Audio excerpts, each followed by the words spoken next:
Thank you all for attending the Reno City Planning Commission meeting of Wednesday, January 18th. Thank you all for coming. We'll start it off with the Pledge of Allegiance. Commissioner Munoz, would you like to lead us?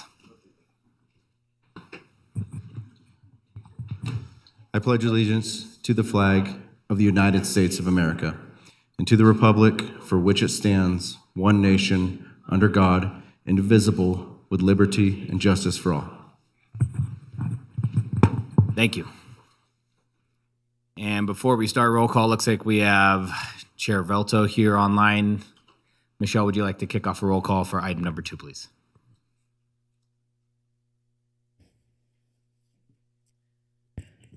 Okay, J.D. Draculich. Here. Harris Armstrong. Here. Peter Gower. Here. Mark Johnson. Here. Arthur Munoz. Here. Sylvia Villanueva. It looks like she's absent. Alex Velto. Here. We have a quorum. All right, thank you very much. Moving on to item number 3 for general public comment. This item is for either public comment on any action item or for any general public comment tonight. I do have one request to speak form. Danny Cleus, if you'd like to come up. Thank you. You'll have 3 minutes. Danny Cleus for the record.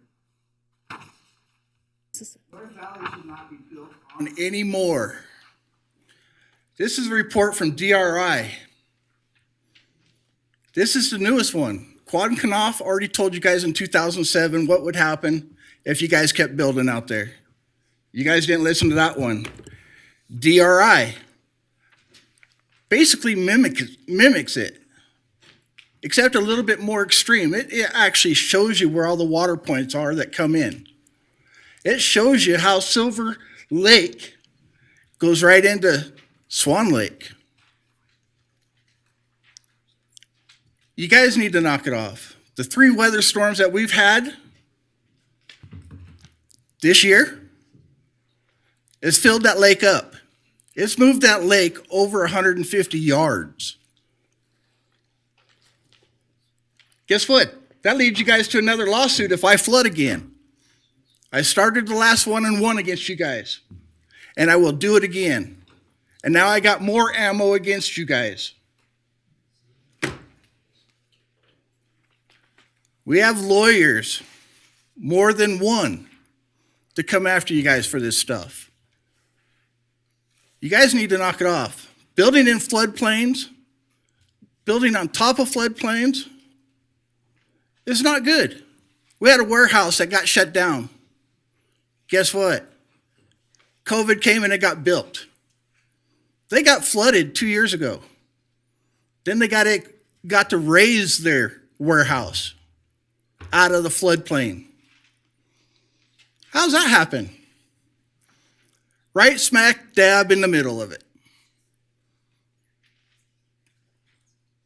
2 of you guys have been here that know me. The rest of you guys are new. I came here every meeting for 3 years trying to get you guys to knock it off, and you guys don't. I don't know who pulls your strings, but it's not fun for me to make the city of Reno residents pay for your guys' mistakes. Doesn't come out of your pocket. It comes out of the city of Reno's residents' pocket. You guys keep doing this. I don't know why. There's reports that tell you not to do it. I can dig back clear to the 70s that has reports saying don't do it. That used to be country living when I moved here in 1973. Now it's became California. Our highways aren't suited for it. The sewers aren't suited for it. They keep asking for more room in the flow pipe that goes all the way into town. And we already know that Spark sewer plant, Tomorph, doesn't have the room for it. But you guys continue to do it. And another thing, emergency, you can't get a cop out there, and you can't get the fire department to respond within time. Thanks, Thank you for your Danny. comments. Mr. Vice Chair, I just need to read these comments into the Please record do, thank before you. we start. Sorry, I was a little unorganized, so we'll do this. It should be noted for those in the audience that comments are to be addressed to the Planning Commission as a whole. Comments heard under this item will be limited to 3 minutes per person and may pertain to matters both on and off the Planning Commission agenda. Please note that the Planning Commission may not take action upon any matter not agendized for possible action on today's agenda. When you are called on for public comment, please state your name for the record and begin speaking. The timer will begin when you say your name, and you will be afforded 3 minutes. If you are an attendee in the Zoom meeting and would like to make public comment at this time, please raise your hand. Lastly, while in this room, please be respectful. Warnings will be issued to the presiding officer if there is disruptive behavior, and you will be asked to leave chambers if the behavior continues. On that note, we received public comment for a future agenda item that was forwarded to the Planning Commission and has been entered into the record.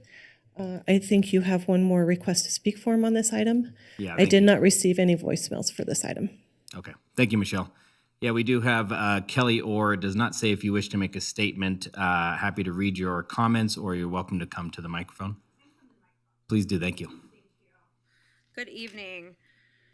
My name is Kelly Orr, for the record. I'm a resident of Ward 4, North Valleys, Reno, have been so since 2019.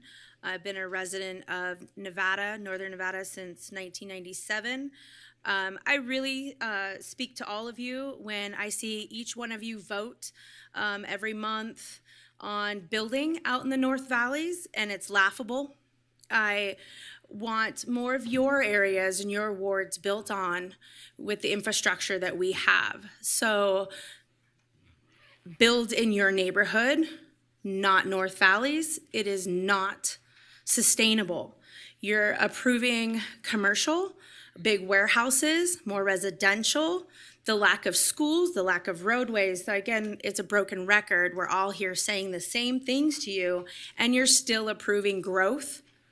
You need to go back to the city of Reno, to the people that are hired to survey the lands, survey the sewer systems and the water structures and the infrastructures. I mean, you're putting rock on mud.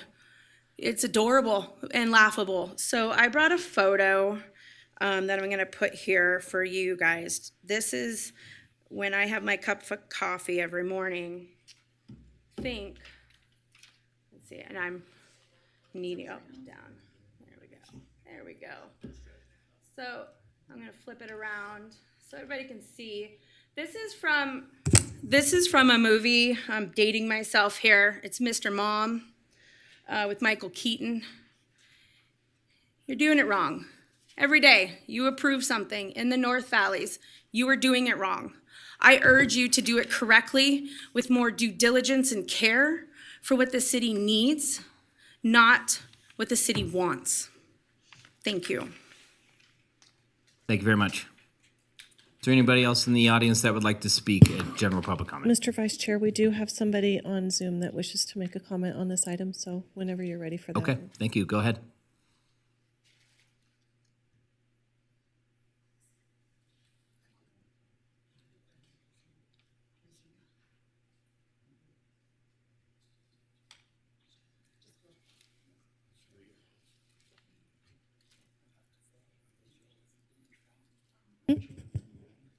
Yeah, someone's,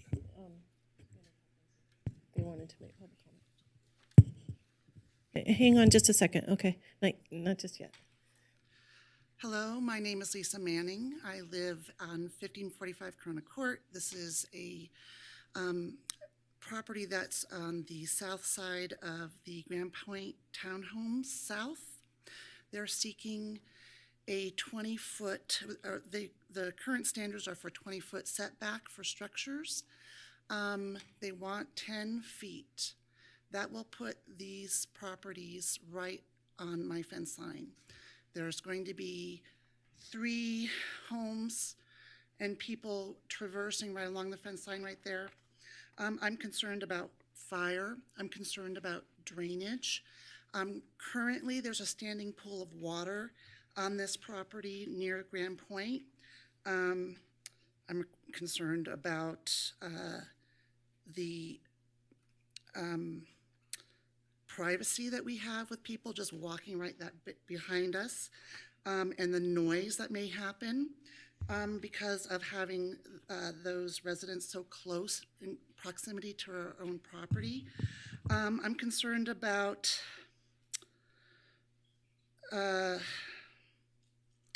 traffic. I'm concerned about a lot of things, but I really want to encourage you guys to oppose giving a waiver for the 10-foot setback.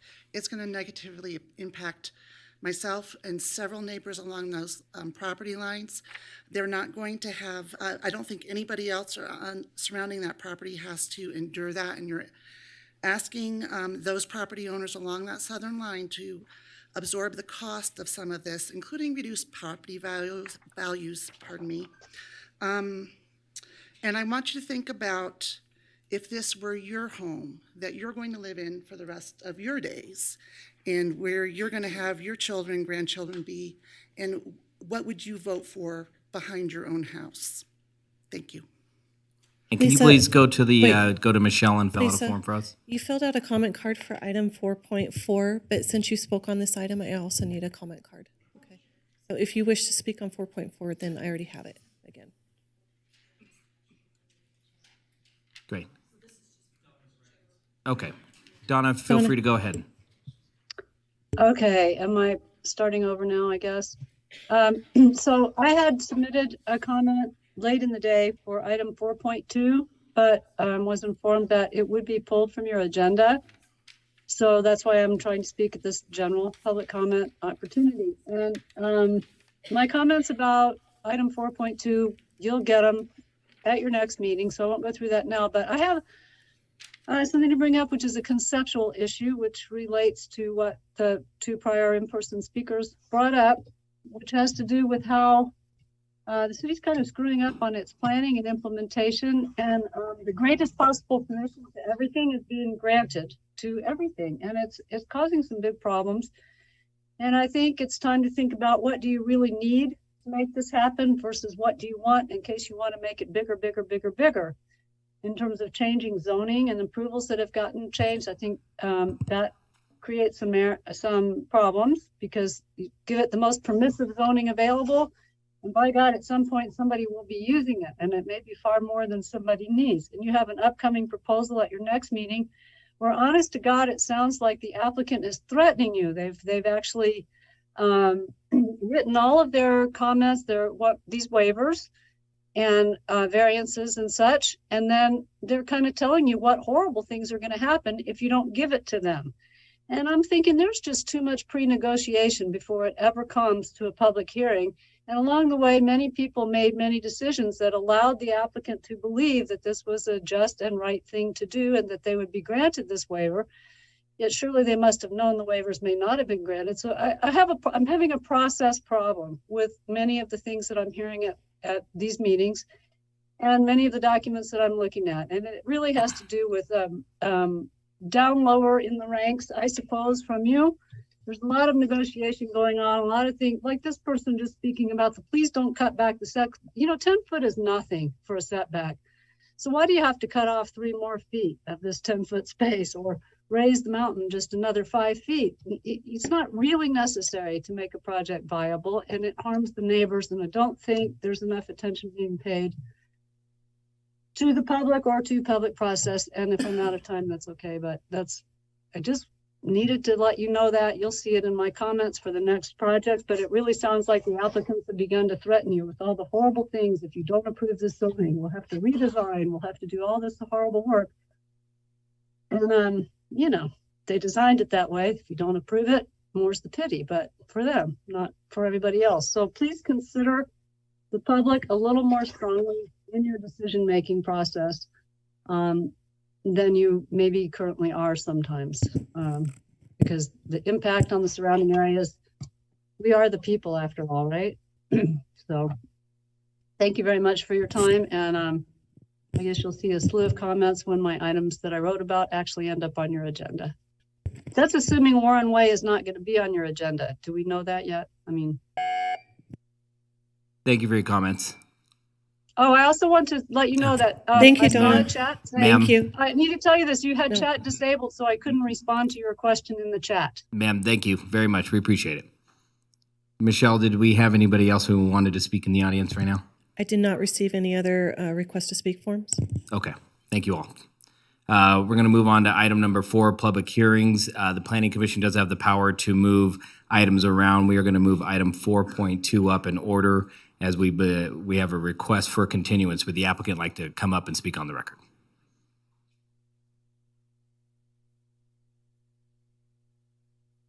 (4.2).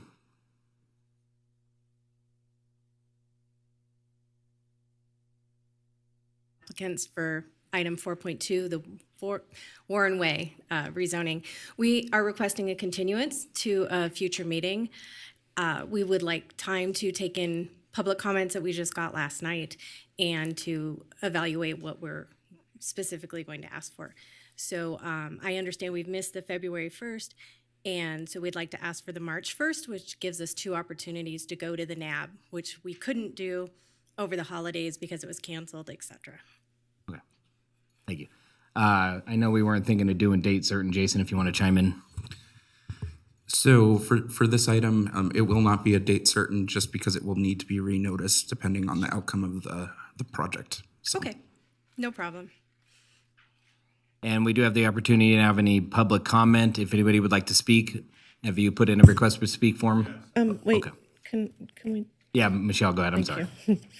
Okay, since we're on item 4.2, we do have some voicemails. There were correspondence received. That was forwarded to the Planning Commission and has been entered as part of the record. I did not receive any request to speak. Wait, hang on. I did receive a request to speak from Donna Keats on this item via Zoom. So we have her standing by. And then I believe I have a request to speak form here. Do you want to do the voicemails first, or do you want to take public comment? Yeah, let's start the voicemail first. If Donna is ready, we're ready for you, Donna.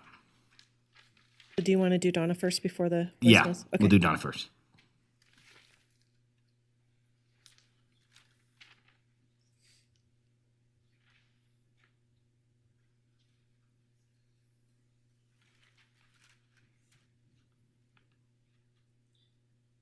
Donna?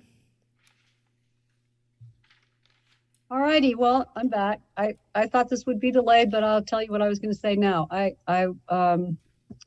wasn't at the meeting in attendance last night, only I joined late, so I didn't hear the whole meeting. But I want to point out that the master plan land use designation SMU, which is Warren Way, puts the high density developments at major intersections.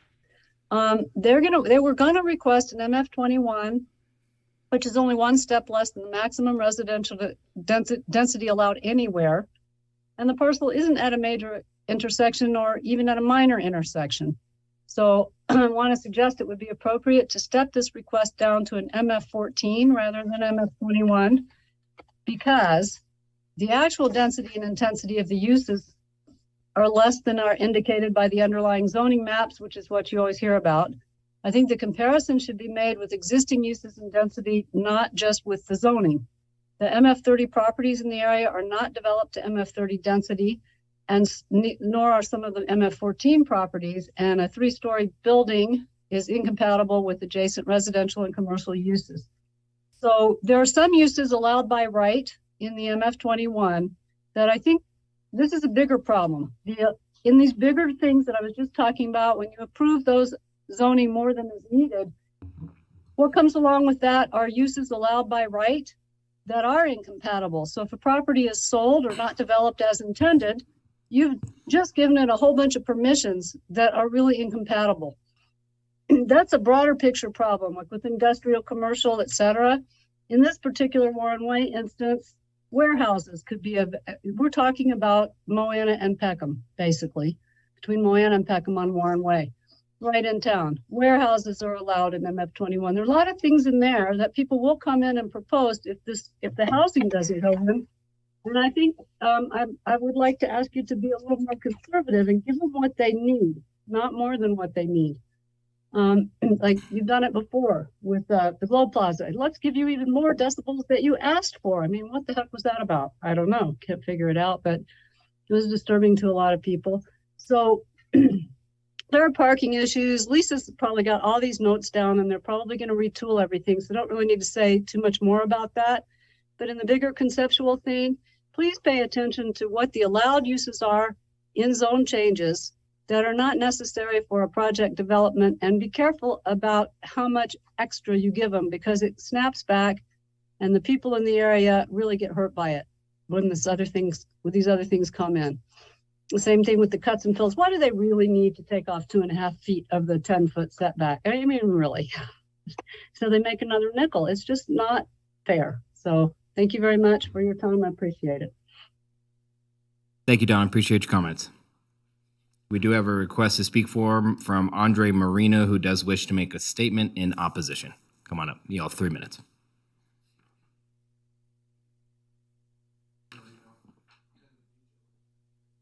For Raven's Nest, which is due south of the adjacent proposal here.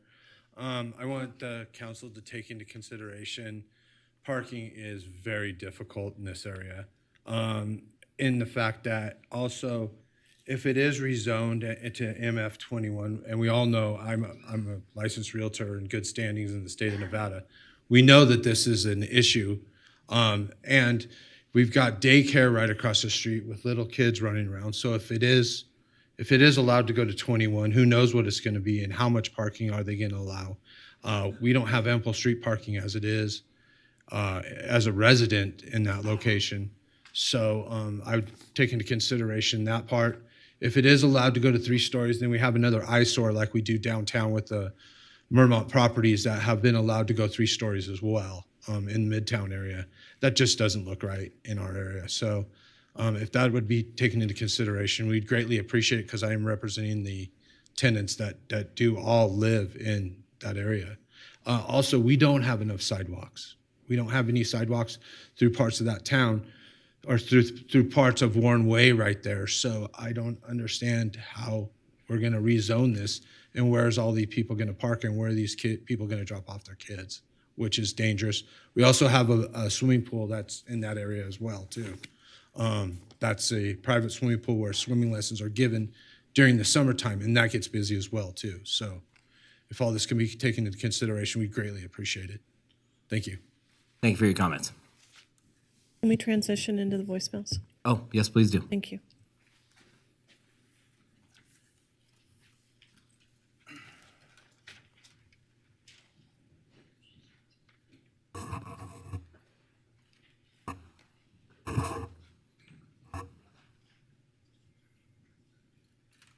Hi, my name's Andy Marino, and I live at 3677 Warren Way, Unit C. From what I understand, you guys are talking about increasing the footage or the amount of people or amount of dwellings that will be allowed at 3655 Warren Way. From what I understand, that's going in front of the commission. That's just a tremendous amount of dwellings on that facility or on that property. I would appreciate it if we could keep that zoned and 2-story, not allowing 3-story units to go in there. It's just, we have enough congestion on Warren Way, plus we have a daycare across the street, and parking is at a premium on Warren. Sometimes we have 3 to 5 cars that can't even park in our own facility. So if somebody could please talk to the Planning Commission that we at 3655 and adjacent would appreciate it if this was not allowed to go through, or if it is allowed to go through, keep it at 2-story. I would appreciate that. Thank you. Have a good day. Bye.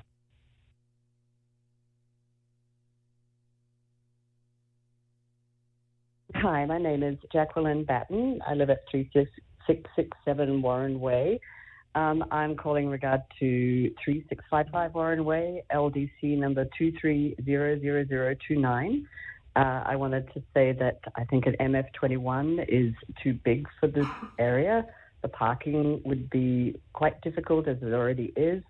Also not in keeping with the neighborhood. I just wanted to put that out there, and you have a good day.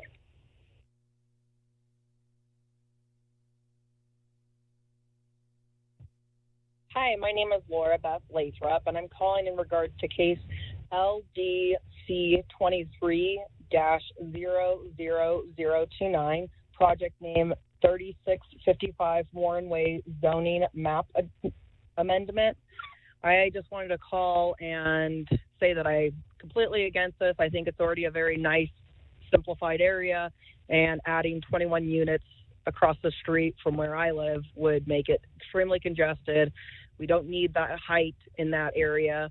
So I would just like to express my strongest opinion to not allow the multifamily zoning to go through. Thank you.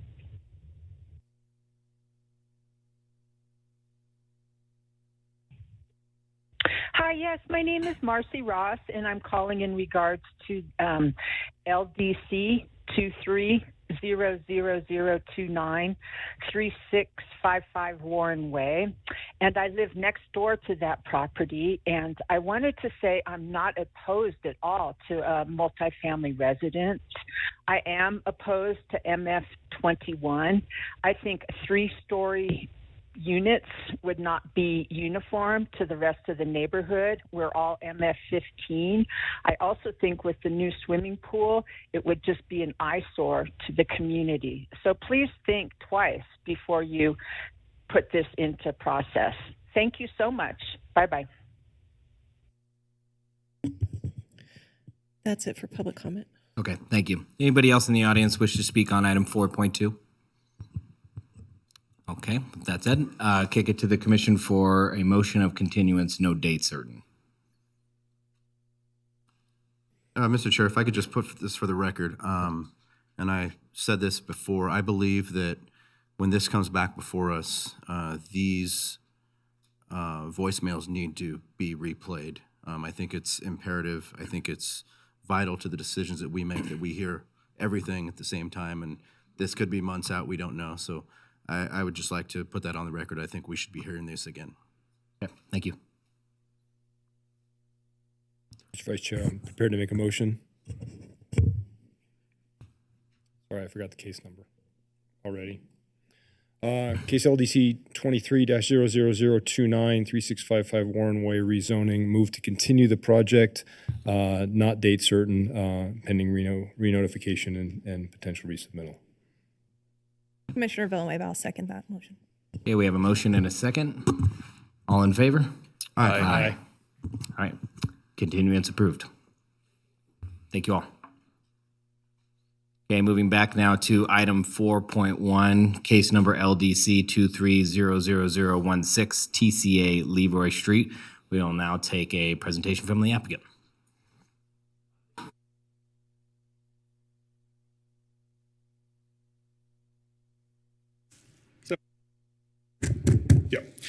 For the record, Andy Drilling with Wood Rogers representing the applicant. For the TCA Properties Leroy Street single-family tentative map and major site plan review. This item was scheduled for your last meeting. You saw 2 other projects. So there will be obviously some redundancy from what you heard at the last meeting, but I do want to go through that just to, for the record. So this project site is located on the south side of Interstate 80, south of the existing terminus of Robb Drive. The overall projects consist of 2 parcels. This is located on the furthest west parcel. The overall project area consisting of these 3 separate projects, a little over 34.5 acres, with a mixed master plan designation of suburban mixed use and single family. The case tonight is all master plan single family, and then the mixed zoning of general commercial and SF3. So the zoning then is SF3 on this parcel tonight. This property is vacant and was not necessarily associated with the previous grading activities, so that's why we have, you'll see in the project request, we have the grading included at this time.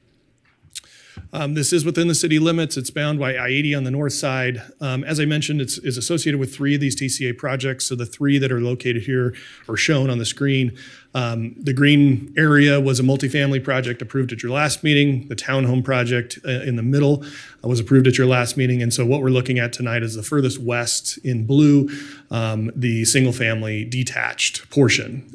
All of these are linked by common infrastructure. And so each one, because they were submitted separately, had to stand on its own and its own merits. And so in the civil plan sets for each of these, you'll notice that each one includes the extension of Robb Drive and a new collector roadway that ultimately comes down, terminates into a cul-de-sac here in the subdivision we're looking at tonight.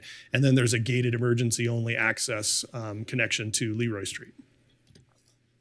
So this project details, this is a tentative map for 16 single-family detached lots, and then major site plan review for cluster development, as well as grading that results in cuts greater than 20 feet in depth and fills greater than 10 feet in height. It's about 6.5 acres. It does trigger the hillside development ordinance portion of code, but code now clarifies that anything less than 10 acres doesn't actually have to go through the major site plan review process. However, we are still held to the same standards that are in the hillside ordinance. So on this property, we could have over 20 lots, but when you go through the hillside ordinance, there's a density reduction factor calculation that you go through, and that's where we come up with the 16 lots. Those then are clustered into the more developable portions, leaving some steeper slope areas over here as open space. This is a local street standard through this portion of the development.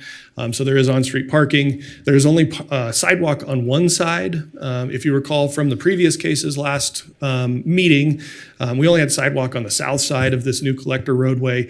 That's because it's, the north side of it is right up against the freeway. It's not really a good spot to put pedestrians. There's also no pedestrian generation on that side of the road, so it didn't really make sense to have sidewalk on that side. So we continue it along the south side as it comes into this local street section in the detached portion, and then ultimately ends at this emergency access road. Gated emergency access, there's a cul-de-sac here, so there's no public connection other than maybe trail access. People can walk down that, but there would be no vehicle connections. I know that was a concern that was raised at the last Andy, can you meeting. hang on for just 1 second? We need control of the mouse real quick. Sorry. Just give me 1 second. We have to bring Alex back into the meeting. I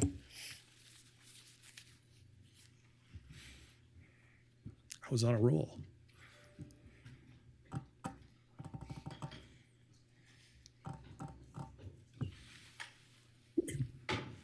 Sorry for interrupting your role, Andy.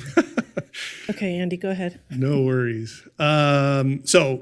Just to reiterate, no public vehicle access. This roadway does terminate into a cul-de-sac. This is a gated emergency access only. It's only 20 feet wide. So you would not have that public access, vehicle access onto Leroy Street. Just make that very clear. It does, and it would include that extension of Robb Drive. One of the comments or discussions in your staff report and conditions of approval is on parks and open space. We looked at this in the context of Reimagine Reno Master Plan. There's criteria in there for service territories for neighborhood parks and community parks. Generally speaking, neighborhood and community parks serve a service territory of 1 to 2 miles. So this exhibit shows that our project area located in the middle of that target there has 3 to 4 neighborhood community parks to the north of us. In addition, there's several trails along the Truckee River that also provide recreational opportunities. In addition to that, we did submit this kind of pocket park recreation plan. So in the context of the single-family detached, there will be some trails and some pocket park type amenities on the hillsidey sloped areas here. More than likely in this area, your pocket park amenities are going to be more kind of dog type. Dog stations, benches, things like that, vista points. So the more traditional pocket parks with amenities would be located in the townhome or multifamily portions. One of the major aspects of this project is kind of the comprehensive traffic study that was generated by Headway Transportation, Lawrence here tonight. So the TCA traffic only generates a small portion, about 30,000 daily trips, 194 AM peak hour trips, and 240 PM peak hour trips. However, this is kind of an interesting area where it's a plateau here that really is consists of four property owners that are all serviced really off of this extension of Robb Drive. And so we looked at a comprehensive traffic study to try and anticipate what the traffic generation would be so that the property owners could be working together in order to appropriately extend those services into their projects in order to serve them. So the proposed improvements are an extension of Robb Drive and then essentially a collector roadways that go east and west and serve the various properties. It would ultimately modify the ramps on both the north and south sides of the Robb Drive terminal there. In the staff report, we did provide, Headway provided this analysis to look at a phased approach to these improvements. We're not obviously going to build the full boat day one. It's going to be metered over time as the improvements are actually necessary to accommodate for the traffic. And so because the TCA properties in general, all three of them, this one we're talking about tonight is only 16 lots, a very, very small amount of traffic that's generated from this project. But taking all three of those projects into consideration, when you add the existing peak hour volume of the first phase of improvements, which really would be extension of Robb Drive, 2 lanes, a stop sign, and then a new on-ramp portion to the existing loop ramp there so folks can head eastbound on Interstate 80. These improvements generate 1,520 trip capacity. Existing trips that are using that, so everything kind of coming out of the north is just over 1,000 trips. The TCA adds 240. That's that PM peak hour trips. That's the most they're adding, and there would still be a capacity of 220 trips in that facility. Looking at future phases, so as additional development comes online for the adjacent properties, the next phase would be a widening, an expansion of lanes across the bridge, some work on the north side for some additional turn lanes. Still would operate in a stop sign or a stop condition. That generates a lot more, just about 1,600 trip capacity. Again, with the existing trips and then the TCA trips, about 310 trips would then be available. Ultimate build out would be the addition of traffic signals at both the north and south interchanges here. NDOT requires that the warrants are met before those go in, and so you would see that kind of phased over time as development continues to occur. You would see those improvements happen. So in phase 2, you would be putting in the conduit, setting the stage, doing the roadway improvements, and then ultimately in phase 3, installing those signals. So with that, that concludes our presentation. We are in agreement with staff's recommendations and would be happy to answer any questions. Thanks. Thank you, Andy. Appreciate it. And we're going to get a presentation from the city. Hi, Brooke. Good evening, Planning Commission. My name is Brooke Oswald. I'm an Associate Planner with Development Services.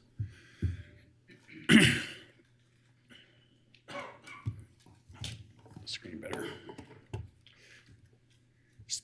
Once again, go over the project site. We're looking at approximately 6.64 acres of that larger site. There were 2 previously approved in our last Planning Commission. That was a tentative map for the townhomes and the multifamily development. Those have gone past the appeal period at this point and are approved. This specific request for a tentative map, we're looking at 16 lots. Those are detached lots. They'll be single-family lots. And we do have that major site plan review looking at the cluster development. Now, cluster development is they have that SF3, 15,000 square foot lots. They're reducing those down to about 7,100. But what that does is in doing that, they're able to squeeze them together and provide that additional open space. So you'll see as we look at this, you'll see those open space buffers both on the east and the south side, or the west and the south side of the project site. The project site is generally located, as mentioned, it's a plateau. We have Robb Drive as the main access, and we're going to see emergency accesses on this. And additionally, we'd anticipate additional emergency access that we saw additional development to the east. To the north of the site, you have many commercial and residential uses. We have some commercial nodes, including a gas station, hotel, several retail and other services provided just across I-80 there. And then to the to the south of the site is a large steep grade, so it really limits any development coming off that side and those other impacts that we would anticipate from a development. The key issues as we looked at this is that site and building design and looking at that compatibility, the grading, and the availability of those public services and infrastructure. So this is just so you know where we are. This is the Leroy Drive where Andy mentioned that we'd anticipate seeing that gated emergency access onto Leroy Drive. And this being the interchange area that Mr. Durling outlined of the improvements that would be anticipated as development occurs on that plateau. And then this is roughly our project site. So we're down the other two projects that were approved. We're to the east of this, and we're looking at the west end of the property at this point. Once again, that does have a SF3 zoning. That's 3 units per acre. And then we have a hillside calculation. So when that was done, that allowed for 16 units. And they chose to cluster those and move those together, which provides some preservation of some hillside there and some other open space, and then provides the opportunity to provide landscaped buffers between surrounding properties. A number of Reimagine Reno policies, looking at that concurrency management, those neighborhood connections, open space grading, transition to those unincorporated or county open spaces. We're starting to see county land. There's a number of county parcels down in here, some larger lots, making sure that we're making that transition appropriate there. And then the larger network connections. As staff's looking at this, we do have another development proposal in right now that's in the west side of Rob. That is the Heiser project. I am the planner on that, and we have been working with both all the land developers in that area and property owners to make sure that we're meeting all our emergency services, our connectivity, and that is what's going on. We're trying to look at this as cohesively as we can with as many property owners as we can. So, and we do have a consistency of the consultant being representing both the applicant tonight and then some future applicants that we'll see to the west of this. Once again, this is the area we're looking at. This is that connection on to Leroy Street and our main connection that we would anticipate on Rob. And our overall 3 projects being on this eastern side, looking at, we'd anticipate probably 2 more property owners and additional proposals in the future coming in. To look at our side, so if we go to the far right, that is the multifamily unit that was approved. In the middle, we're seeing the tentative map that was approved for the townhomes, and then we're on the far left here, looking at the 16 homes. As you can see, you're seeing that transition from a denser product, the townhome product or single-family attached product down into a detached project. So the density is really scaling back as we move to the east. And that's in line with many of the higher densities sit on the plateau where we have major grade changes and a great sort of distance between those existing homes and that we see below.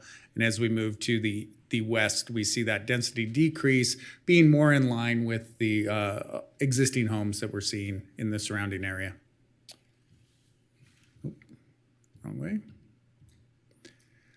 So as we look at the overall site plan, I have the area laid out in green that will all be landscaped. Additionally, as mentioned before, there is that emergency access onto Leroy that is gated. It will be gated from the beginning. That will be just restricted to fire access, but we will see the ability for pedestrian traffic down that area. This is looking at that connection up off the townhome project, and then once again, our connectivity onto Leroy. This is a tentative map and major site plan review. Staff did go through all the findings for both of those. We're able to make all the findings with the conditions that were provided in the staff report. With that, I'll leave you with a recommended motion and I'm available for questions as needed. Thank you. Thank you, Brooke. Appreciate that very much. We'll open up to the commissioners for disclosures. We'll start with Commissioner Johnson. Thank you, Mr. Chair. Commissioner Johnson, familiar with the site and previously spoke with the applicant's representative and received and read emails. Commissioner Villanueva previously visited the site for the other two projects associated with this project, and that's my only disclosure. Thank you. Commissioner Armstrong, I read and received emails, and I met with the applicant's representative. Commissioner Munoz, read and received emails, and I'm familiar with the site. Commissioner Gower, I familiar with the site, received and read emails, and met previously with the applicant's representative. Commissioner Draculich, I've read and received emails and familiar with the site. Commissioner Velto, same disclosures. I also visited the site and I spoke with the applicant's representative. Almost forgot about you, Alex. Sorry, buddy. Thanks. All right, thank you. Now we'll open it up to public comment. Michelle, do we have any requests to speak forms? I did not receive any requests to speak forms for this item. No voicemails were received. Previous public comment that we received at the January 4th meeting have been entered as part of the record for this meeting as well, and have been provided to the commission. And we didn't have anybody register on Zoom for this item either. Okay, thank you. Would anybody in the audience like to speak on this item? Okay, with that said, thank you very much. We'll open it up to the commissioners for questions of the applicant or the city. Mr. Chair, Commissioner Munoz, I'll start. This is going to be for Andy.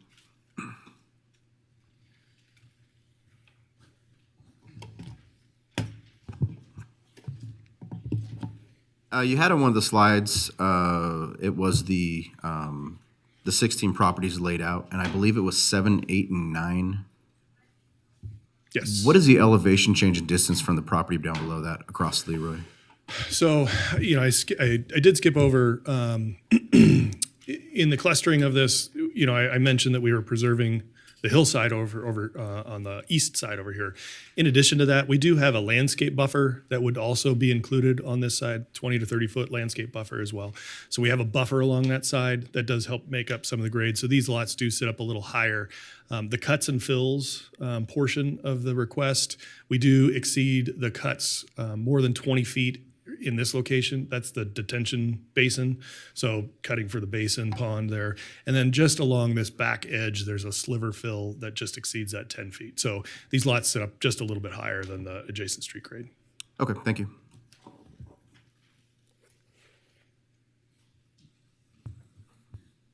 Commissioner Villanueva, please. Hi, Andy.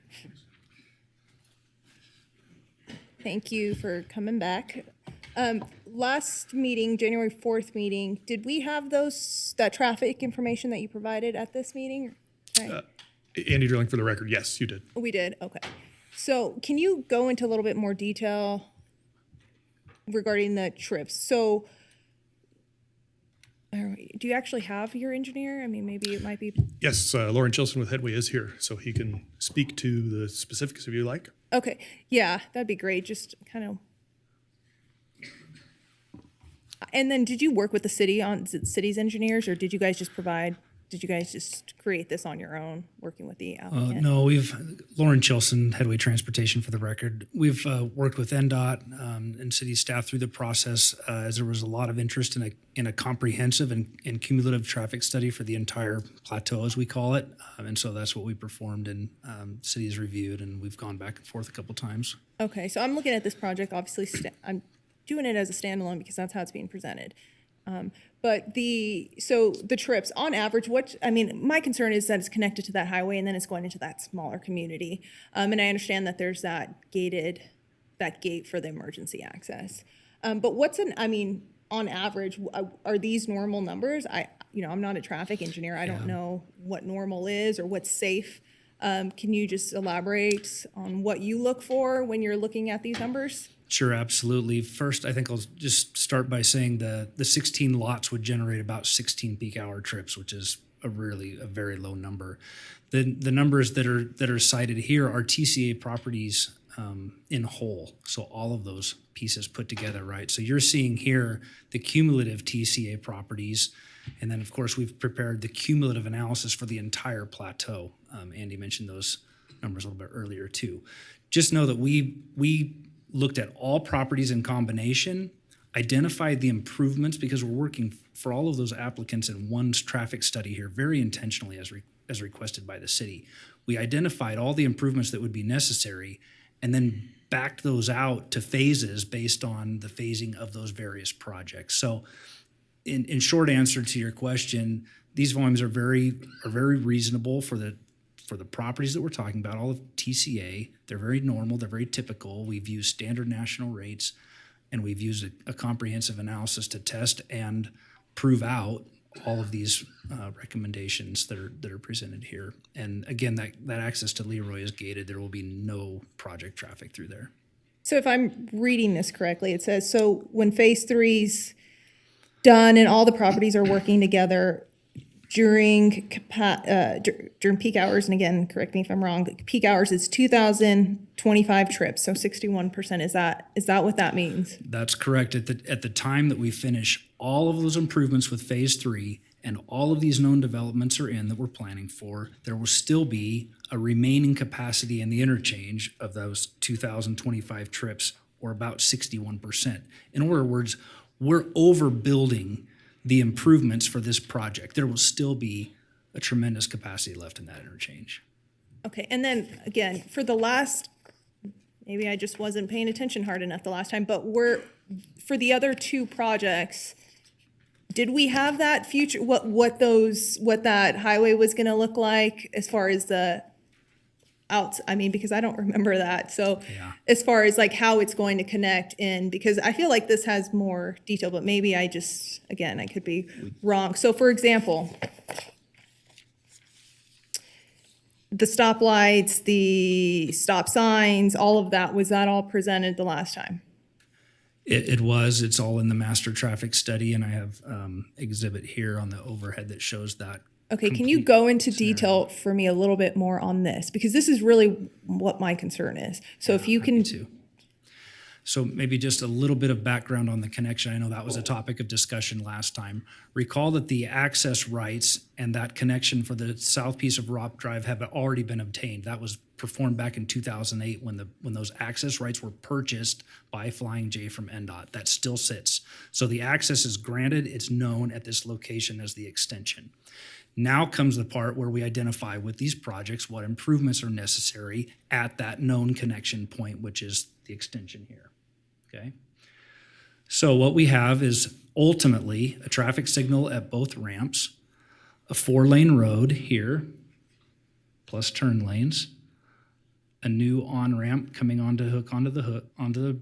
from Robb Drive on, additional lanes, one additional lane on the off-ramp here and a traffic signal, and 2 lanes off of the ramp here. So obviously a number of improvements to make these projects all work together and leave that remaining capacity. Okay. All right, thank you.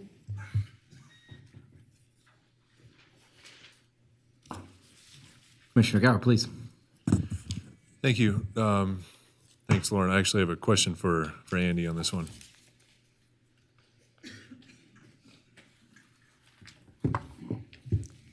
Andy, one of the comments that we received after the last hearing before this one was questioning the increase in traffic to Leroy Street as a result of maybe misnavigation to the site.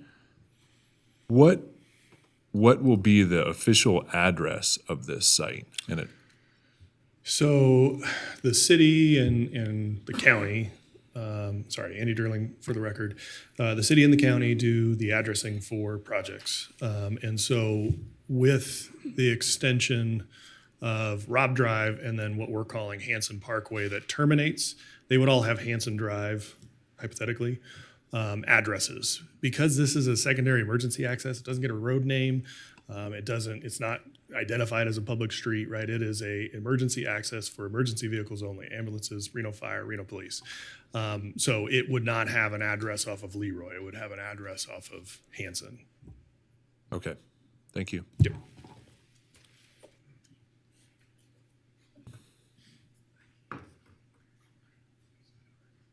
Commissioner Munoz.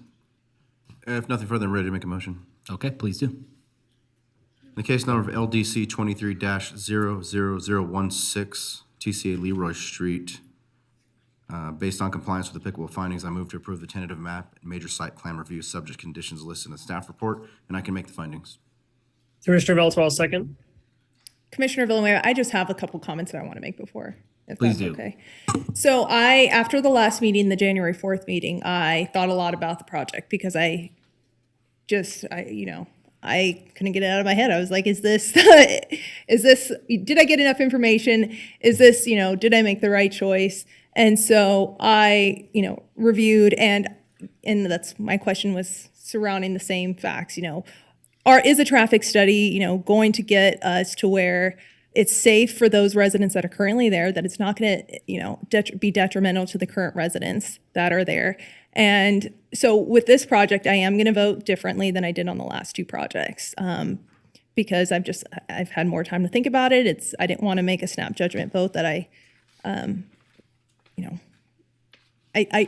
didn't think I made the right choice necessarily the last time, but then again, I didn't feel like I had all the information at the time that I needed as far as my personal decision. So in any case, long story short, I'm going to vote differently this time. All right, we do have a motion and a second. Do we have any other discussion? All right, Michelle, can we do a roll call vote, please? Yes. Alex Velto, Yes. Mark Johnson, Yes. JD Draculich, Yes. Peter Gower, Yes. Arthur Munoz, Yes. Sylvia Villanueva, Yes. Harris Armstrong. Yes. Motion passes. All right, thank you. Congratulations. All right, moving on to item 4.3, in case number LDC 23-00025, Riviera Planned Community. We will take a presentation from the applicant.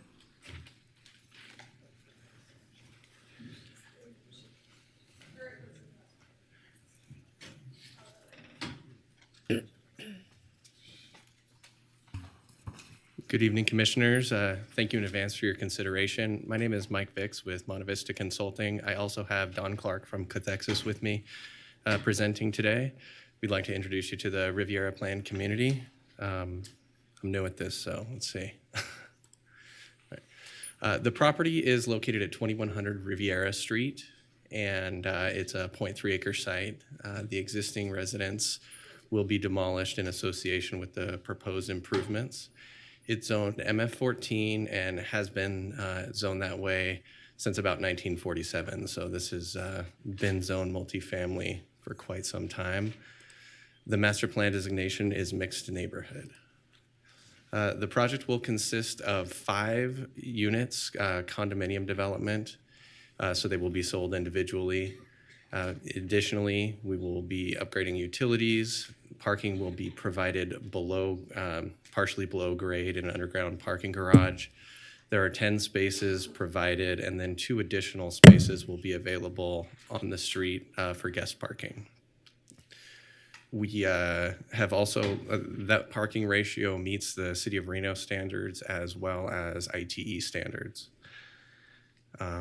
We'll be installing landscaping throughout, that we will be making drainage improvements and common area open space improvements. One thing to note, the existing residence is located essentially on the southern property line. Once it's demolished, we will be adhering to the 20-foot setback standards, so we'll be actually increasing setbacks when compared to the existing condition.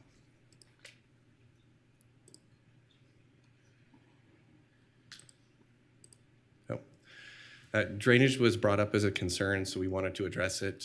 The site is located in FEMA flood zone X and therefore out of the flood zone. If you were to look at the lowest level of our development and compare that to the established flood elevations in the Truckee River, there's nearly 4 feet of additional freeboard above the flood zone, so there should be no flooding issues. The current site drains essentially from Riviera Street to the adjacent properties. And with the proposed improvements, we will be redirecting a majority of that drainage to the existing city infrastructure in Riviera Street.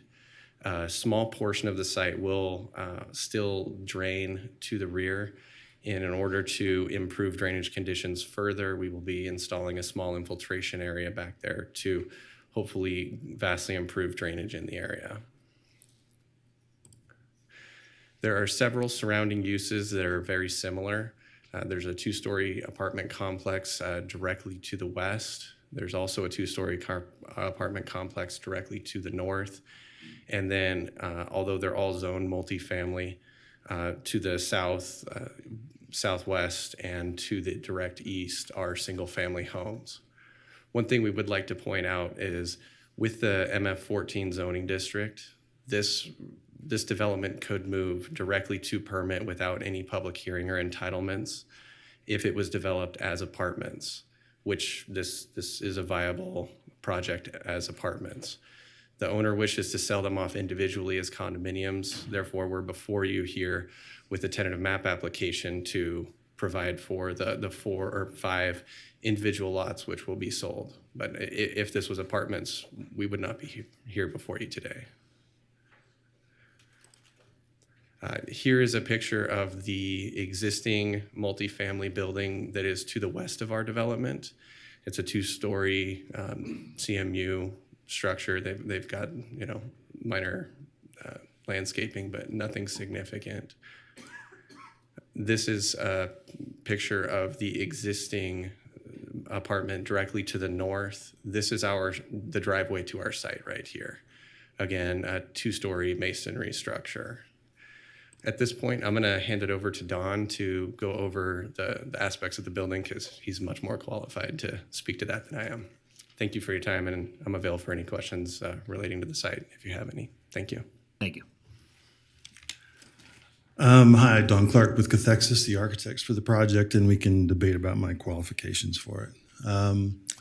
Actually, I'm going to see if I can go back to that slide. So one of the things we looked at, like Mike said, this is actually the entrance to the site as it exists today. We're moving it into the middle of the site, so this will be landscaped and access to this part of the building right here. So we've got a front porch that works off of that. We split this with a drive down to the parking, and then we have another unit here. And as you look at the building, what we've done is we've used, so this is allowed to be 35 feet in height. I think our highest spot is in the middle of about 30 feet. We drop down to about 20 to 22 feet in this area. The back 2 units drop down to about 22 feet as well in height. The materials on this are a mix of stucco. The tan color you see is all cedar siding. And then we have some fiber reinforced cement also. We actually built a physical model to show the setbacks and how we're making sure we stay behind them from a height. And as you, in this zoning, from the street level, the height leans back so that you have to continue to make sure you're addressing how much it may or may not impose on the street. One of the concerns that came up in the earlier hearings was concern about privacy from the neighbors in the backyards. Like Mike said before, this is the existing structure right here. So we'll be pulling this back 20 feet here. We're also planting some larger trees back in this area as well. One of the concerns we had in designing this was the fact that we also are concerned about the privacy for the people that are here. So it's kind of a mutually reinforcing design of privacy in the 2 areas where we have a 5-foot setback that's actually required all along the outside edge. This is actually a deck along here. And then the only place we come to 5 feet are in this location where we have an entrance to this unit here, an entrance to this unit here. We have a solid wall other than a small window up high, and then a window in the backyard. So we actually create privacy for any folks in both directions. We can't see into the backyards of these. And so and then everywhere else we're roughly 10 feet of setback, even though we're only required 5. So we've been using that as a kind of a guide for what we're trying to do. Even in these areas on the buildings, this is actually a 2-story volume, so it's only a ground floor access. So there's no unit that sits here that looks back into these 2 yard areas. It's further along and looks directly back. There's not a lot of fuss to this. We really paid attention to the standards. We didn't try to do anything where we needed any kind of a variance. So we request the approval of the tentative map, and we're here for any questions that you have. Thank you, Don. Now, a presentation from the city.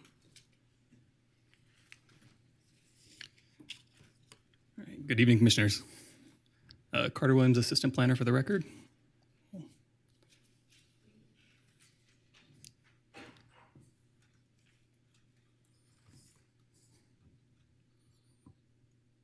All right, well, before you today is a tentative map request for a 5-unit condominium project.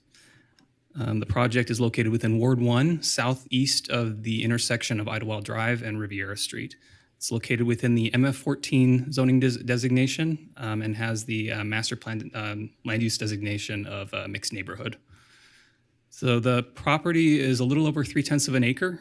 In the immediate vicinity of the property, there are a number of multifamily apartment complexes. That the ones closer to Idlewild Drive are 2 stories in height, and then there's 2 duplexes that are further down along Riviera Street. So staff believes that this adds to the mix of uses within the area by providing an attached single-family condominium product, and it gives the opportunity for individual ownership and with this sort of density. So with the maximum density from MF14 with density bonuses, up to 6 units are allowed. So the applicant is proposing 5, one less than the maximum. The proposed site is shown here. Generally, the proposal will be bringing the landscaping and drainage into conformance, or improve the drainage and reduce the number of accesses from the 2 to 1 along the site.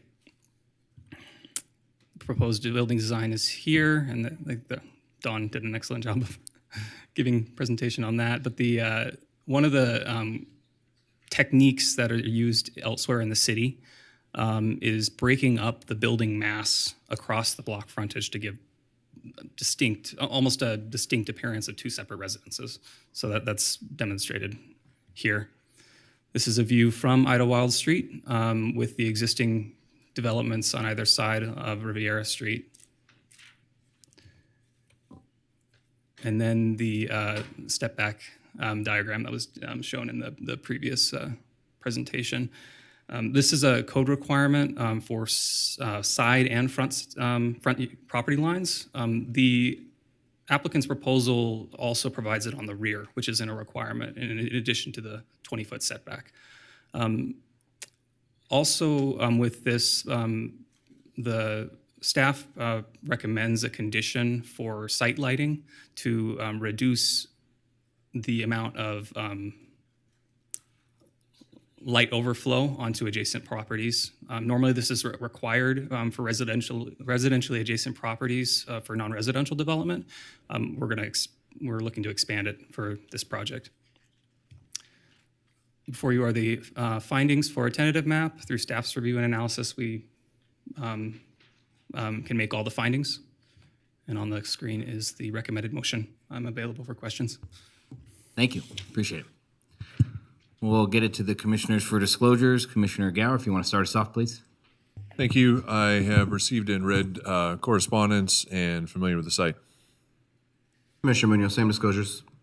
Commissioner Armstrong, same disclosures. Commissioner Villanueva, I'm familiar with the site. Commissioner Johnson received and read emails and familiar with the site.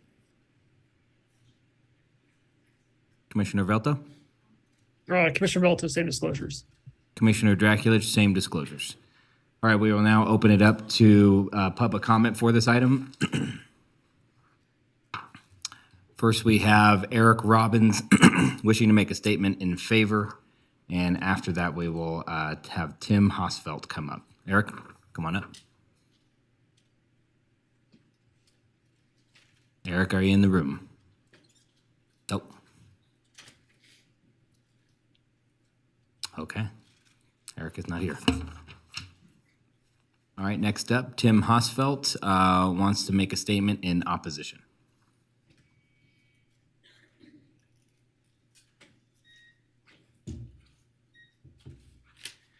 Thank you. 3 minutes, gosh, can hardly cover it. My name is Tim Hosfeld. My wife and I have lived at 1419 Samuel Way. We've lived in Reno for 40 years and in this neighborhood for 37. Our home is our most significant investment.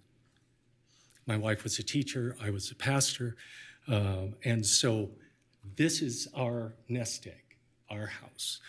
The same is true for many in our neighborhood because it's not a very wealthy neighborhood. Living in this neighborhood for the past 37 years, though, we decided to stay in this home for the rest of our lives about 3 years ago. And we began preparing our house for a time when I'm bedridden, which is coming in a couple of years. And just as we were finishing our improvements, we learned about this project. As great-grandparents, we have concerns about privacy for our family. The project has several windows. In the back, I know that was downplayed a little bit, but let me see if I can do this right. Is there a chance you can pop that up? It's only because, I'm sorry. Hang on, he needs the overhead. I'm sorry.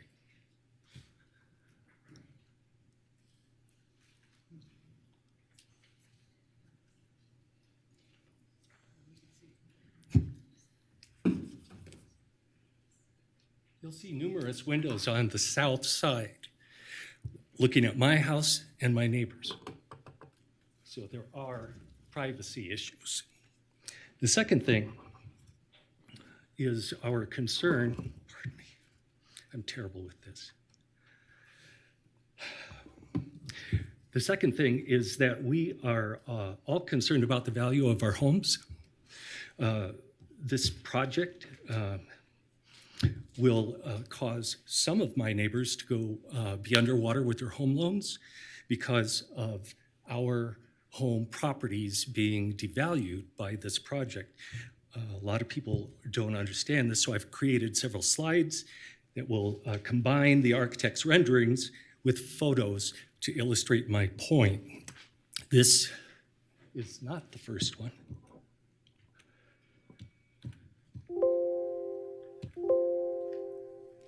This is the last. Okay. Where to go? Sorry. I just had it.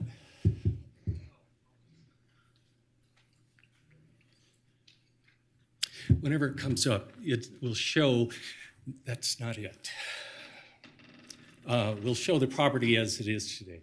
The point that I wanted to make was the developers paid no attention whatsoever to the homes around there. This doesn't complement our neighborhood. It doesn't complement anything in our neighborhood. And boy, if you could get those pictures, I've spent days trying to get them up, is as it is today. And this is what it's going to look like after it's in.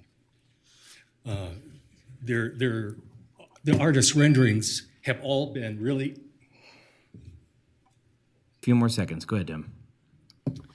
Let me show you the last one. This home is right behind it. You can see what people will see right behind this 1415 Samuel Way. My home's on the left, but no one is going to pay top dollar for this home. And the value of our homes, all of us, are going to suffer. Thank you, Tim. We need to respect the others in the room wishing to speak. We do appreciate your comments, though. Next to speak is, I'm sorry, I'm going to butcher your last name, Jennifer Matalarayan. Yeah. You wish to make a statement in opposition. My apologies. Yes, absolutely. Thank you, board, commissioners. My name is Jennifer Madalainen. For the record, I'm here. I live directly behind the development that you guys may or may not approve. Hopefully you will not approve it. As my neighbor has mentioned, I have many concerns, just like my neighborhood family. I call them my family because I've lived there for 5 years and they have been nothing but supportive, caring, loving. They have lived there, most of them, like Tim said, 37 years. I've only lived there 5, and I felt like I've lived there all my life. I'm asking you guys to reconsider this project. I moved here from California. Everybody, you're welcome. I'm a teacher. I came out here for a better life. For me, for my family, I chose this neighborhood. Let me repeat that again. I chose this neighborhood. Not only to be a teacher in this neighborhood at Swope Middle, but for my daughter to go to Hunter Lake, to Swope Middle, to Reno High. I am proud of my neighborhood. I'm proud of my family neighborhood. You guys letting this condo come in is not gonna make it better. I live directly behind it. 25 feet from where I'm standing to where that wall is. Construction is gonna start. I'm gonna have construction workers practically in my backyard for the next 2 years. The damage that could happen to my yard, I have a dog, I have a 6-year-old that's here today, bedtime, 20 minutes ago. I'm asking you guys, I'm pleading with you guys. I have so many concerns. Not that much time to go. So, I'm looking at the security. I'm looking at the privacy. I'm looking at the devaluation of my property that I'm spending my hard teacher money on. That I've worked hard for my community, and I'm asking you guys to work hard for me now. Please, please reconsider it. Especially in the back windows. I have people now, people I don't know, looking over my 6-foot wall that I have, and they're gonna be able to look into my backyard as my daughter's swimming in the swimming pool. I'm asking you guys to address this. I'm asking you guys to address, if you guys do push forward with this and you guys do approve this, I'm asking you guys to consider the construction, the damage that the construction can do. The underground parking, how is that gonna look? We're on Riverbed. I worked at Swope. They're under construction right now. Riverbed, that delayed our project at Swope. I'm asking for flooding issues. They say that it should, and as a teacher, should. It's a very difficult word to handle. And I want you guys to think about the flooding issues. If it floods, it's coming into my backyard. My backyard. It's gonna ruin my backyard, not theirs. On top of it, I'm asking about shadowing. 35 feet tall, that's how high they're gonna be. Think about my desert sun, winter sun. It's coming over into my backyard. I appreciate your time. Thank you very much. Thank you. Thank you. Next, Fred Contreras would like to make a statement in opposition, and after Fred will be Anna O'Brien.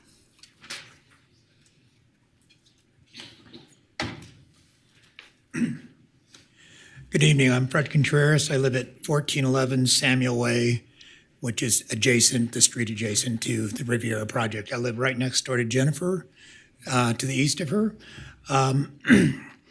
Currently, I understand Reno is growing and we're doing projects all over town. I understand that it's a growing town and things are going big and it's going quick. But I plead with you guys to think about the mass of this project in a residential area that is just, it's such a quaint residential area. Like Jennifer said, we chose this neighborhood. We chose to live here for a reason. You know, we knew there was a little bit of apartments around the area, but on our streets and everything else, there was nothing going on. The magnitude of this project for 2 years of what it's going to bring to all the residents around us is just, it's a shame. The dust, everything that's going to go on, the privacy issues like they're talking about. You know, one of my main concerns is infrastructure right now. We have a lot of issues with, well, the city of Reno is probably out there pumping our sewer drain on our street once a month. In fact, they were just out there the day before yesterday again. So the infrastructure with the sewer just is a huge issue to me, not knowing how this thing is going to plan out. My background is construction. As a superintendent, I built a lot of buildings here in this town. So I know what we had to go through to get approvals, to make things better, to get things going for this town. Like I said, the biggest issue that I can see is the privacy. They've got 2.5 stories and they got sun decks on top. People are going to be looking into these yards. Now, the previous tenants that were in the house renting this unit, this house before, used the top of this house as a sun deck also, and they were up on top, and this was only a single-story house, and they could see into our backyards. Now, the single-story compared to a 2.5-story with a sun deck on the top roofs, we got to think about that. You know, you got to think about what we're doing in this area. I mean, Tim tried to show you some pictures of what it's going to look like. It just does not fit the neighborhood at all. And we're going to plead with you guys to just, you know, think about this a little bit more. I have no objections about building, but going so high, isn't there a way to do this, keeping it down lower? That's my objections. Thank you. Thank you. Anna O'Brien, feel free to come up to the podium, making a statement in opposition, and after Anna will be Scott Wright.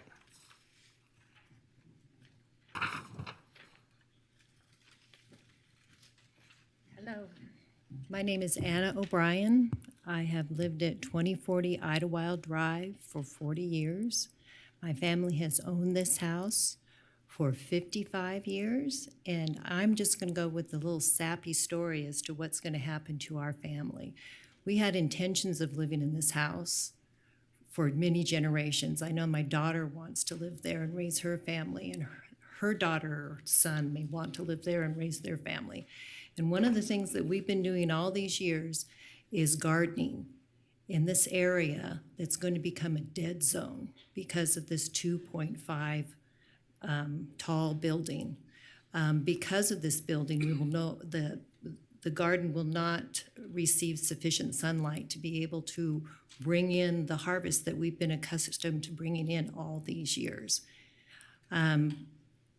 This area is enjoyed by the family in the summertime, in the wintertime, and now that this building is going to be there, we won't be back there enjoying this area because we don't know who's going to be looking down into our yard. They're going to be strangers. How are we going to make friends with them? Why would they make friends with us? Maybe we'll get lucky, but our garden will be gone. And basically, that's just the simple statement that I want to make, is that's the long-term generational effect that this building is going to have on our family and everybody that lives in this neighborhood forever and ever. Thank you for your time. Thank you. Scott Wright, please feel free to approach the podium. And after Scott, Dalen O'Brien wishes to make a statement in opposition as well. All right, good evening, commissioners. My name is Scott Wright. I'm also at 2040 Idlewild Drive, and O'Brien was my girlfriend's mom. I've lived there for 10 years. That's a generational house that was bought many, many decades ago. I took over that garden, and these 2.5-story roof decks will now be shading my garden and looking into it. And I'll have 5 trash enclosures that will be right there on the fence line that I don't believe was mentioned in either the staff report or the applicant talking about it. And although I do not agree with staff's recommendations and lack of better approvals, I appreciate all the time you guys have today to work through all this. First, the only way they're really reaching this dwelling units per acre and any sort of density bonus is by implementing this underground parking that I feel we didn't really go into detail at all when the applicant and staff went over it. This is something that's not found anywhere in this area, and it's completely unprecedented for adjacency to single-family houses. This is not some saving grace from not building apartments today, but it's really just a distraction to them not utilizing their parcel properly and attempting to maximize all limits such as height and setbacks. In the online report and the presentations, there were no site photos. Those just seemed like Google images that they took pictures of the 2 apartments, one which was across the street along Idlewild and not Riviera. And they didn't really show any photos of any of the single-family houses, the real adjacent parcels. There's about 5 of them that are single-family houses that weren't in any of those photos, either from staff or the applicant. The unfortunately placed MF14 zone, which seems to be obviously just unthoughtfully given to parcels near the intersection, is being abused by these out-of-state applicants. There's major privacy incompatibilities taking place after zero effort was made by the applicant to reach out to any of us. We made lots of comments at the NAB meeting, meeting the applicant for the first time, and nothing was really addressed. The staff report says the height was adequately addressed. Nothing has changed. And I understand that reaching out is not a requirement, but it does show that this development is really not trying to be built in good faith. I understand our community is aiming to grow. I worked in the development community in the past. Most of us really don't have problems with it. If they change this house, I think it's a 5-bed, 3-bath. If they want to build these apartments overnight, they really could have just changed this into a triplex. No one would have batted an eye. There's no 2.5-story roof decks looking into our yards. And we would not all be here right now. This is really just demolishing compatibility and just putting something that doesn't look like the neighborhood at all. I really wish those elevations were up with actual site photos. I know the first presentation from the audience here attempted to do something. These are things that the applicant really should have done. This is just not even close to what the city should be trying to accomplish. So thank you for your time. Thank you. All right, Dalen O'Brien, please feel free to come to the podium as you wish to make a statement in opposition, and after him will be Nathaniel Bass. Hello. Sorry, I'm like shaking. So I'm against this project. I am part of a multi-generational home whose garden fence, which has been mentioned before, runs along the property in question. My family has been tending to our vegetable garden for over 40 years. My grandmother, my mother, my mother's uncles, who some have passed, have actually built the walls and laid the paths. All of our garden is all blood, sweat, and tears that our family really cherishes. My partner and I of 10 years have been playing with it. We've had an ornamental pumpkin garden. We've had just experimentational above ground planter beds. I grew up in this house that's, 2040 Idlewild Drive, which is right along the back fence line. I grew up in that house, and I spent hours playing amongst my lilac bushes and stealing raspberries off of our raspberry gardens. By allowing this project to be built, you will be robbing my family because I intend to be inheriting this property. So this will be my babies that are going to be at this house that won't have this garden, that will lose all of the sunshine. The future generations of my family, the joy of our garden will be taken from us. The southwestern sunshine exposure will be gone. This complex will be kind of a visual corruption of our neighborhood, and it'll block my view from the mountains, the sunsets, everything. When I wake up in the morning, when my parents wake up in the morning, when my babies in the future wake up in the morning, letting this gentrification thrive in our neighborhood just kind of seems a little out of place. It's not really a metropolitan area. It's not midtown. It's not really downtown. I understand that there's apartments nearby. I grew up next to them, and people do come and go, but we also know the landlords, and they've been really gracious as apartment neighbors. It's kind of strange. I don't know. It's intense being up here talking like this. My house is the original house of Idlewild Drive. The men who built the California building built this house for themselves to live in while they built the California house. It's a historical landmark. It's made out of riverbed rock. So is the house that will be demolished, which I think is a shame because it's against the law to build houses with riverbed rock now. I don't know. I just think this project didn't take into consideration who will be affected by it. We'll lose our fence lines for 2 years potentially. We have a new puppy. I'm not really sure what we're gonna do to take care of that. I know it seems really small talking about all of this way, and I'm sure there's more important things I could say, but this is my family's home. It always has been. All of my siblings, all of my nieces and nephews. Dan Knapp has played in that backyard. I don't know. I'm just like begging like you won't approve this project just because it's just like my worst nightmare that I never knew could exist till a couple weeks ago. Thank you for your time. Thank you. Nathaniel, feel free to come to the podium. And after him will be Tina Dills wishing to make a statement in opposition.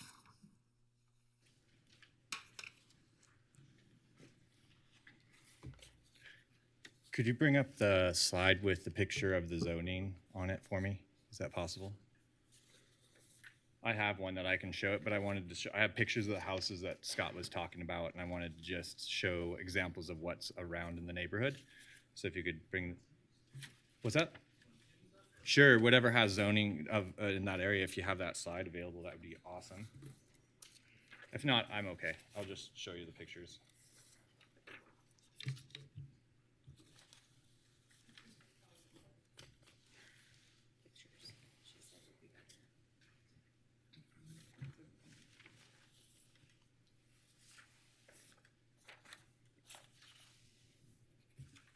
Go ahead and you can put your pictures on the overhead and then Okay. just state your name for the record. We'll start the timer. They're pretty big, so I'll just do one at a time. Okay, so my name's Nathaniel Vass. I live at 2161 Riviera Street. I don't know if I'm the only Riviera Street resident coming here, but this is quite a concern for our street there. The edges of the street are zone multifamily, but it isn't consistent with how the neighborhood has been developed. The zoning is old, outdated. That clearly that the neighborhood is a single family resident type neighborhood. The multifamily resident homes that are there is this right here. This is a duplex, and this is a multifamily residence that is right next to that apartment building that had the Riviera on it. So this is right next to it. And then this is more closer to the proposed development. This is across the street. This is also a duplex. So these are the multifamilies that they're saying are around their development. I can show you, let me show you on this map real quick. So this is where the proposed development is. These two houses are the houses that I'm saying are the MF14s that are currently duplexes. This is my single family right there. So I'm really close. This building will definitely affect my housing values. It's an emotional issue for all of us, and I feel like my neighbors did a great job sharing that part of this. My concern is really more with what it's going to do to the neighborhood with parking and where they're going to do simple things. Parking, underground parking. It's snowing right now. Who's going to remove their snow? Where's the removed snow going to be placed? Riviera doesn't get plowed. We haven't had to plow any of these snowstorms. So where are they going to put their snow? That's a real issue. Parking, 10 units underground.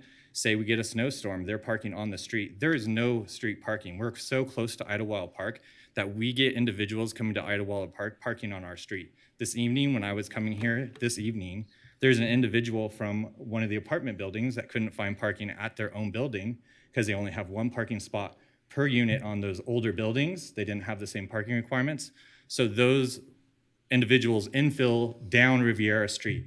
So I believe that this development will just make that even worse. Their trash can layout, they have 5 units, that's 10 trash cans. They're supposed to be 2 to 3 feet spacing between each trash can. So they're trying to put nearly 50 feet of trash can along a road that has no place to place a trash can. That section of Riviera is actually marked red, no parking, and you're not supposed to be laying up trash cans in that area. So those are pretty easy things that just make this not make sense. I don't think the developer really took any consideration of the neighborhood. It's an extremely inappropriate design. Underground parking in that neighborhood is just, I don't understand how this is even a thing. I think that I believe in infill housing. I really do. I think taking urban areas, consolidating housing, great idea. But this is not the way to do it. Who's going to afford these condos? What is the price point going to be at? We're not creating truly affordable housing. I hear that all the time, and this is not going to be that. This is one of those stories that it will be affordable, but it's not going to be. I propose that we do something that has on-site parking for all units, a dumpster for trash, no roof, no on-top decking for Nathaniel, lounging on the roof. I understand. Do appreciate you. And conforms to the look and feel of the neighborhood. Thank you guys for your time, and I wish I had more than the 3 minutes. Thank you. And please come check out the neighborhood and understand what we're trying to say about this. Thank you all for your time.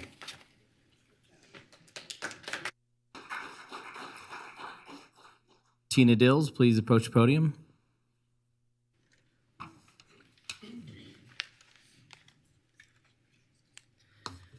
Good evening. My name is Tina Dills. I live down the street on Idlewild Drive, so I'm not even as close as the residents that you've heard from already. And I feel a great impact from this project, and I felt compelled to come in and speak to you. As quixotic as it may be for me to speak to the Reno Planning Commission, I am opposed to this project in its current form. The proposed development does not fit within our established character of our area, and it is completely out of context in where it is placed. To be summarized, it's too tall and it's too ugly. I keep hearing people say it's got underground parking. It doesn't. It has partially below ground parking, which places the entire building above grade level. So there's no interaction between those people and the streetwalkers. I walk my dogs past that house all the time. I've spoken to the neighbors on that street. All of the neighbors in that house will be 6 feet above my head. So if I want to speak to them, which the windows actually don't come out onto patios, so I'm not really able to speak to or interact with them like I am all the other residents on Riviera, it's 6 feet above my head. In none of the renderings are the neighborhood buildings around it shown. So thank you, Tim, for those wonderful pictures that actually show it doesn't fit. It's way too tall for that area. It's going to tower above all of those apartment complexes that I keep hearing and the duplexes next door. It's going to be a leviathan compared to those buildings. It is completely the wrong design. It's a massed structure that has no context through the historic neighborhood that it's placed in. The first thing you see when you look at that is the giant gaping hole where the driveway is. It's not got on-street parking. It has partial submerged parking, and I really feel sorry for whoever's going to clear a north-facing, shaded, sloped driveway from snow. That's going to be a problem, along with putting the snow places. It's going to decrease our walkability, it decreases our tree canopy, and it decreases our quality and our place of living. It's neither responsible nor well-managed growth, and you can hear all of the neighbors speaking to, it just doesn't fit our neighborhood. In summary, we don't mind if you put in a duplex or a triplex in our apartment complex. This particular building is simply too small or too short, too tall, and it doesn't fit into the neighborhood. It was designed by a min-max in Minecraft. It is not speaking to the historic character of the neighborhood. Those little details, and we would be fine with it. If it was a normal apartment complex like we have next door, if it had some contextual relationship to the rest of the neighborhood, we'd be fine. But in its current form, I am deeply opposed to this project anywhere in the historic Southwest neighborhood. Thank you. Thank you.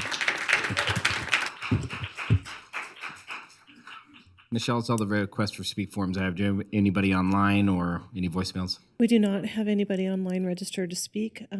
Correspondence was received. Oh, wait. Correspondence was received. No voicemails were received. Somebody just raised their hand on Zoom. Hang on just a second. Ready for whoever that is. I believe we're moving Jennifer Huron into the meeting. Just one moment. Jennifer, if you're ready.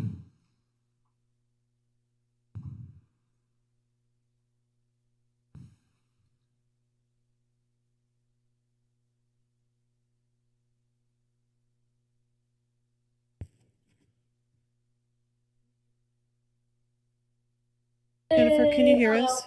Yes, I can now. Sorry, I have a sick baby, which is why I'm not there in person. Okay, you have 3 minutes to make public comment. Thank you. I live on Samuel Way, not as close as all these other people. But I do have a few things to point out, and I agree with the gentleman on Riviera about the trash cans, because that's a problem even in my neighborhood with, I think they only showed storage in there for 5 cans, so that doesn't even give people the option to recycle if they want to. And then yes, putting them on the street. I don't know why that street is painted red. I don't think there's a fire hydrant there. So it could be that there's site issues, site distance issues to the intersection, so I was concerned about that. They're also adding a significant amount of impervious area compared to what's existing there. They show a basin on this back sliver of the property, which seems like it's going to be in conflict with the landscaping that they're proposing to provide privacy to those behind them. And I don't see how they're gonna maintain that infiltration and sedimentation basin with just walkways. How is machinery gonna get back there to clean that out? I'm wondering about the noise that's gonna carry from these 2.5-story decks that are above everything else in the neighborhood and facing a lot of open space with the park there and the river. I'm curious about the garage, if there's gonna be a gate there, not just for snow removal, but vehicle stacking coming in and out. It's very close to that intersection. Looking at my list here.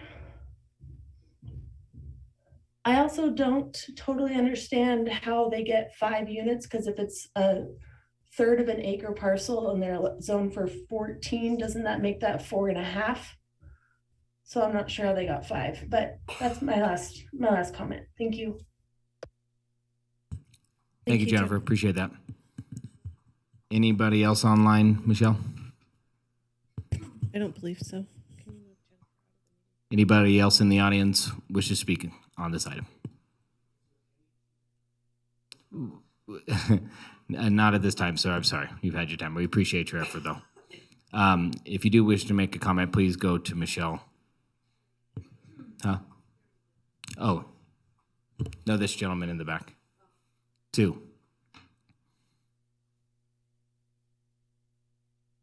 Why don't you just go ahead and make public comment and then come back and fill out the public comment card? Okay. Please state your name for the record when you come up. You'll have 3 minutes. Live at 2970 Idlewild Drive, so I'm down the street from that. I'm in shock over what this is. It looks like a goddamn warehouse going in. You guys, come on. You gotta think about what was just said to you by all these people. It just seems to me that suddenly something like that gets built, and then the rest of Old Southwest will start looking like warehouses. So, and one thing I can tell you about where I live, we have underground rivers there, okay? All this snow and rain, guess what? Lots of water under the houses, okay? So I don't know if the engineers knew that or looked at that. I hope you guys had a soils survey, whatever. Anyway, I'm just telling you, I didn't come here for this, but I'm thinking, oh my God. And I was here before you for the other complex that hasn't been built yet, yay. But in any case, I'm in support of all the neighbors on Samuel Way and Riviera and Idlewild that are don't want to see that. I believe it should be modified so that it fits with the community. Thank you, Mrs. Villanueva, for your issues on parking or traffic. Really appreciate that. In any case, I just wanted to express my support for my neighbors up the street from me. Thank you. Thank you. Please go ahead and fill a request to speak form, please. Thank you.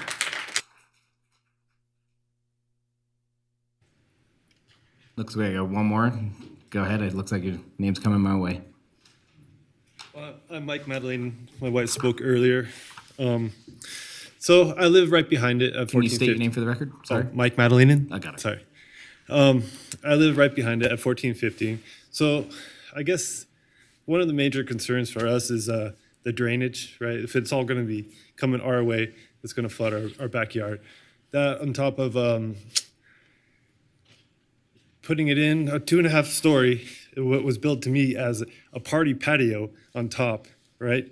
I don't know. I just kind of like to put that in perspective of everyone here. If that was moving next door to you, how would you feel? It'd be pretty rotten.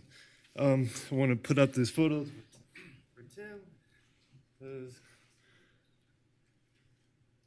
he couldn't do it earlier. So,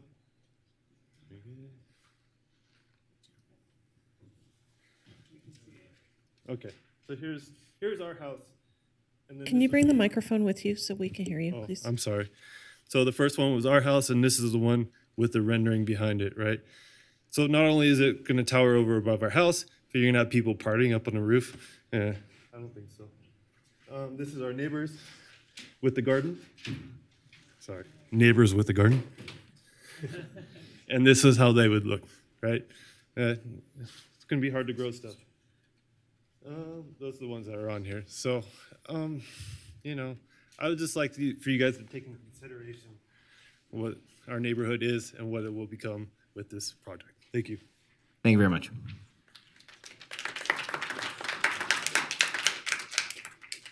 Okay, thank you all for your public comment. Appreciate it. We're going to kick it to the commissioners for questions of the applicant or the city. Can you close public comment, please?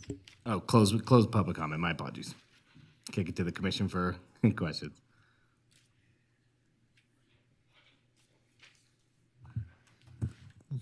Mr. Chairman, I'll start. Go ahead. Thank you. To the applicant, please.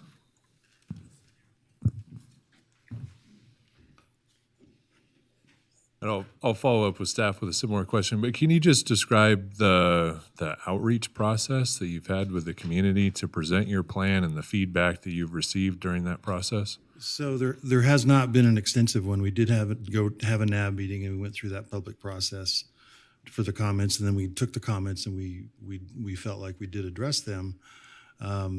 We didn't meet with the neighbors. It's designed within the standards, and we also knew that if it was apartments, we would just be able to go build. One of the things I want to make sure the neighbors do understand, the roof area that is being called a roof deck is actually not a deck that's on top of the building. It's actually tucked in the middle that you can only access internally, and it only faces the street. So you can't see the neighboring properties at all from that, and it's not above. So I want to assuage some of their concerns about some of that. So thank you. And I just wanted to get back to my original question. So just confirming that you went to the NAB. Yeah, we did. There was not other outreach. The comments that went out for the noticing, and then had the NAB meeting, but we did not do other outreach. Okay, thank you. Yeah. Thank you, Mr. Chairman. Thank you, Commissioner Gower. Any other commissioners with questions? Commissioner Johnson? Thank you, Mr. Chair. I'm actually going to ask staff a question first. Carter. So just want to understand from the way this was presented, as I'm understanding it from your presentation, we're zoned MF14. So by right, this could be a single unit as an apartment complex.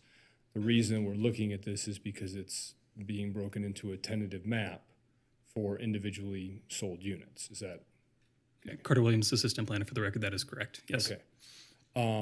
So I guess the second question is, there is in that zone, if we built another single family residence or a duplex or a triplex, are any of the requirements that are looked at, do the setbacks change? Do the height requirements change, or is that all based on the zoning of the property? The height and setbacks would be the same, yes. And none of the property characteristics would change. We would lose the capacity to, like that one condition on lighting. That is not something that's generally applicable to other residential properties. Okay, so under that scenario, a large two-story building could be built 20 feet away from the property line in the back by right. We're just looking at it because it's multiple units for individual ownership. That is correct, yes. Okay. And then the follow-up, and I'll ask you this from looking at it, and I can follow up with staff. I heard during the presentation, there was some discussion in the applicant's presentation about modifying utilities and drainage for the site to tie into existing City of Reno infrastructure. So what does that mean in staff's mind with respect to storm drainage for the property? So currently the stormwater flows are being directed towards other adjacent properties. So with the grading on the lot and this inclusion of this infiltration basin, it'll direct the most of the stormwater flows to the street, so to connect with existing facilities. Okay.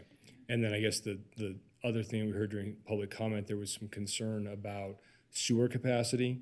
Obviously, this is would be an increase in the number of fixture units tied to the sewer.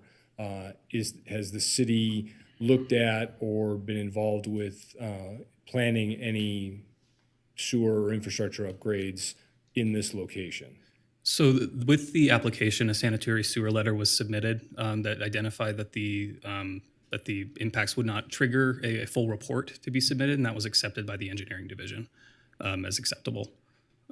Based on the added units correct. that are there. Okay. Thank you. And Mr. Chair, I have additional question for the applicant, if that's okay, if nobody wants to. Please jump go in. ahead. Okay.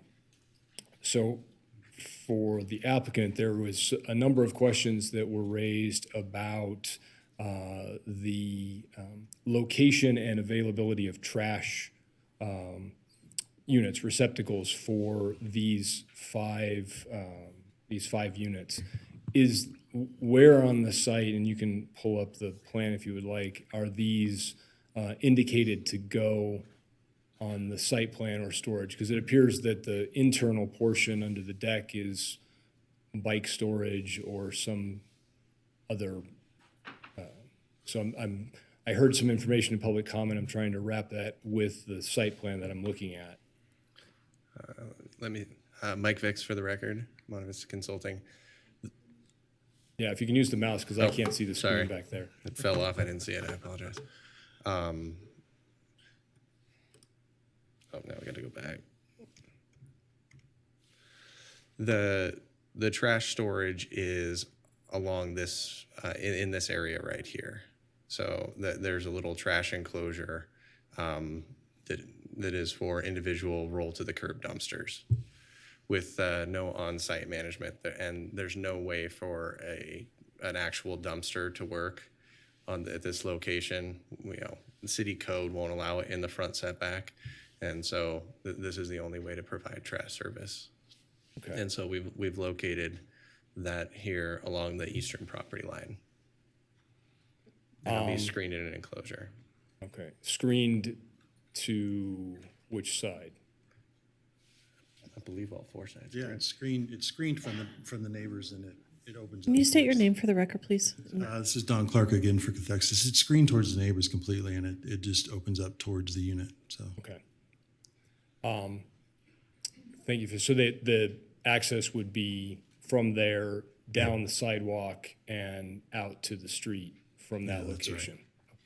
Okay. And like other single family, they pull them out to the street.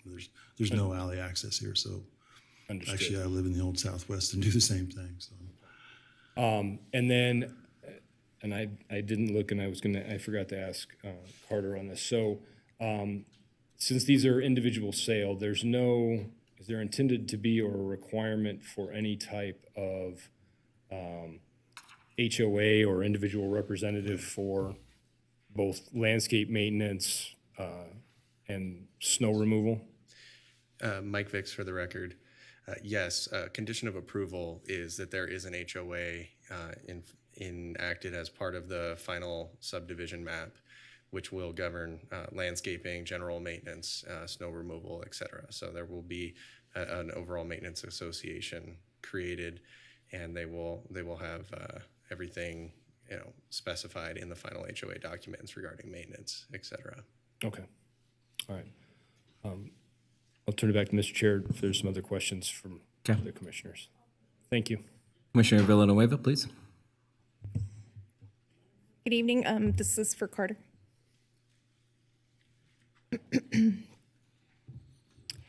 So, Commissioner Johnson touched on this briefly. He touched on this is zone MF14, and a development like this is permitted by right. Can you explain what that means? Yes, so when a development is permitted by right, it means that no additional discretionary review is required, so it doesn't go through a public hearing process or through an administrative discretionary process. So it's considered a ministerial review, so it goes straight through to the building permit for review by reviewing agencies. Okay, and then, so what are we reviewing today? This is a request for a tentative map, so for the subdivision of the parcel so that there's an opportunity for individual ownership. Okay, so, and I know you touched on it briefly, I just want to reiterate that for those listening. And this project, what is the height of this project? The height, so the top of roof is at 28 feet at the highest point, and then there's a parapet that extends to, I believe it's 33 feet. Okay, what's the limitation for height in this zoning area? In the MF14 zone, the limitation is 35 feet in height. Okay. But I will caveat that the parapet is allowed to extend 4 feet above that, so there's an effective 39 feet allowed. So this falls within that 35 Correct. foot height, okay. We heard a lot about shadows, and is that something that the city or the applicant and, we need to consider in this type of project, is shadows and how that impacts? Or is that something that needs to be looked at and reviewed, or is that something that is considered at all in something like this? The code contemplates a specific trigger for when we start looking at shadows, and it's applicable to any type of development. So when a building exceeds 35 feet in height, we'll request a shadow analysis, whether it's through this process or the building permit process, because the building can't exceed that. From a code perspective, it's seen as no different than any other development throughout the city. Okay, so it's not triggered in this case as far as how that's going to impact the neighbors? Correct. That requirement would not be triggered. And I know I did see a condition. I'm sorry, can I keep going? Please do. You're fine. I did see a condition 6, construction hours. So it does start pretty early. Is that standard? 7 a.m. on Monday through Friday? Is that standard construction hours? That is a standard condition that we apply to most projects, so that those hours are standard, yes. Okay, is that something we could potentially modify? Is it customary to modify? Can we change that if it was maybe, if the applicant was willing to work with some of the neighbors? Yeah, if there was, the condition can be modified. It's not established in code. It's more of a policy and how we implement that condition. Okay, and then my 2 more questions. So I know the HOA, the covenants and conditions, we kind of touched on that, so I actually won't go into that. But parking, can you just elaborate a little bit on parking, and then is there going to be ADA parking? For single-family residences, the ADA parking is not required. There's nothing, ADA parking isn't provided for this specific. And so each unit is required 2 parking spaces per code. That's met 5 with 10 spaces. And that's being met in this? Correct. Okay. All right, Yes. Thank you, Chair. Thank you. Commissioner Armstrong, please. This is also for the city. Thank you, Carter. So a lot of the issues I've heard raised this evening are around privacy and compatibility, specifically with design. I understand the zoning aspect of why it fits, but can you maybe drill down more into the rationale of the city of, one, how is privacy actually mitigated effectively to address some of these concerns? And 2, when you look at compatibility, especially with the house that's directly behind it, it doesn't appear to necessarily fit in the community. So to address the privacy issue, the city, there's not really there isn't a code requirement generally throughout the city for privacy, and it's not related to the findings. So from staff's perspective, it's not something that we're analyzing for this request. From the compatibility perspective, there are wall articulation standards that are built into code. Most areas in the city don't have a specific design style or architectural style that that needs to be met to address compatibility. So from staff's perspective, we're looking at, is this building meeting these wall articulation design elements, which there's a number of them that include wall plane offsets and variations in building height. And are they meeting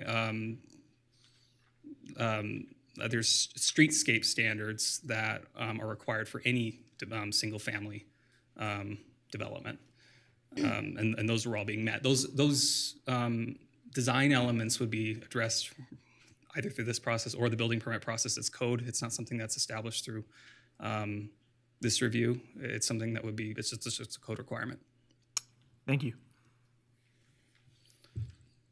Commissioner Munoz, please. Thank you. It's going to be for developers. With everything that's been said tonight, and obviously if you wanted to go in and build an apartment building, I believe it's 6 units that you'd be able to put on that. That's correct. Okay, and 39 feet would be the That's maximum height you could go? Yes. Without site review, or what is the benefits for you, and why are we going through this route instead of you guys just building? So this is Don Clark from Cathexis again.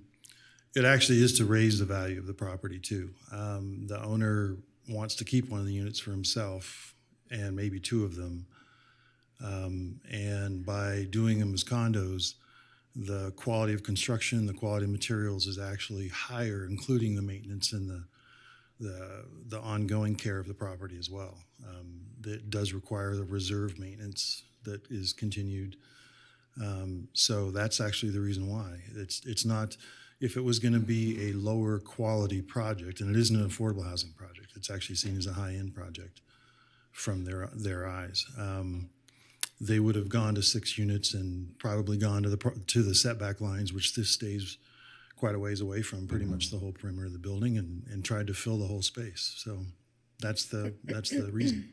Okay, thank you. Commissioner Velto, I didn't want to forget you about you being virtual. You have any questions? No, just discussion whenever we get to that point. Okay, I have one question for the applicant. Just can you enhance a little bit more about the underground parking? I guess I didn't get a really strong understanding what that's looked like and how that's being built in here. So driving into the site, we actually go down, it's a half story. So it lifts up the front units up a half a story. We could have gone deeper, but it would have pushed the parking deeper, which would have been fine kind of geometrically, but it would have taken the back 2 units and actually lifted them up, which we didn't want to do. So we tried to contain it so we could keep those even lower. They're about 20 to 22 feet. So a typical 2-story height on the back 2 units, and then only took the area that was pushed up further up near where that the apartment building is, and that's the only section we lifted up. And then we stepped the building back down towards the street. So a lot of it was actually trying to balance not going too high for as much of the building as we couldn't, but also get to 10 spaces. And the covered parking is actually great for snowy. They'll have to shovel the driveway, but you don't have to shovel the parking spaces, which is a whole other thing. So covered parking, obviously spaces, is it going to have garage doors? Are those open and closing, or are those open? Has one, it's a gang parking for one garage going in. Okay. So, and then there's access up into the center of the project and out. So. Okay, gotcha. Thank you. Commissioner Villanueva, go ahead. Thank you. This is for the applicant. Would you be willing to, I guess, slightly reduce those hours of construction, maybe move it from 7 to 8? I mean, I don't know if that's something that, might alleviate some of the concerns. I mean, I don't think it will, but some of the neighbors obviously did have concerns about construction. Is that something you guys would be open to, or the applicant would be? It's not an answer I can give. I'm not the applicant on it. I would say it's likely they wouldn't want to, because that's normal construction hours kind of across the city. And as you're getting, I mean, Mark can speak to this well, as you get to subcontractors and other things, it's, it's pretty typical that that's when construction starts around. And yes, we understand construction is disruptive when it's happening, so. And the design, do we get, actually this might be for the city, but maybe you can answer it. Does design come back to us for review as far as aesthetic and compatibility with the neighborhood, or is that's not something? Okay, because it's just a more contemporary design than what's next door, for sure. Okay, and I'm not an architect, so maybe I don't know if Commissioner Johnson's willing to chime in or any of the others familiar, but I know that was another concern that was raised, is the compatibility as far as the look. And, I don't want to say no to this project. I think, well within your right to design it, quite honestly. But it'd be nice if you could be empathetic to some of your neighbors and consider some of their concerns. I can't force you to do that, but, it'd be nice if you can Well, consider that. I am sympathetic to their concerns, so I'm not dismissing their concerns. We're also, it's kind of both sides of the street. We're also next to two very monolithic, flat roof apartment structures that are literally, this actually tucks up into and next to. So we use this project in a contemporary way, which if you see kind of everything that's being built now is much more flat roof, contemporary lines, but also broke it down, I think, in the articulation in the building and split it so it was two small structures that approach the street and it breaks down in between and then it steps down in the back. So we really were trying to pay attention to the impact it would have in the neighborhood and the transition from the two apartment buildings down to the single family that goes to the west. So Thank you, Chair. Thank you. Mr. Chairman, I have one more Please, question, if I may. Commissioner Gower. Carter, question for you. To follow up on my first question. Did you present this at the NAB? I was not present at the NAB. Normally staff rotates, so we're usually not we may not be the person who's the case manager at the NAB. You know who was at the NAB presenting it or It representing? Was, Mr. Winter. Joey? Yeah, so. Do you know, can you tell me anything about what happened at the NAB meeting? If there was comment, because I didn't see anything in the packet in terms of feedback from the NAB. I didn't get any public comment from the NAB members themselves. And many of the people that were at the NAB were here to voice their concerns. So I'm not aware of the specific discussion at the NAB. Okay, thanks.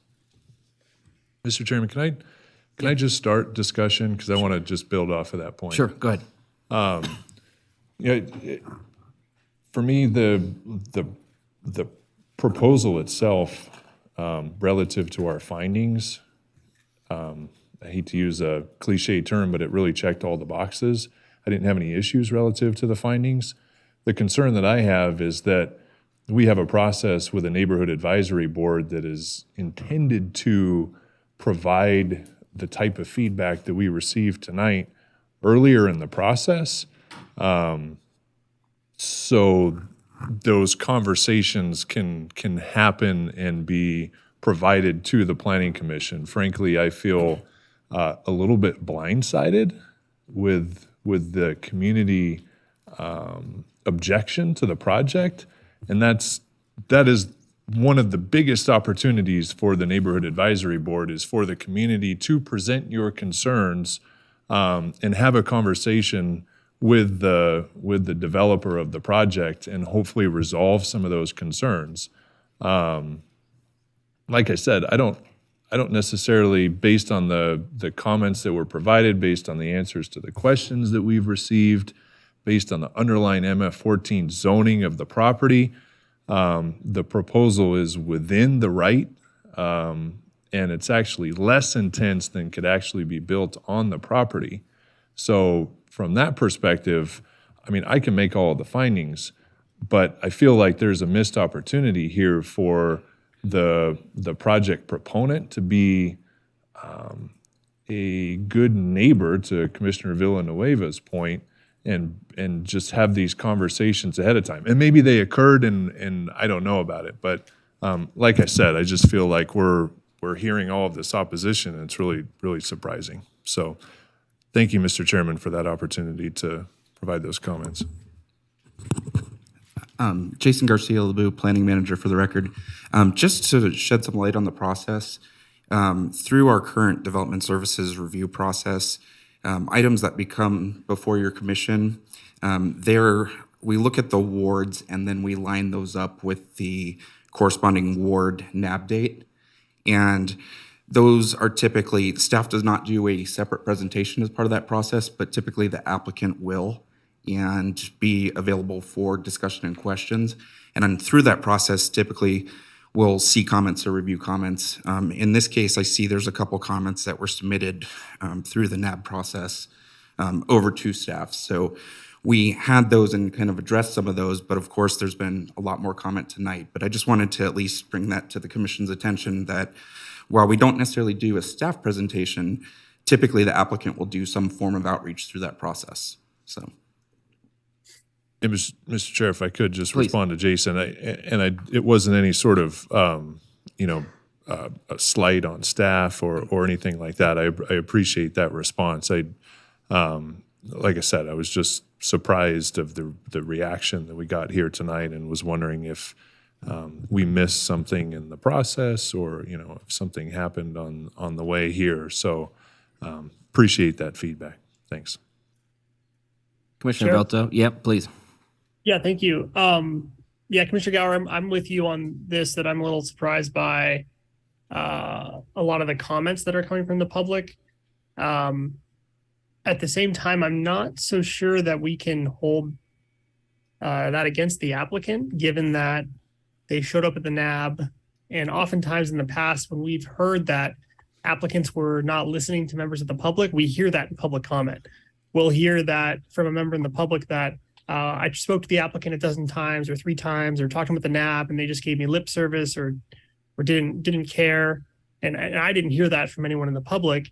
So that tells me that I can't necessarily hold that against the applicant as we go through that. And I'm not suggesting that that's what you're saying, more just that's how I'm looking at it. But I do concur with you that I can make all the findings on the project given what's permitted by right, and that this is less intensive a project. That really helps me be able to make the decision. And a lot of the concerns that the neighbors have brought up, like the height, the property values, blocking sunlight into the garden, all of those concerns would still exist if they were to pursue the alternative of an apartment complex, but we'd have absolutely no discretion, and it might be worse. So I don't think we should make perfect the enemy of their good, or in this case, like relatively better when there's a worse option that's allowed by right that we have no say over. So because of that, I can make all the findings and I'll be voting in favor of the project.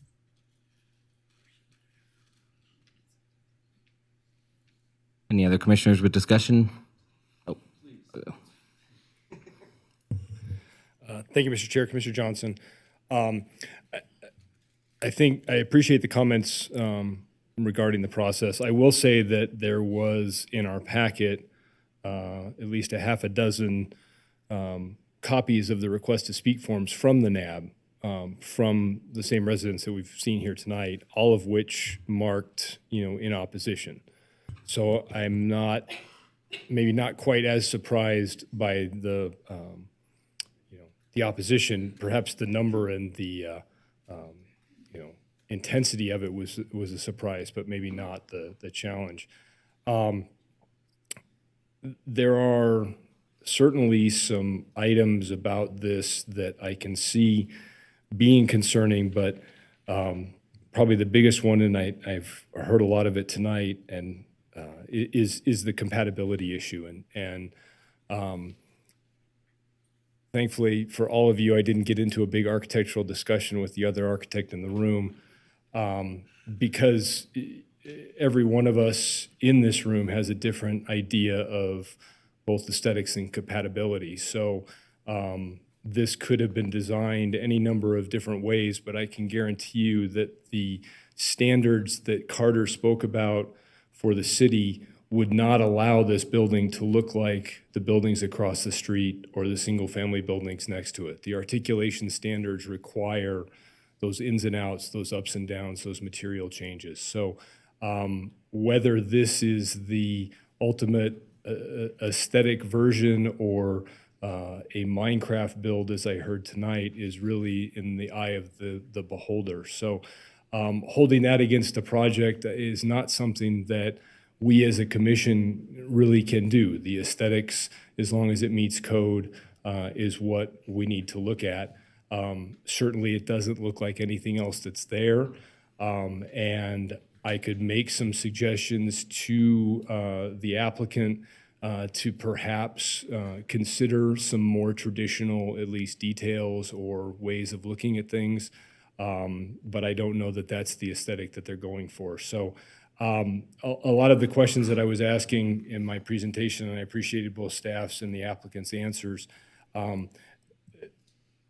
the intent of the development and the intent of the code review is to do things the way, we want to improve the situation. So we want to improve the drainage, we want to improve the utilities, That wants to happen. Certainly, there's some challenges that go with it, but we're not looking at a zone change. We have an existing zone. This is allowed by right, and it could be worse. So when you're hearing the commissioners say they can make all the finding, it's based on the fact that this is not, we're not asking to change anything in code. We're just looking at something that complies with that. So while and what I also want to say is in looking at this, I do see that the backside is lower. It's 22 feet to the top of the parapet roughly. That's a two-story building. That's a two-story building 20 feet away from the setback line.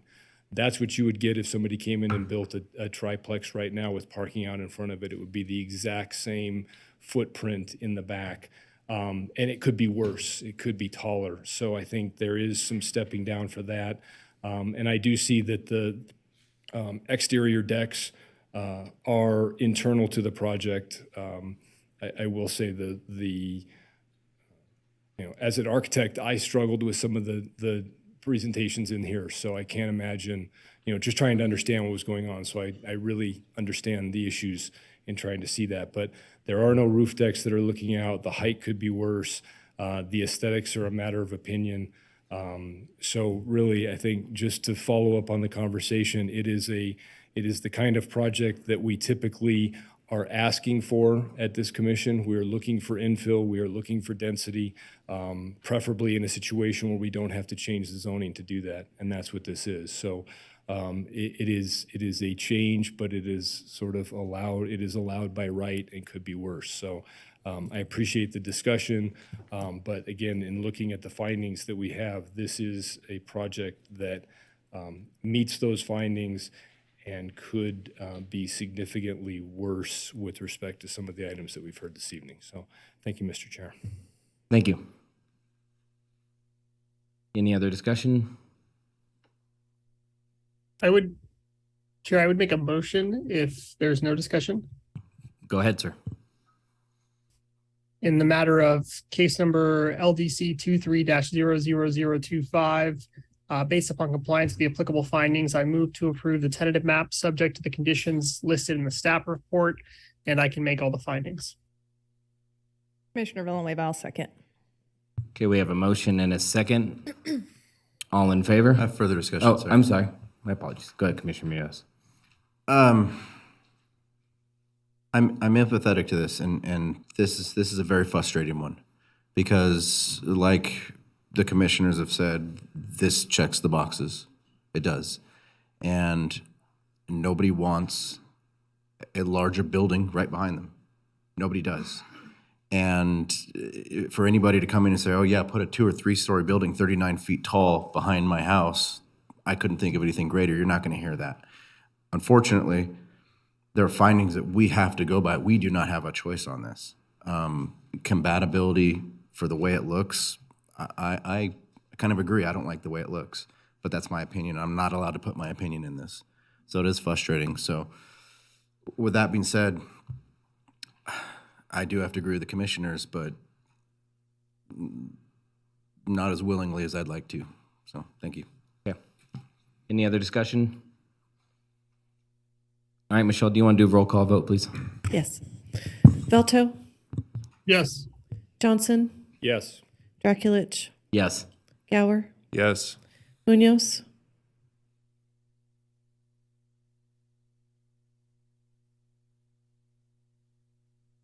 No.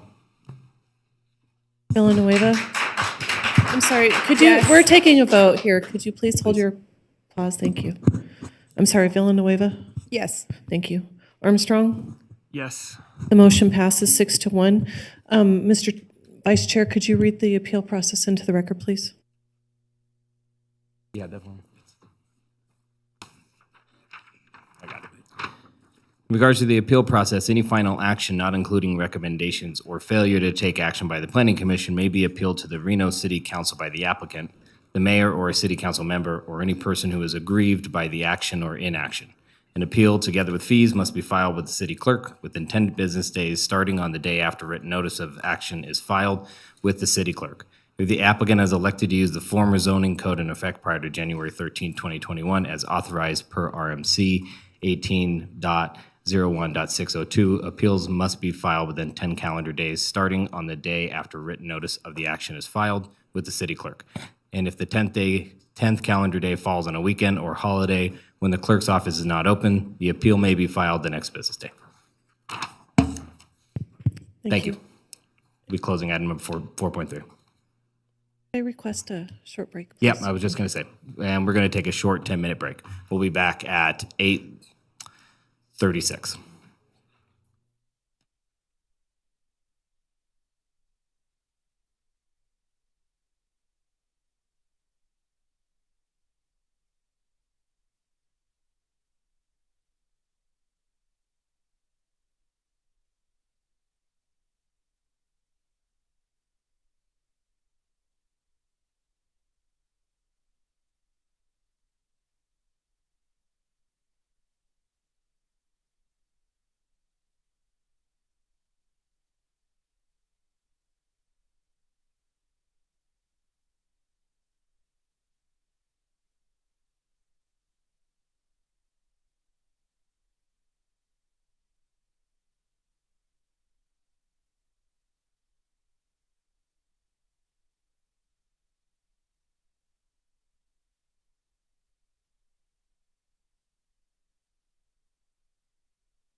All right, thank you all for coming back in after that short break. We will now start with item 4.4, case number LDC 23-00026, Ground Point Townhomes South. We will start with a presentation from the applicant's representative.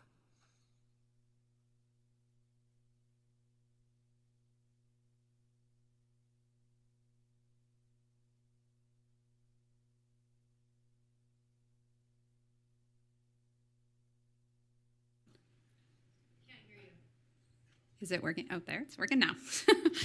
Good evening, Commissioner Stacy Huggins for the record with Wood Rogers representing the applicant in the Grand Point Townhomes South project.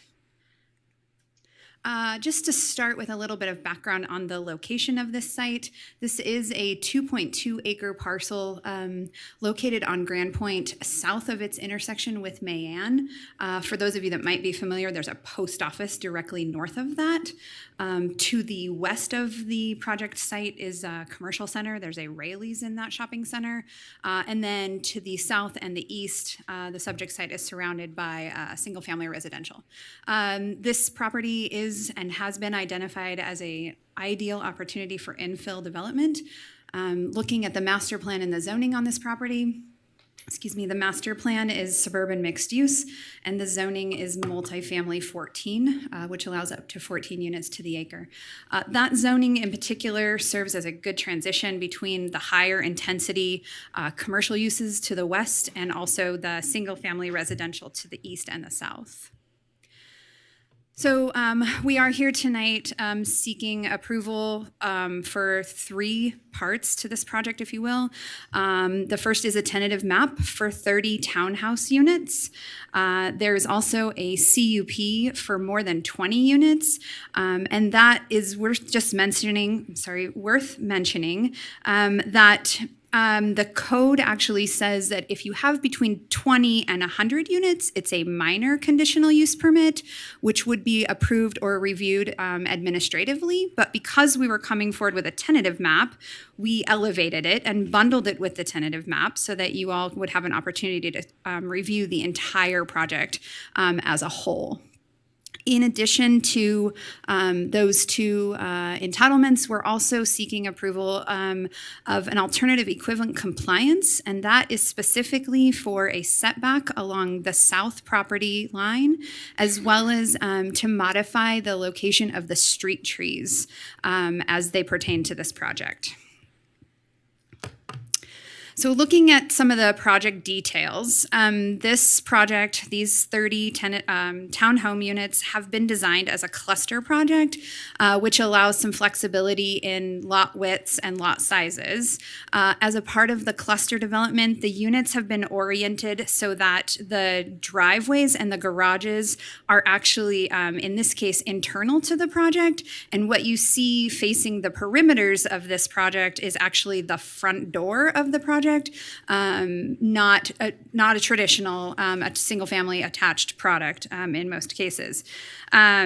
There will be no, in the case as you see it here designed, there will be no vehicles backing out onto the north access road. That north access road does provide ingress and egress to the post office. Primarily, you can see it provides access to the rear of the post office where the employees as well as mail delivery trucks go every day. So these units were designed intentionally to have access internal to the site, which supports the road design as presented here. There is a common area along the eastern edge that was preserved primarily as a result of topography. We were trying to minimize our disturbance on this site, and so because of the steep slope on that east side, we retained it as common area, not to be disturbed with the exception of the landscaping. One thing I want to mention, historically, there has been a lot of discussion from the neighbors to the south about not wanting through access at Backer Way. So the project was designed with an EVA coming to the south into Backer Way that will be gated on both sides. It will not be a through road providing access between Backer Way up to Grand Point. The 30 units, we did a trip generation analysis where by code, we are well below the threshold for a full traffic impact analysis. So looking at the trips that are anticipated with this project, we're looking at approximately 200 average daily trips and 15 p.m. peak hour trips. The current road network in the area consists of collectors, which have been designed to accommodate this type of traffic. Looking at the buildings themselves, so each unit, or this project, consists of 2, 3, and 4 unit buildings. And you can see those on the site plan. I don't know if this mouse works. Oh, there we go. The 4 unit buildings are primarily over here on the east side. The 2 packs and the 3 packs are mixed within the interior of the site. Each unit will have a garage, a 2-car garage. So the parking is really provided with each unit. Minimum parking requirement for single family attached is 2 per unit. So in addition to the parking spaces required for each unit, there are 8 guest spaces on site. You can see those here on the eastern side of the project. And then there's also room along Grand Point for on-street parking that would be about 4 spaces. As designed, the project includes private streets that are 28 feet wide. This street circulation and this design has been reviewed by Reno Fire Department and been approved for their circulation purposes. I mentioned the common areas. Again, there's this large common area on the east, as well as everything you can see in green in here. The roads, because they're private, will also be considered common. They will all be maintained by a homeowners association responsible for cleanup and any snow removal that might have to happen. And then I do want to point out that on this plan, there are approximately 65 trees shown. Just a quick glance at what the architecture of these units will look like, and I picked here as examples. This is the 3-pack. If you want to imagine a 4th unit on the end, they generally look the same. The top will be the front. Again, that's facing the perimeter of the site, if you will. And the bottom picture is the rear, which is oriented internal to this site. In the MF14 zoning designation, the maximum allowable building height is 35 feet and 2.5 stories. These units are designed at 26 feet to their roof peak. So we are within, or actually below, the allowed building height for the MF14. And here's just an example of what the 2-unit buildings will look like.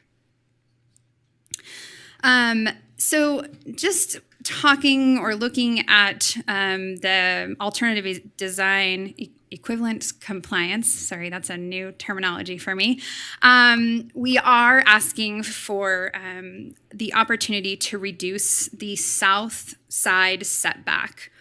I mentioned earlier that because we elevated the minor conditional use permit to a CUP so that the whole thing could be reviewed as one package.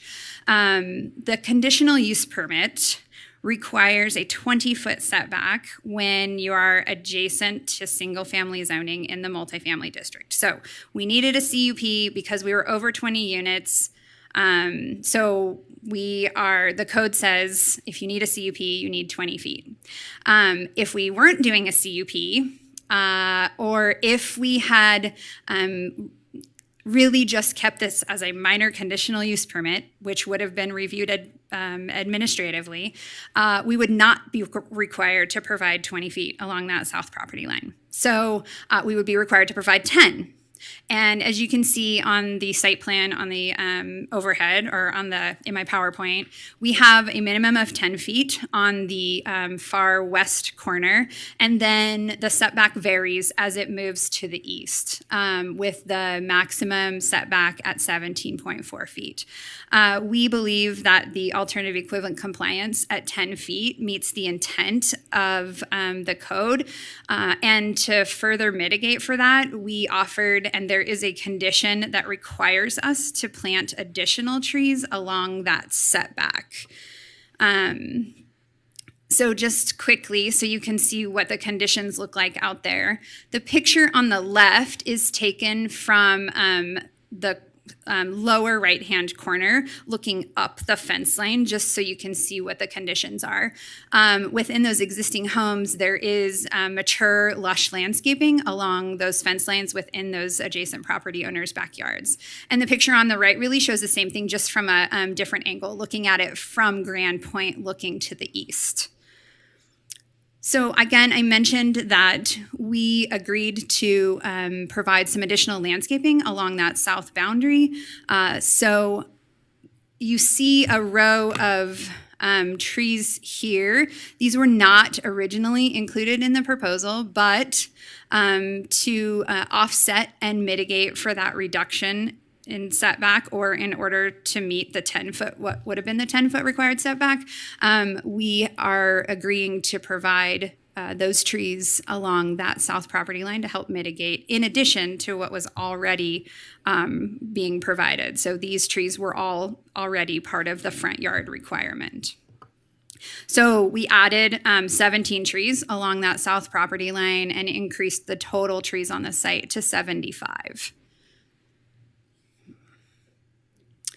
That is our project. I do want to just mention these are for sale townhomes. They do provide a good transition between the single family detached on the south and the east, between the commercial to the west and the civic post office to the north. The project brings another housing option that can help to fulfill, the need for attainable housing in all of Reno, but specifically in this area. There's not another product up there like this. And then the project does meet several master plan policies related to infill and redevelopment, neighborhood connections. One thing I neglected to mention, right now there is no sidewalk along Grand Point in front of this property. So there's sidewalk south of here and there is sidewalk in front of the post office, but there's a gap. And so this project will make that improvement with curb, gutter, and sidewalk along there to further make the connection to the schools that are south of here that much safer for children. That summarizes our project. I am available for any questions, as is the rest of our team. Thank you very much. Thank you. All right, we'll now take a presentation from the city.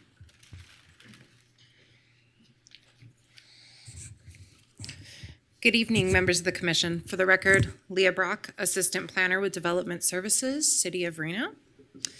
And this late evening, I am presenting the Grand Point Townhome South application. The subject site is currently vacant and it's 2.25 acres. It is located on the east side of Grand Point Way, just south of Mayan and a couple of blocks north of Winnemucca Elementary School. Today's request, as the applicant stated, is for a tentative map for a 30-lot, single-family attached townhome subdivision. In the MF14 zoning district, over 20 units requires a minor conditional use permit, and the applicant did elevate that to a full conditional use permit to be heard by the commission along with the tentative map request and the alternative equivalent compliance for that reduced setback and the residential street tree requirement. Again, the subject site is located in the multifamily residential zoning district. That zoning district does allow for 14 units per acre. And again, that minor conditional use permit is required for the single family attached development with 20 or more units. If it was multifamily, it would be more. Key issues here were overall site design, compatibility with surrounding development. The proposed tentative map includes 30 single-family attached townhome units, which yields a gross density of 13.33 dwelling units per acre. This is within the maximum density of 14 dwelling units per acre. Site design features the Paseo orientation with vehicular access provided from the street frontage and pedestrian access from that Paseo frontage. The garages will be set back 6 feet from the street to discourage parking in the driveway. And condition number 8 is that CC&Rs will restrict vehicle parking in those driveways to keep those streets free of traffic.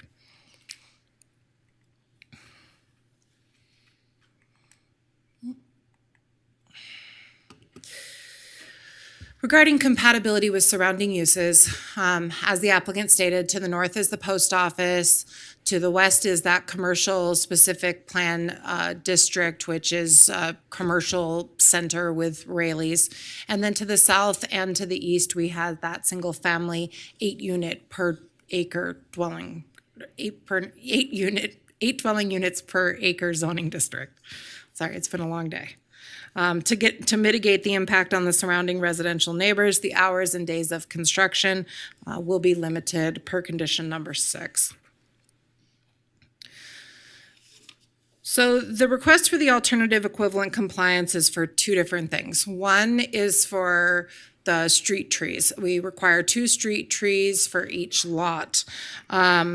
However, in this particular case, the interior streets function more like alleys with this 6-foot driveway rather than front yards. So providing street trees would impede the vision triangle and probably conflict with the utilities because the utility boxes are set out there as well.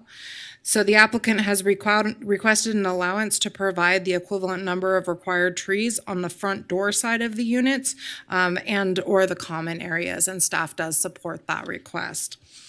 The second request for alternative equivalent compliance is a little bit confusing because this is an inconsistency in code, so I want to make sure that this is understood. So what Reno Municipal Code says is that any project requiring a conditional use permit in a multifamily district shall have a minimum 20-foot setback from any property line abutting a single family district. So let me read that again. Any project requiring a conditional use permit. In this particular case, this doesn't require a conditional use permit. This requires a minor conditional use permit. So if the applicant came forward with this and all they were requesting was that minor conditional use permit to allow for over 20 units, this would be reviewed administratively. We would look at it. We would say there's a 10-foot setback required here. It's met. It's approved. But in this particular case, because they escalated it to the conditional use permit, they're subject to these increased standards. And so when staff looked at this, we said, okay, if this was multifamily, it would be 10 feet. If this was processed as a minor conditional use permit, it would be 10 feet. So to go above and beyond, what we want to do is we want to do an alternative equivalent compliance. And then not only do we get the 10 feet that would be required, but keep in mind too that that's 10 feet of landscaping. That's a common area there. So it's not people's backyards backing up to this. We're getting increased screening along that side. We're getting the trees planted every 30 feet. And the roof height on these could be potentially 35 feet, given the zoning district. That would be allowed by right. But as the applicant stated, I think the tallest buildings at the peak are 26 feet. And I think a couple of the designs were 25. We measure it from the median of the pitch, so it's actually less than that. So just want to throw it out there that if this came forward with a multifamily design, it wouldn't be subject to that criteria, and these buildings could be much taller. So staff is in support of the request for the alternative equivalent compliance, and condition number 11 has been added to get trees planted every 30 feet along that property line.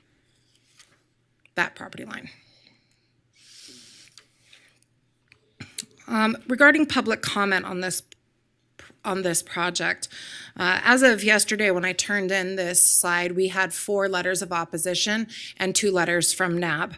The NAB members both were in support of this application, and they cited that this was infill, transitional development, and compatible with surrounding development and uses in the area. The opposition that we received was citing traffic, the reduced setback, which I understand the concern there, adequate infrastructure, noise pollution, and number of units.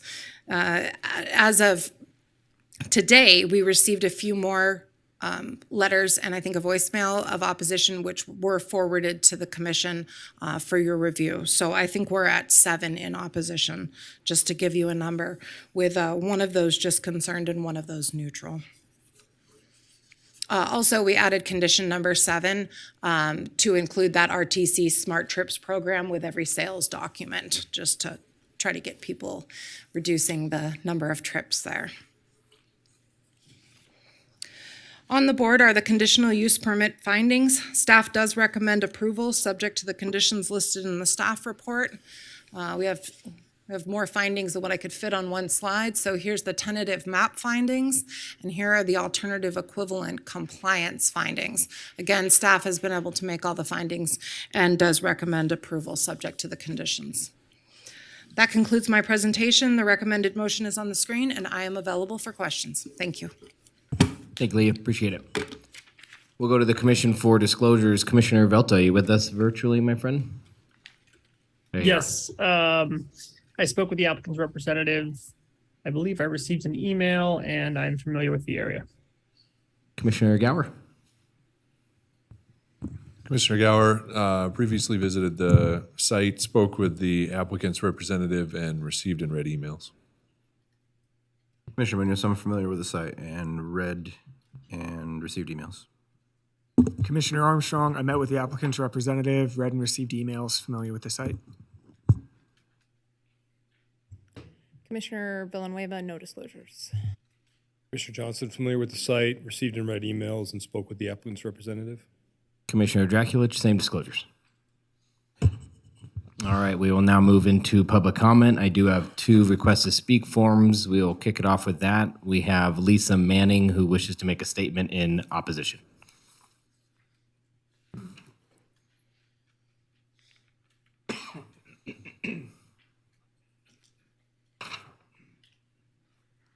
My apologies for speaking out of turn earlier. This is my first experience with this process. My name is Lisa Manning. I live at 1545 Corona Court. I'm one of the property owners just to the south side of this development. My concern is with how close these units will be to our homes and our property line.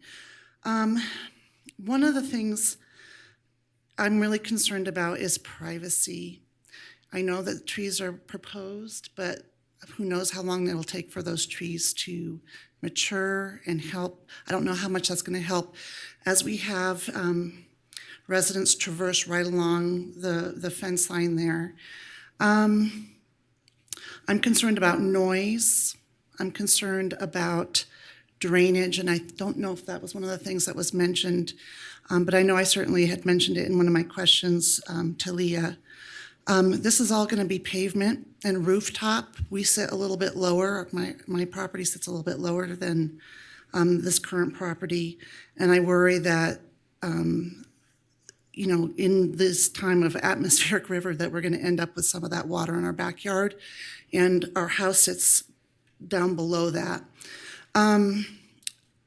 So there are a lot of things I'm worried about. Traffic is another one. I know that it's considered capable of accommodating the traffic, but just know that there's only 2 ways, well, there's 3 ways out of this area.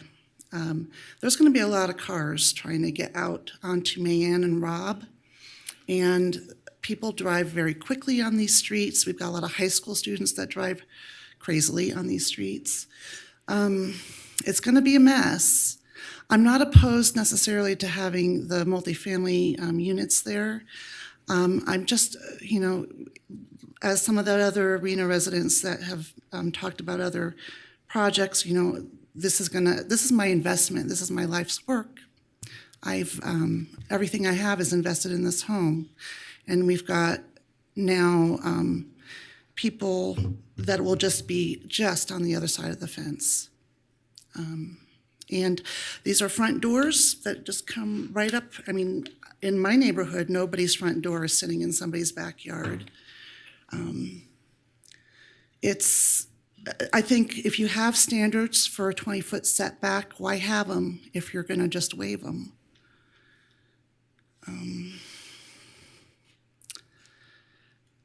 I think, I don't know if I have much more to say about it, but it's, these are people's lives that are invested in their properties, and we want to be able to enjoy our properties and not have a lot of noise behind us and not have people walking right behind us. One of my questions, I guess, is, what is their proposal for drainage and what is our recourse if there's problems with it? Another question I have is, what do we, can there be a wall preventing, people from like looking through the cracks in our fence and stuff like that? Just some thoughts. Thank you for your comments. Thank you for your time. You bet. Thank you. Next up to speak is Ian Franson, wishing to make a statement in opposition. Hi, my name for the record is Ian Franson. I'm a resident at 1518 Backer Way. I'm a long-term resident. I grew up in this neighborhood, and I chose to stay in this neighborhood. I just realized this morning that this is actually two separate projects, so bear with me. I'm speaking twice. But could I get that map, the overhead view up here? Just to point a few things out. I'm really not sure the developers did all their homework on this one because, as the last speaker just said, there are issues with drainage. There were some issues with this map. The pictures didn't seem to do justice to this area. I walk through here, 10 times a day, sometimes going to the grocery store. I ride my bike. So I feel every crack in the road. The traffic's bad. The roads are bad. And there's some things, the smaller one where you can see all the units, maybe with the trees and stuff in there, similar to that. Okay, so where to start? So if you look at, I can't really. Okay, so if you look at the mouse. Oh, okay, thank you. Okay, so if you look, first of all, I'm right here, and I've lived here a long time. So there's a lot of pedestrian traffic right here, and I don't see any access for pedestrians. The high school kids walk through this dirt field. They walk down like this. This is the same way I walk. This is the same way all my neighbors walk. And it looks like pedestrian access may be shut off. I'm not sure about that. So that's one concern I have. Another concern, well, a few concerns. It's hard to know where to start. Seems like a few things in this are a bit misleading. Okay, so this right here, this is a concrete drainage ditch. I don't know how that's going to go for a common area or how those trees are going to fit in there because it's a drainage ditch. It was built with a ditch. This concrete runs below all our houses through our backyards. These people on these properties on Shadow Park who are not here to represent themselves, they don't have solid fences. So that's a big privacy issue too. Whoops. Sorry. Okay, and like these trees here. These trees are already here. You can actually see them right here. This is the post office. They already have these trees here, so that's a little bit misleading. Right here, and this is not a built feature, but this is a small gulch and creek. It is currently flooded. This is currently a flooded creek that drains into here. And I don't know if y'all really did your homework or how familiar you are with this piece of land. Have you walked it? I'm not sure that you have, but I really think that this, and I'm trying not to repeat myself for the next one, this seems kind of ad hoc, like they just put it together. They're really shoving them in there. Like this is going to be really dense. There's a lot of traffic here already, okay, between the elementary school that was crowded when I went to it 25 years ago, the post office, which is busy all day, every day. Look, right, this is a one-way in, one-way out for this post office. All the post office traffic from the back, all the workers, everyone who goes to the post office, they come out here. They turn here, they go up here. I have been in gridlock here on Grand Point for 15 minutes because it's very hard to turn left onto Mayan sometimes because it comes around in a blind corner. Okay, so between all that and the Rayleighs, it's gonna be way more traffic than we're used to, and the roads are already bad. It's gonna decrease our quality of life. Thank you for your time and your consideration. Thank you. Michelle, do we have anybody online who'd like to speak? I don't believe so. We did receive correspondence for this item. We're looking. Voicemails were received. All were forwarded to the Planning Commission. Do you want to transition into the voicemails? Please, go ahead. And I have no other requests to speak forms, just so you know. Hi, my name is Joanna Morrow. I live at 1679 Shadow Park Drive. Our backyard backs up to the property of Grand Point Townhome South proposed unit of LDC, Larry David's Charlie 23-00026. And I am totally against having public housing back there. Between littering garbage, sounds, we already have bass, people driving by recklessly with loud bass music all night, smells from drugs to cooking smells would travel right into our homes. I have no trees blocking the back end of my household, so the back end of my property dips down, and then on the other side of our property fence is a gully. It's supposed to be the county drainage line. It needs to be cleared out. It has lots of weeds and huge cinder blocks of cement and alcoholic beverages and everything over the years that have collected back there. And it's not, it's not beneficial at all. Anyways, everybody driving in at nighttime, their headlights would come into our property.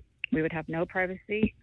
We can see straight out to that property from our kitchen table, from our bathtub, and from our master bedroom. So there would be absolutely no privacy for us whatsoever. I know my neighbors have trees, so that's not quite an issue for them. But I also work at the Billinghurst Middle School, where a lot of kids are unattended, Austin Creeks, Austin Crest apartments, Ambassador Drive apartments, with all of the teenage, delinquent and everything like that. All the crimes that we've had in our neighborhood have come from Austin Crest or just up by McQueen. Once they've been traced back. So we have disruptions during the middle of the night. We have smells. We have no privacy, and littering, crime for teenagers or whatnot would be jumping fences. I don't even care if they put a cinder block wall up. That's not going to stop them. At any rate, I'm totally against it. I don't mind a bank or Alzheimer's house, hospital, clinic, something like that would, have respectful operation hours and respectful property. But, we have bought our homes. I've been here 15 years. My neighbors have been here 25 plus years, and there's new babies in 3 of the homes around me. And sounds and everything is invasive. We already have all the sounds from the post office at 2:30 in the morning, 2:20 in the morning, and 4:30 in the morning. But especially late nights on hot summers, we have to leave our windows open, and this would give us absolutely no.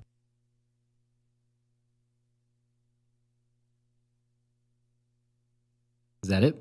My name is Valerie Santana, and I live on Backer Way, and I'm calling regarding LDC 23-00026, the Grand Point Townhome South.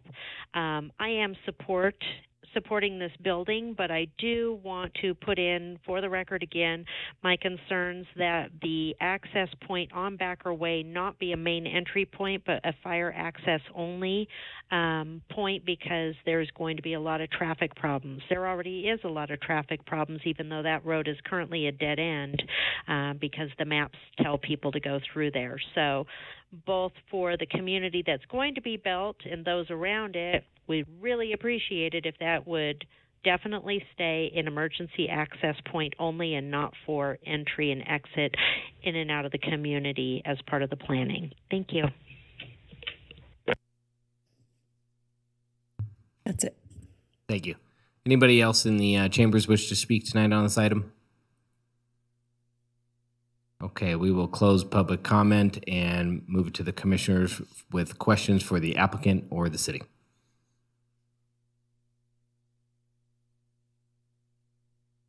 Commissioner Gower. Thank you, Mr. Chairman. Stacy?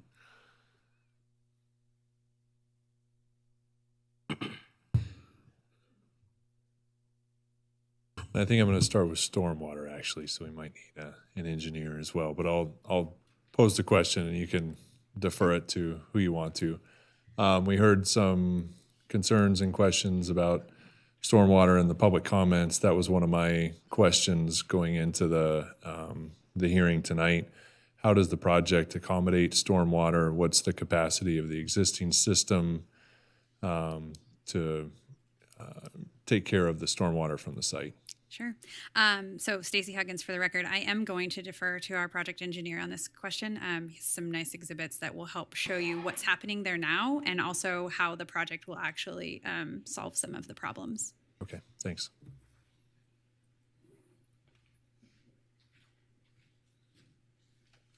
Good evening, Mark Sendagorder for the record.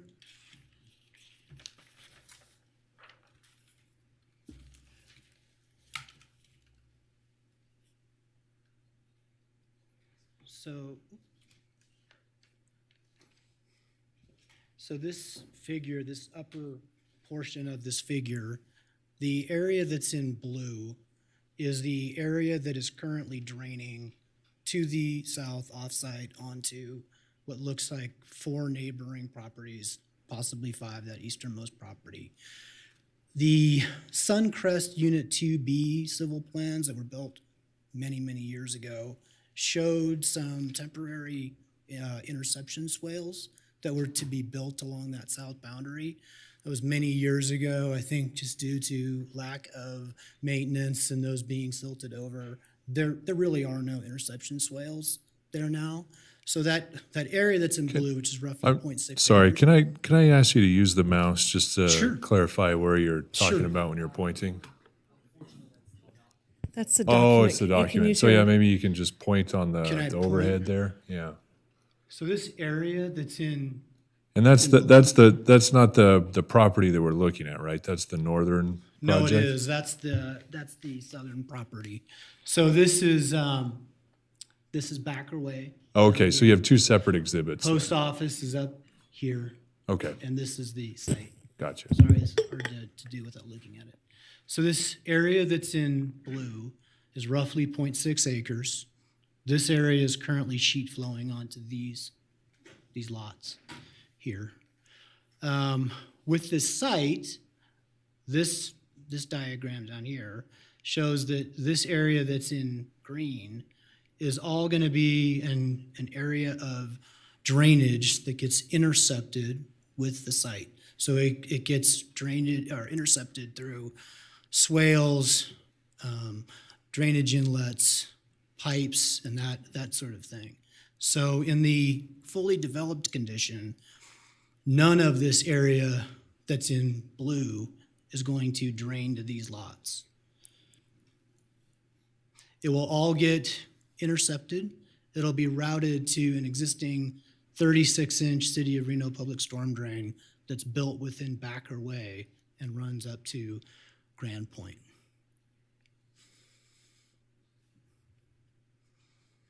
Okay. Trying to follow the arrows. It's like connect the dots.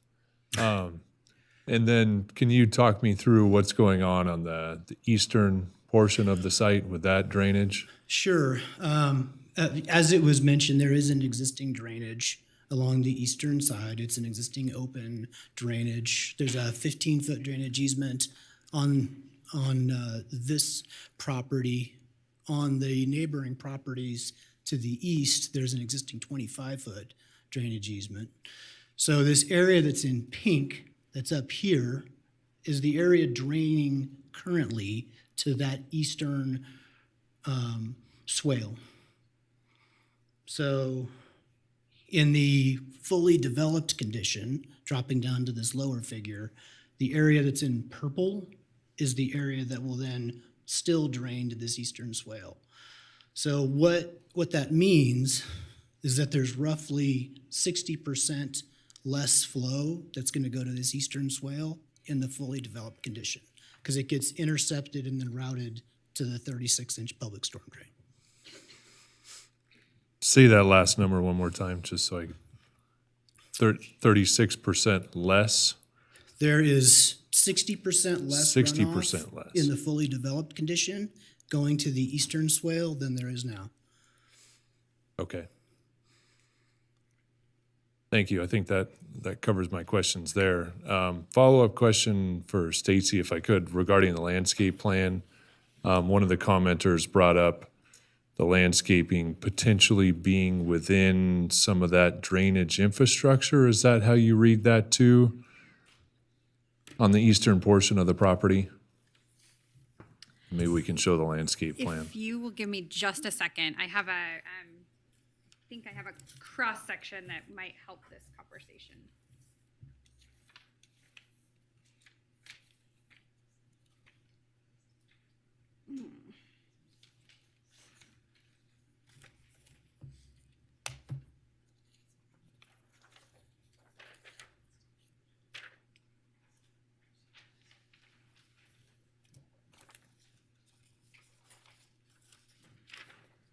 Before I do that, let me do So Stacy Huggins for the record. So the first thing I want to show you, and I guess just to focus on the south project, this looked at both because we did cross sections for both projects, but looking at the south project here, we did 3 cross sections across the bottom and then the 2 of them across the east. And so to really answer your question, Commissioner Gower, I'm going to start by showing the cross section that was labeled number 6. So that would be this cross section right here. Okay, just for location purposes. So in this cross section, you can see the proposed unit set back from the PL 11 feet with a 4-foot sidewalk along there and a retaining wall. And then behind the retaining wall will be a drainage swell, as Mark mentioned, and then the property line. So the trees will actually be located, some of them are located on this side of this sidewalk area, and then there will be additional trees planted in here in this drainage swell area. And those additional trees that we're providing to mitigate for the reduced setback are in that swale area. Stacy, how does that work if they're in the swale? I'm pretty sure that, Mark, that is consistent with what you told me, right? Trees are in the swale. Sorry, just double checking. Yep. And if we want to come back to it, it's fine. I'm trying to reconcile the location of the vegetation relative to the drainage sorry. infrastructure. I misspoke. No, I misspoke. My fault. Sorry about that. The second row of trees are actually located right on this side of the sidewalk, not in the swale. Okay, so you have an 11-foot section there, Separation. 4-foot sidewalk area, and then, Trees on both sides of the sidewalk. okay, The trees on the far south side of the sidewalk are columnar trees to ensure that they fit along there. okay, so up against that retaining wall. Correct. Okay. What about the trees on the eastern property line? So if you bring up the landscape plan, there's vegetation proposed along that side of the site too, and there was a comment made about that vegetation potentially being within the drainage infrastructure that's already there. I have another exhibit. Hold on.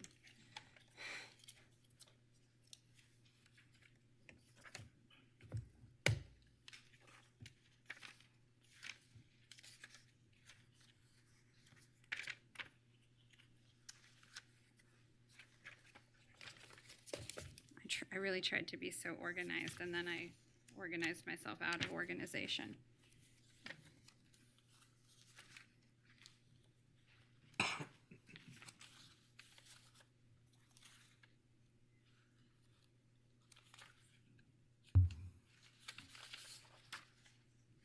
That's what I'm looking for. Thank you. Sorry about that. So the landscape plan that was submitted with the tentative map is preliminary, right? It's kind of our best guess of where we think trees and shrubs and other landscape elements might be planted. So this plan has been pushed along significantly further since we submitted the tentative map. So what you see here is a more formal landscaping plan for this site. And so you can see that, well, you will see.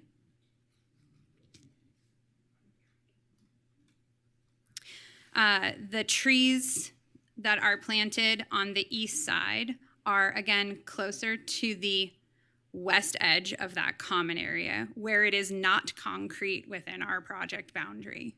I think that's what you're getting at, the mention of the concrete within that drainage area.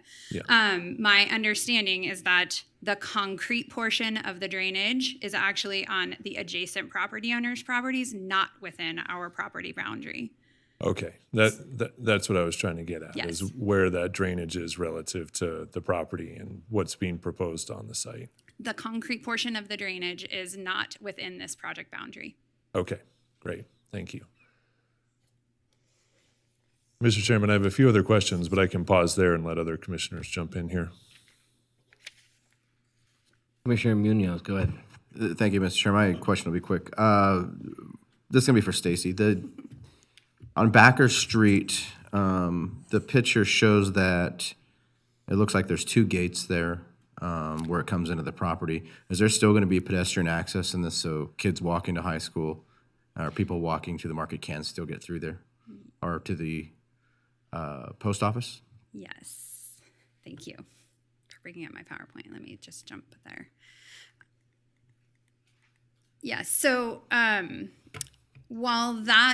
area that the arrow is pointing to will be paved so that fire trucks can get through there. The gates are just intended to make sure regular passenger vehicles can't get through there, but it won't cut pedestrian traffic off through there. Okay. So people will be able to continue walking through this site, utilizing the pedestrian paths that are provided with the project. Great. Sure. Commissioner Velto, do you want a chance to chime in? No questions right now. Thank you, though. Commissioner Villanueva. So I know you're asking for the 10-foot setback versus, I believe, what would be a 20, is that right? Am I understanding that Yes. correctly from the neighbors? So can you go into detail about that for me a little bit?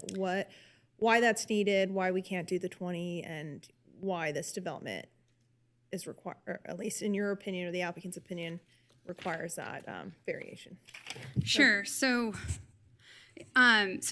the image on the screen really shows, this site is very much constrained and it's very narrow. The access road on the north end provides access to the post office, both to the customers and also the employees and the trucks in the back. So we don't have a lot of opportunity for wiggle room on that particular access point. It's a known constraint on this property.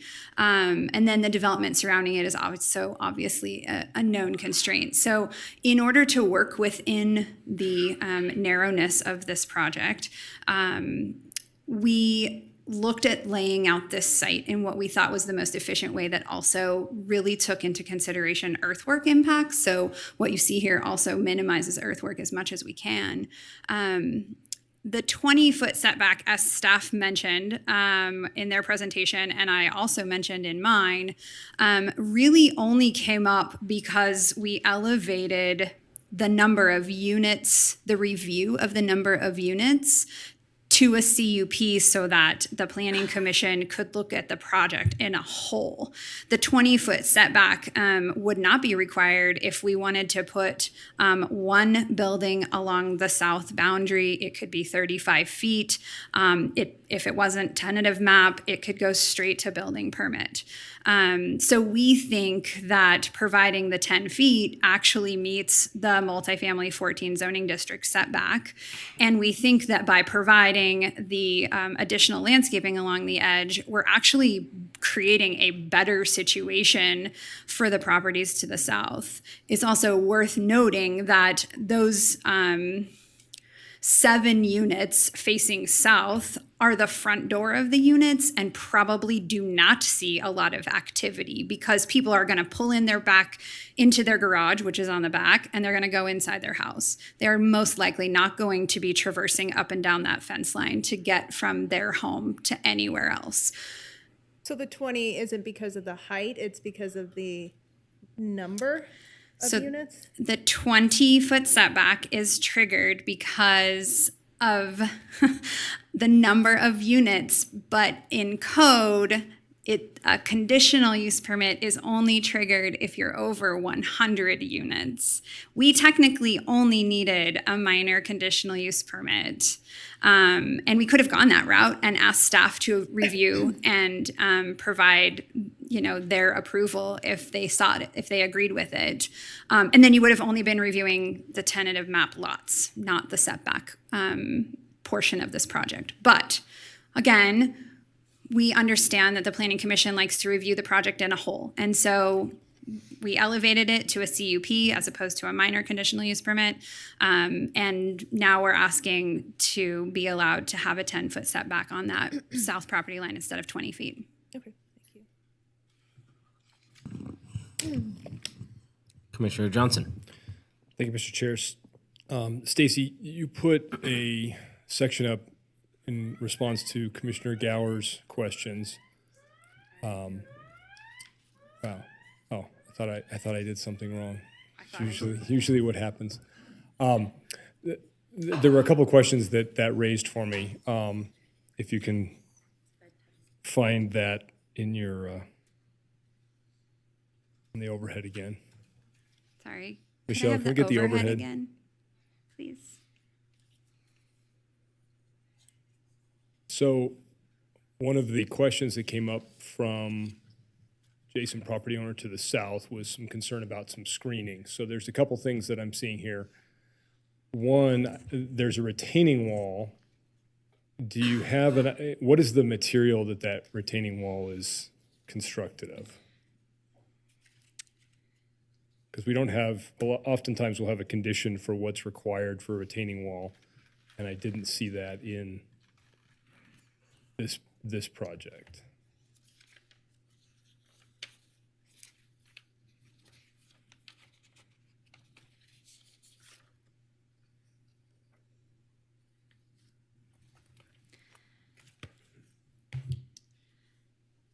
So I just, as a disclaimer, this is not, the necessarily the right color for this wall, but this is what the wall will likely look like. And then it will have a railing on top that's similar to what you see here, but it'll only be 4 feet in height. Not this, what you see here is a 6-foot railing on top. For this project, it will only be 4 feet on top of the retaining wall. Okay, so does that retaining wall appears to be a varied height? Does it extend the entire length of the south property line? Yes, it does. Okay, so because it looks like the 4 or 5 properties to the south, there's varied distances from this. Some of them are side yard setbacks, some of them are rear yard setbacks. So it looks like this one is to the east, so it's a side yard setback. And then we would have in the center that same situation, but with additional, so this is the section cut there that you're showing. Okay, so the other ones would have the same assembly of retaining wall and guardrail fencing above that. Okay. Correct. The wall will extend at some varying degree of height along the entire south boundary there. Okay. Including on the other side, to the east side of Backer? Yes. Is it on the east side of Backer of the wall? No. No. Thank you for clarifying that, because okay. Okay, so I appreciate that answer. So then, and I guess just to follow this further, because you mentioned one of the questions that Commissioner Munoz had about circulation through here. So if I was looking at the way to go from the route off of Backer Way, is that sidewalk that's adjacent to, that we're looking at the cut through, does that sidewalk open up to the emergency access on Backer Way?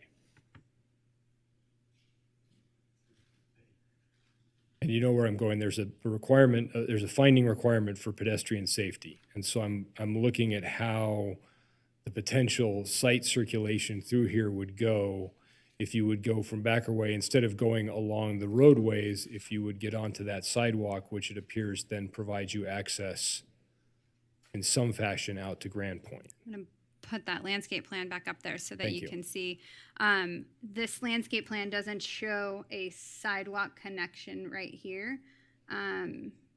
But again, the gate isn't going to preclude people from going around the gate, and it will connect. They can connect to sidewalk that goes up on this side of this unit, or they could connect to path that goes along here. So there's a grade differential between the edge of that sidewalk and Backer Way? Yes. Okay.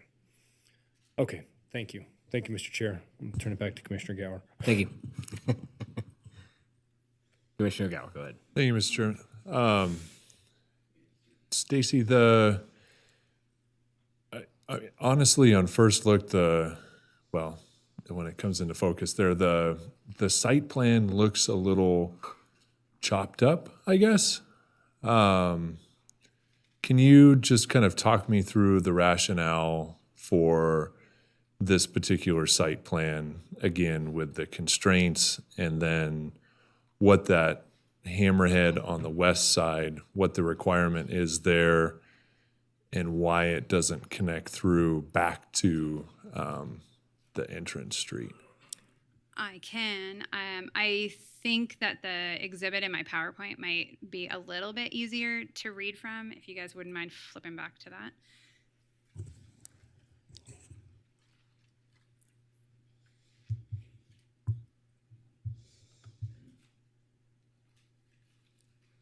Thank you. So again, looking at the narrowness of this site, the road is 28 feet in width. It meets fire requirements and City of Reno requirements for street design. We needed to have this as a hammerhead to also meet fire turnaround requirements. So that meets the fire requirements. I am making an assumption that you are trying to understand why potentially this road does not cut out to the north. Is that a fair direction that you are headed? Yep, heading that way. Okay.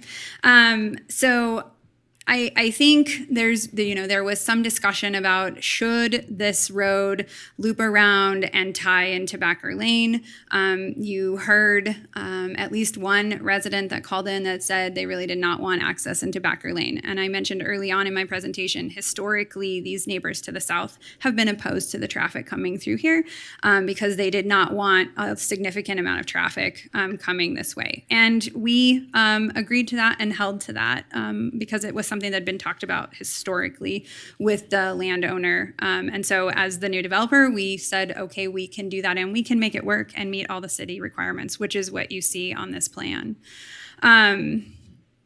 We heard some concerns about, and as part of looking at whether we could make the 20-foot setback work along the south boundary, there was a suggestion to consider bringing this road all the way around the south side and looping it back up for a secondary access out here.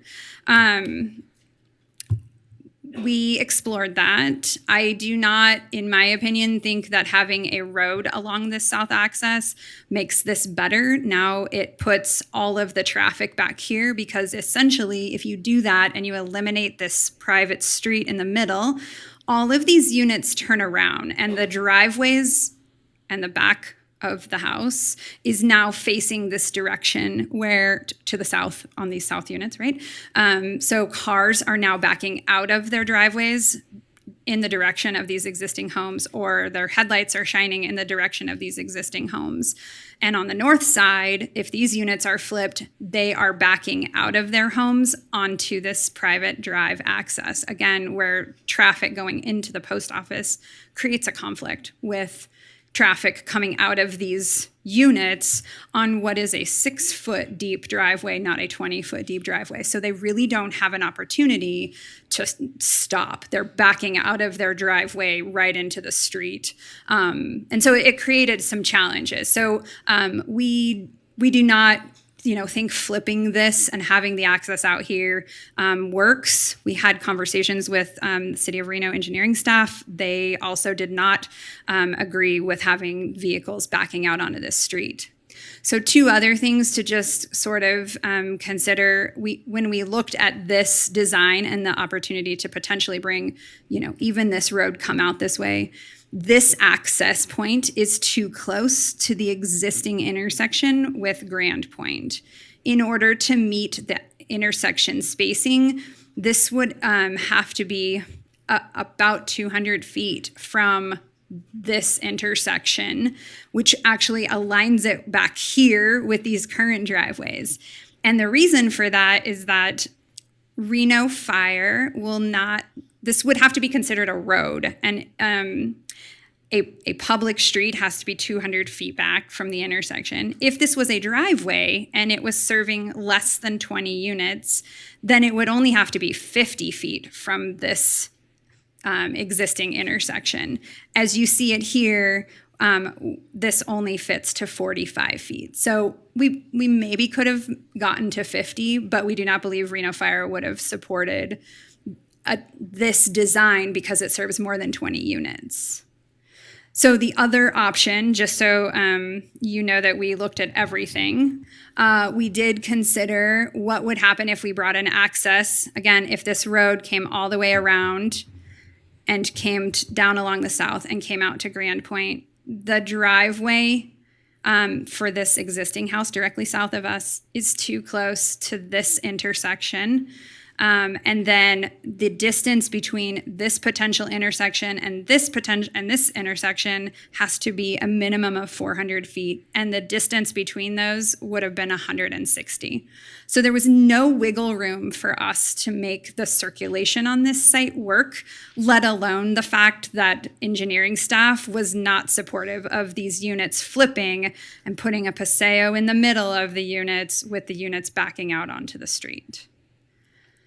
Does that answer your question? Yeah, thanks for walking through those scenarios, and appreciate you looking at those alternatives. I guess the last follow-up question I have on that is why 20 units then? Or why the number of units being proposed? What's the magic number there? Just to clarify, the 20-unit threshold is a fire department regulation. We're asking for 30 units total. 30 units, sorry. Why 30 units? Why not? 30 units is below the MF14 density, and we can make them fit on this site based on this design with the street sections the way they are. Okay, thank you. Mr. Chairman, if I could have Commissioner Munoz, did you want to jump in there? I just wanted to follow up with staff on the setback consideration. Please do.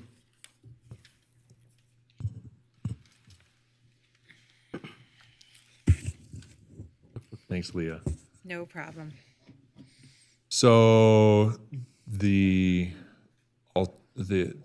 AEC and the findings associated with the AEC put us in a little bit of a interesting situation. So we have a particular finding, number 4, under that says that doesn't result in essentially any less issues. Yeah, you had it on your last slide there. No greater impacts occurred. So how does staff make that finding? And what is your suggestion for Planning Commission making that finding based on your interpretation of the code? So based on my interpretation of the code, there's not going to be a greater impact because we're still meeting the 10-foot side setback that's required per the MF14 zoning district. So if you look at code and you're looking at multifamily residential 14 units per acre, and you look down the chart and you look at side setback, it's 5 feet. And then it says, except when adjacent to single family residential, it's 10 feet. So the side setback for the zoning district is 10 feet. In this particular case, there's no greater impact on the neighboring properties than any other development that would be occurring on that property. And again, when we looked at this is an inconsistency in code, because basically what happened is that the applicant was held to this higher standard of 20 feet because they chose to bundle the minor use permit with the tentative map to be transparent when they came before this board. So in a way, they were being punished for bundling that and presenting it all as one application rather than piecemealing it into the city and letting one be an administrative review and then bringing the tentative map before the board. If they had done that, they wouldn't even need an alternative equivalent compliance. So when I look at the MF14 zoning district and I look at the findings for the alternative equivalent compliance, there's no greater impact on those neighboring properties than it would be under any other development with a 10-foot side setback. And actually, they're exceeding code by planting those trees. Okay. I'm going to digest that for a second, turn it over to Commissioner Munoz. Thank you, Leah. I think this is going to be for the developer. Looking at the site map that you have, and then the two properties that are already to the south, closest to the shopping center. The last two on the hammerhead to the south, so S15 and S14, as a vehicle makes a left-hand turn south there, the headlights are going to be pointed directly at the backyard of the second property off of the cul-de-sac there to the south. What mitigation or what is the developer planning on doing to screen the headlights coming into that area? I think the last one before that was a better other way.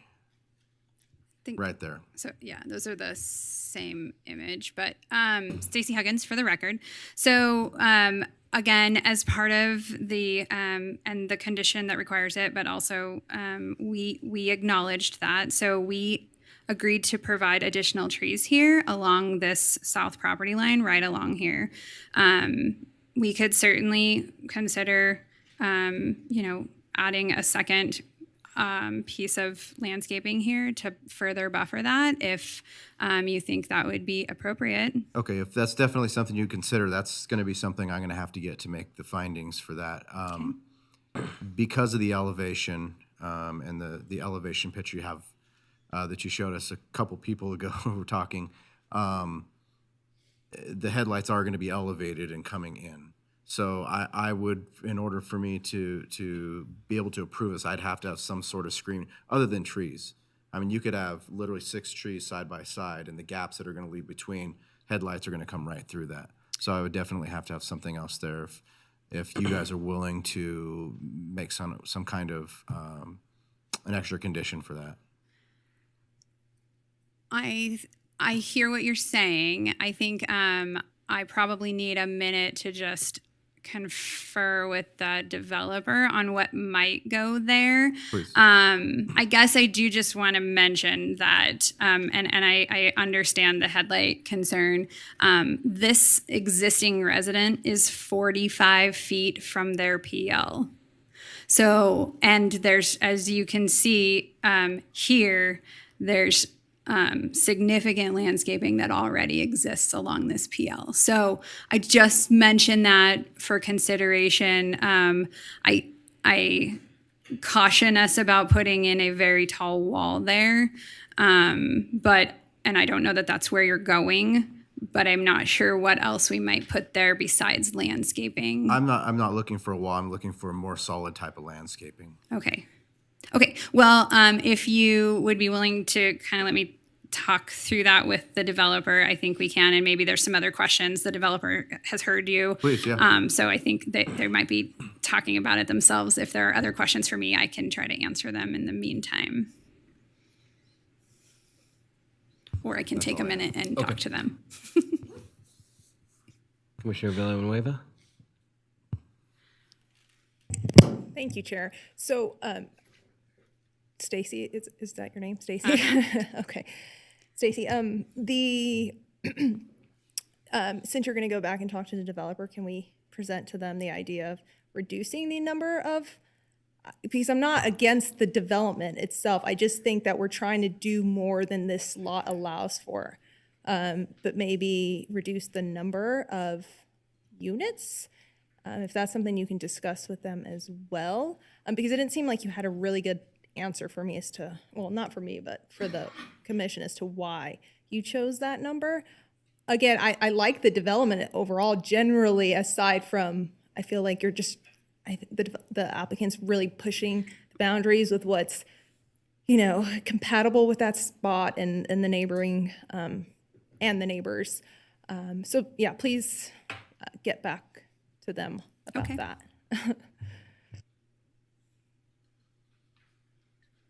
Commissioner Armstrong, did you want to chime in?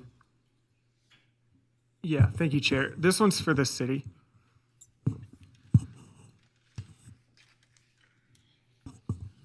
And it's on our favorite topic of the alternative equivalent compliance.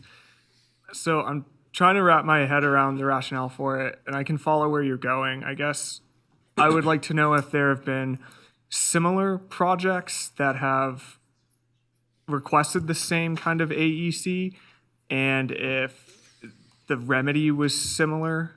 Do you see where I'm driving at? Like, have we dealt with this before? Was it satisfactory on maybe a comparable project?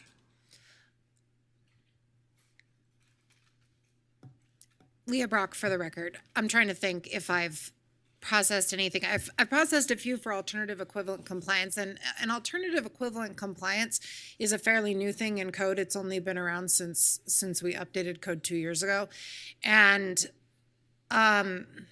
it only pertains to the development standards in Articles 8, 9, and 10 of Reno Municipal Code. So there's only a very small, limited section of things that you can apply for an alternative equivalent compliance. Because this setback is not a step back standard of the zoning district, and it's a design standard for the compatibility between the two zoning districts, I can't think of any situation where we've dealt with anything like this before. Alternative equivalent compliances can be used in, like I said, any of those design standards, but I can't think of anything offhand where we've done this. And I'm looking to Jason and he's shaking his head, so I don't think so. Thank you. Jason Garcia-LeBou, Planning Manager for the record. In this request, there's kind of two components for that alternative equivalent compliance. The street tree part is something that we've seen in other projects, but to Leah's point, for the setback part, that we don't really have any examples of that. So it's sort of a yes and no situation.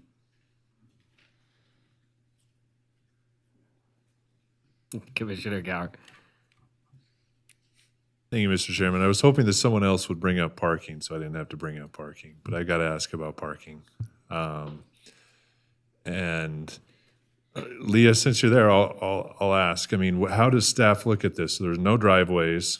We're asking residents to park in their garages. There are, I think, 8 visitor spaces parking along the street. That's enough parking?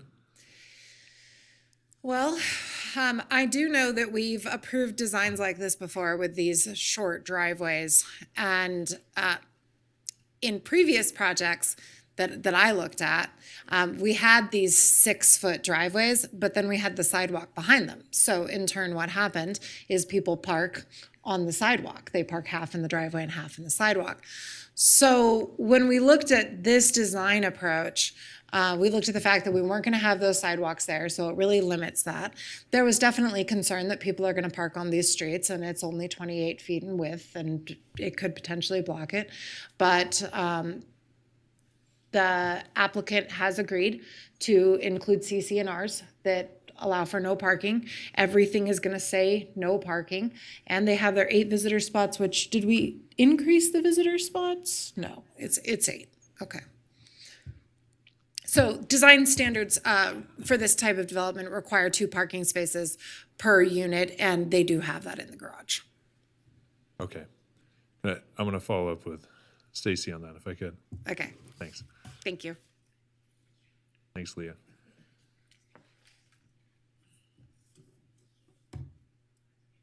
Stacy, 2 questions. First one about the garage depth. The second one about the parking spaces, the visitor spaces. I'll ask about the visitor spaces first.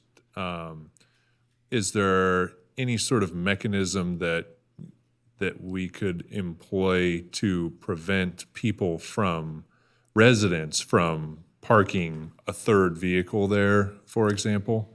Yeah, Stacy Huggins for the record. Yes, we have talked about it on our team, and we can definitely, include a note about that in the CCNRs. And then we will also put signs in those parking areas that clarify that those are guest parking spaces only and cannot be used by the residents. And you'd be willing to have that as a condition? Yes. Okay, great. And the question about the garage depth, and it didn't really come to my mind until I started looking again at the aerials of the adjacent properties, and you just see a lot of just larger vehicles. Is that a consideration that we're limiting ownership to people who have smaller vehicles? I don't believe that is the intent. They are standard garage depths. It certainly could limit someone who wants to buy one of these units, but we're not designing a project that meets the, monstrosity vehicle, if you will. It would have a much bigger impact on this project if we had a 30-foot deep garage, which is not consistent. Okay. I'm not trying to be sarcastic. I'm just trying to understand what the implications are of people and the reality of people owning certain vehicles. And that was leading into my request for the visitor spaces, which I think we've addressed. And is there opportunity anywhere else for someone with a larger vehicle to park that vehicle?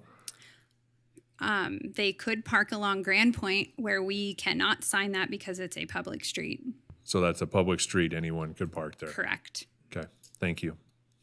If I could, while I'm here, Mr. Chair, can I respond to Commissioner Munoz's question? Go ahead, I'm Okay, sorry. no, that's okay. Could I please have the overhead?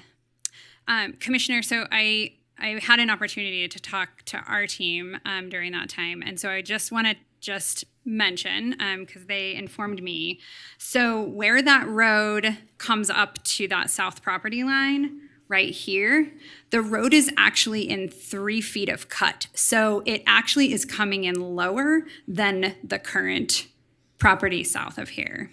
So we, just so you know that, the headlights are not going to be shining into those adjacent properties, but we would be willing to plant a hedge along that portion of the road, understanding that it's not going to be 10 feet tall because we're already in cut, but we can agree to put a hedge along that portion of the road that will mitigate headlights a foot worth of, it's really just a foot. Like headlights on cars are about 4 feet from the ground.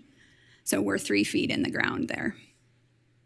Okay, thank you. That satisfies me. Sure, great. And then just to answer Commissioner Villanueva's question about losing a lot, we cannot lose a lot on this site, given the infrastructure that's needed and also the continued conversations within our region for more attainable type housing. We believe that 30 units is appropriate for this site and still meets all the intents of code. So, Commissioner Villanueva, go ahead. I actually have a question for the city for Leah.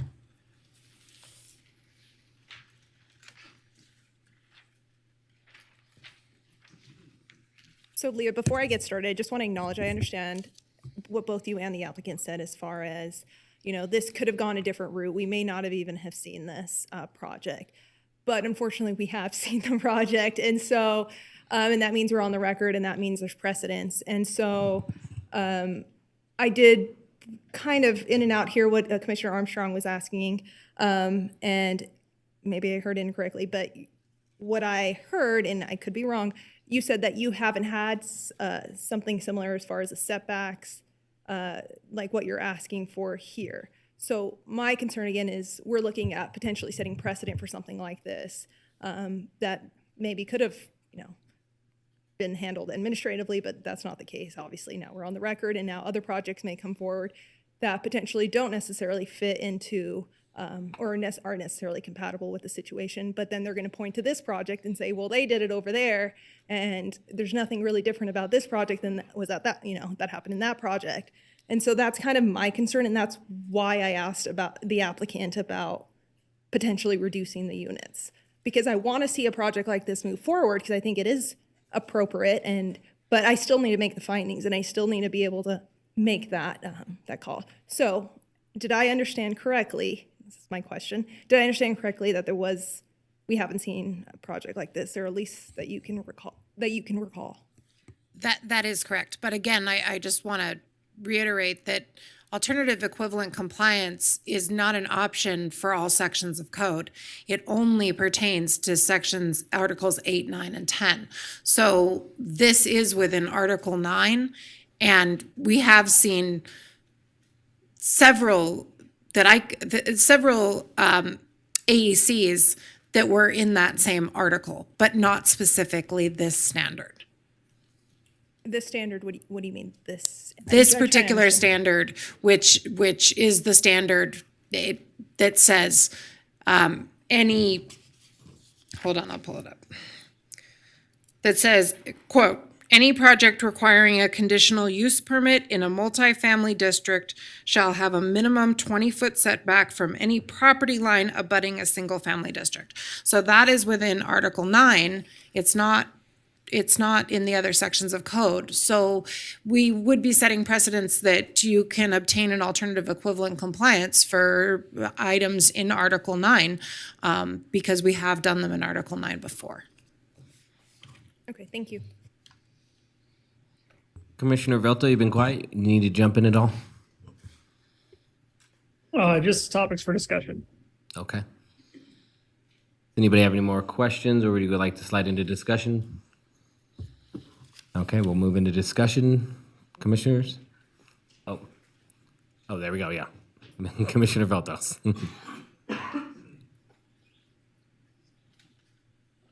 Commissioner Velto, did you have topics for discussion? Go ahead. Yeah, so I want to address some of the topics that were brought up about the number of units. I'm a little concerned with us pushing back on that. We don't necessarily know the kind of we don't know necessarily what they're trying to do or what they need to do in order to be successful in the project. So I'm concerned about us limiting it, even though there was an answer that maybe wasn't as in depth as to why the number 30 was chosen. Generally, though, I think they've done a lot of good things with this project with the space. I think this is the type of project that we want to see, which is housing that's more attainable, more affordable. While it's more in the suburbs, it's still an infill type project and more of a density project, near commercial, which means some people, it could be somewhat walkable for folks. And I think this is an interesting project and good for the area, because this type of housing is not necessarily commonly found in that part of town. Thank you. If no other discussion, we can entertain Commissioner Gower, please. Thank you, Mr. Chairman. Couple points on discussion. I hear what Commissioner Velto was saying, and appreciate all of the responses to the questions. And I think for me, the two considerations. Number one is that the number of units trying to fit on this site is resulting in a site plan that generates compatibility issues for me. It generates compatibility issues along the southern property line, which play into this AEC consideration. The mechanisms of how staff is interpreting code and the findings that we have to make for that AEC request I still can't quite get my head around that, because I look at finding 4 and it's asking is this creating a bigger issue from 20 to 10? And it does, but staff is essentially saying that we really need to just kind of not consider that because it could have been processed differently. So I'm trying to reconcile that. But I think fundamentally, it's a great infill project, and infill projects, to Commissioner Velto's point, address a lot of those things that we're looking for at the master plan level with those goals. But when it's done in a way that is just trying to put too much onto a site, I think it does a little bit of injustice not only to the site but to the surrounding property owners. And I feel like that's the case here. I feel like we're just trying to squeeze, a sidewalk and landscaping and drainage swales into such a small area along these property lines that I questioned, is that the appropriate intensity for the site? And is there a better way to do it? And we heard that there isn't really necessarily a better way to do it. So that was my follow-up question. Then what about the number of units? That's what we're reacting to. I'm having challenges with some of the findings in addition to that AEC finding. So that's where I'm at. Thanks.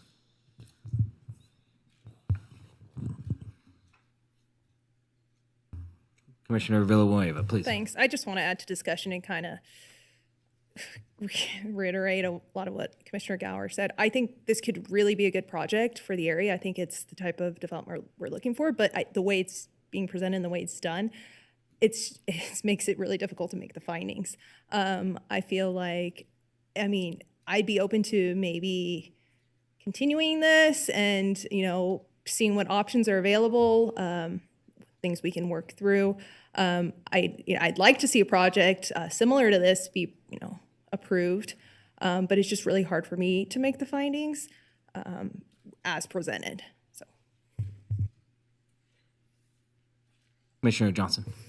Thank you, Mr. Chair. Commissioner Johnson, I'll just weigh in maybe looking at it. I definitely understand some concerns about the level of work that's going on here and the density, but I think some of those, in my mind, I appreciated actually more than anything kind of the engineering discussion about some of the changes that are being made. I think there's a recognition here of some of the challenges and a real effort to address those with the way that the site is being graded and worked with and that. And so, on first blush, I maybe didn't react to it as maybe the overbuild that I'm hearing about here. And I guess one of the ways that I looked at it was, the setback along the south and some of the grading that's a result there is, interesting because we've got one of those situations where we have streets and a cul-de-sac. So we have existing residences whose backyard backs up to what would be a side yard here. And there's concern that we're looking at it. But if you zoom out a little bit, those same houses have a less than 10-foot side yard to the backyard of their neighbors because they're on a cul-de-sac. So there's, I guess, precedent for, this sort of side yard, backyard setback situation that we're looking at. The alternative equivalent compliance is a slightly different mechanism than, say, a deviation. Where we're really looking at specific standards in code that we're going against. I understand the rationale for using that here because it's more like an articulation standard or a glazing standard or something along those lines where we're looking at a way of mitigating it. And so this, I don't think is setting a precedent. It's the alternative compliance here is for us to review if the additional trees and the situation with the adjacent properties, are the trees and the situation, suitable as an alternative to the 20-foot setback. That's really what we're being asked. Staff finds it in a way because code in another place would require 10 and we're meeting that. To me, that's not the question. It's, are we doing enough to address that reduction? And that's a matter for debate. I don't know that trees every 30 feet are really doing that. Especially looking at 2 trees on either side of a sidewalk in an 11-foot section before a retaining wall. I'm not sure how those are going to grow. So I'm not sure that, we're necessarily getting there with what is being proposed, but I'm looking at it more from the standpoint of this is it's a unique situation. The setback there is essentially it's like a side yard setback if we were to do this a different way. So I know I'm not necessarily responding one way or the other to the questions, but I think, the applicant has done, some due diligence to make this work on the site in a way that, I think responds to some of our concerns. Ultimately, if that is applicable or not, I guess is, for each of us to decide. But I think I don't look at this as potentially overbuilding. I think they're doing everything that they can to sort of fit within the parameters of a challenging site in a way that maximizes both, the land use capabilities and the housing that we're looking for. So that's my point for discussion. I do think the discussion about the findings, there are a couple in there that, get into, compatibility with the neighbors and some traffic issues, but the alternative equivalent compliance, I think, is more of a design aspect for us to review than an actual benefit or something that we're putting on the property as opposed to, imposing something to the adjacent one. So thank you, Mr. Chair. Thank you. Any other points of discussion? We want to entertain a motion. Commissioner Armstrong, go ahead. Yeah, assuming no more discussion, I'm ready to make a motion. Okay, thank you. In the case of LDC 23-00026, Ground Point Townhome South, based upon compliance with the applicable findings, I move to approve the tentative map, conditional use permit, and alternative equivalent compliance, subject to conditions listed in the staff report. Commissioner Belter, I'll second. We have a motion and a second. Any discussion? Commissioner Villanueva. Before I go, I unfortunately I can't make the findings. I really want to be able to see this project move forward, except the way it's presented and the way it's designed now, I can't. Unfortunately, I'm a no vote, but I wish I could have gotten it to a yes. But that's where I am. Thank you. Okay. Commissioner Munoz. Yeah, thank you, Commissioner Munoz. We had two discussions, two additional conditions. One was a parking restriction signage, and the other was the hedge or the blocking for the driveway. Would you be willing to add those into your motion? Yeah, I'm fine to include those in my motion. Okay. Are we allowed to do that and then also get a second on that? I'll add that into my second. Carl, good to go with that? Okay, great. So we have a motion and a second with those two added conditions. If there's no other discussion, we'll go to a roll call vote. Please, Michelle. Belto, Yes. Johnson, Yes. Draculich, Yes. Gower, No. Munoz, Yes. Villanueva, No. Armstrong. Yes. Motion is 5-2. It passes. Okay, it passes. Thank you. Good luck with your project. Before we move on to 4.5, I did want to address time issues. We have 3 more items up. Obviously, we'll hear 4.5. Question for my fellow commissioners, how we feel about 4.6 and 4.7 for the sake of the public in the room. How are we feeling about pushing to 4.6? It sounds like 4.7 we need to go to another meeting, unless you guys want to go deep. So open to discussion on that. Thank you, Mr. Chair. Commissioner Munoz. I do have concerns about 4.6, and I believe that is going to be it's going to be a longer one as well, which is going to take us well past the 11 o'clock hour. So I do have some concerns. I don't know what the ability of us to do anything tonight with that is, but I am concerned. Fellow commissioners?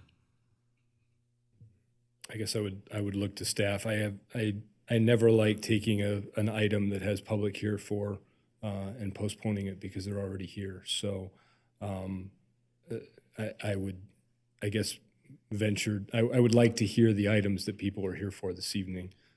even if it means that they run late. Because I'd rather hear them while they're here than force the public to come back at a later date. That's just my feeling. Not that I want to stay up till 1 o'clock in the morning, but I also don't want to put an imposition on. So that's my thought. So to have it right, would you want to hear items 4.6 and 4.7 tonight? I guess my question would be, I would like to hear as many items as we possibly can, especially those items that we have request to speak forms on in the public here to see. So I would defer to staff and Michelle. I haven't seen the forms. I don't know how many people are here for which items. I have request to speak forms for 4.6 and 4.7. I believe you have some for 4.5 I have in my hand, yes. And we also have voicemails for 4.6. Commissioner Villanueva, I think because we do have so many people in the public and they've been here all night just like we have, I mean, I'm fine sticking it out, but I guess we'll defer to you all. We can take them out of order if you want. Michelle, what were you saying? Sorry. I was just going to say you can take those items out of order if you wanted to.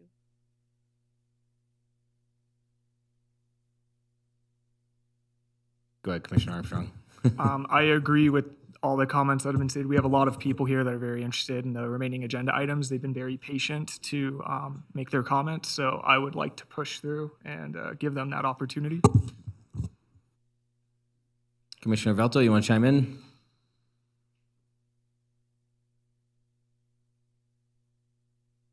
Sounds like enough people support us continuing. I would hope that if it's possible, we could have less agenda items on these meetings because it's difficult to balance this obligation with other obligations we have. Though I do think it's important to have the public be heard. Okay, I guess just the way I was looking at it is if we're going to make it to 4.7, we're probably, at our pace starting that, well after 12 from what it appears. Maybe I'm wrong there, but as long as we're all prepared for that.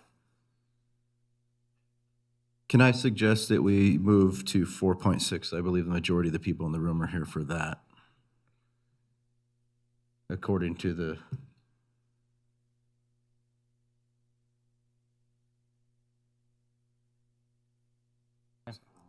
Can we do, I think I agree with that. If we can take it out of order, what do we have? We have public comments for 4.6 and 4.7 and the majority for 4.6? We do have public comment for 4.5, which is coming up next. Well, Stacy's here to present for 4.5 and 4.7.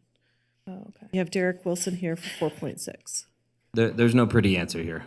Mr. Chairman, I'd recommend that we just continue on with the agenda on the next agenda item and just keep going. Perfect.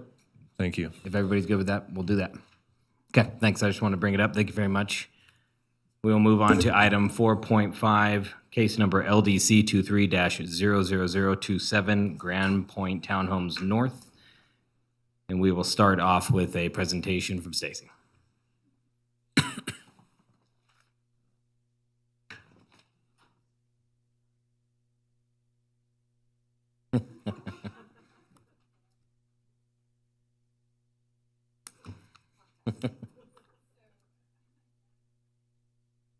With Wood Rogers. Is it on? Okay. So I'm here on this project for Grand Point Townhomes North. So this property is on the north side of the post office, and just so that you are all aware, if you haven't noticed, these projects are very similar. The north project is very similar to what we were just talking about on the south project. So I will try to kind of quickly touch on the things that are similar.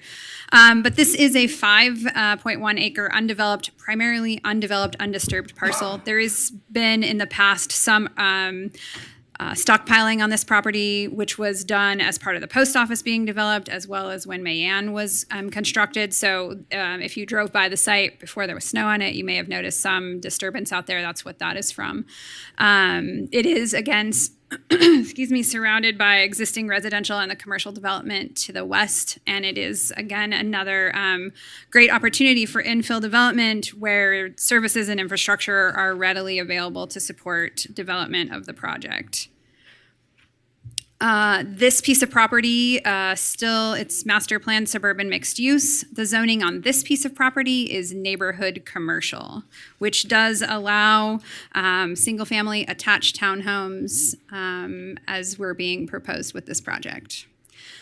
So for this project, we're looking at a tentative map for 78 units. Code does require a conditional use permit for more than 50 units.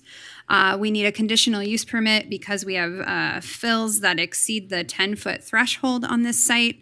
And then it's also a cluster development, which triggers a conditional use permit. And then similar to the South project, we are seeking the alternative equivalent compliance to address the location of the street trees.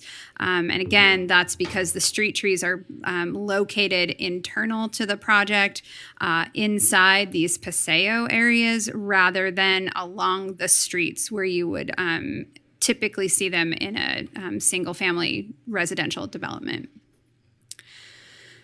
Same concept for these units. They are oriented with the rear or garage side towards the street, and the front of the units are oriented either towards the perimeter or into the paseos in the middle.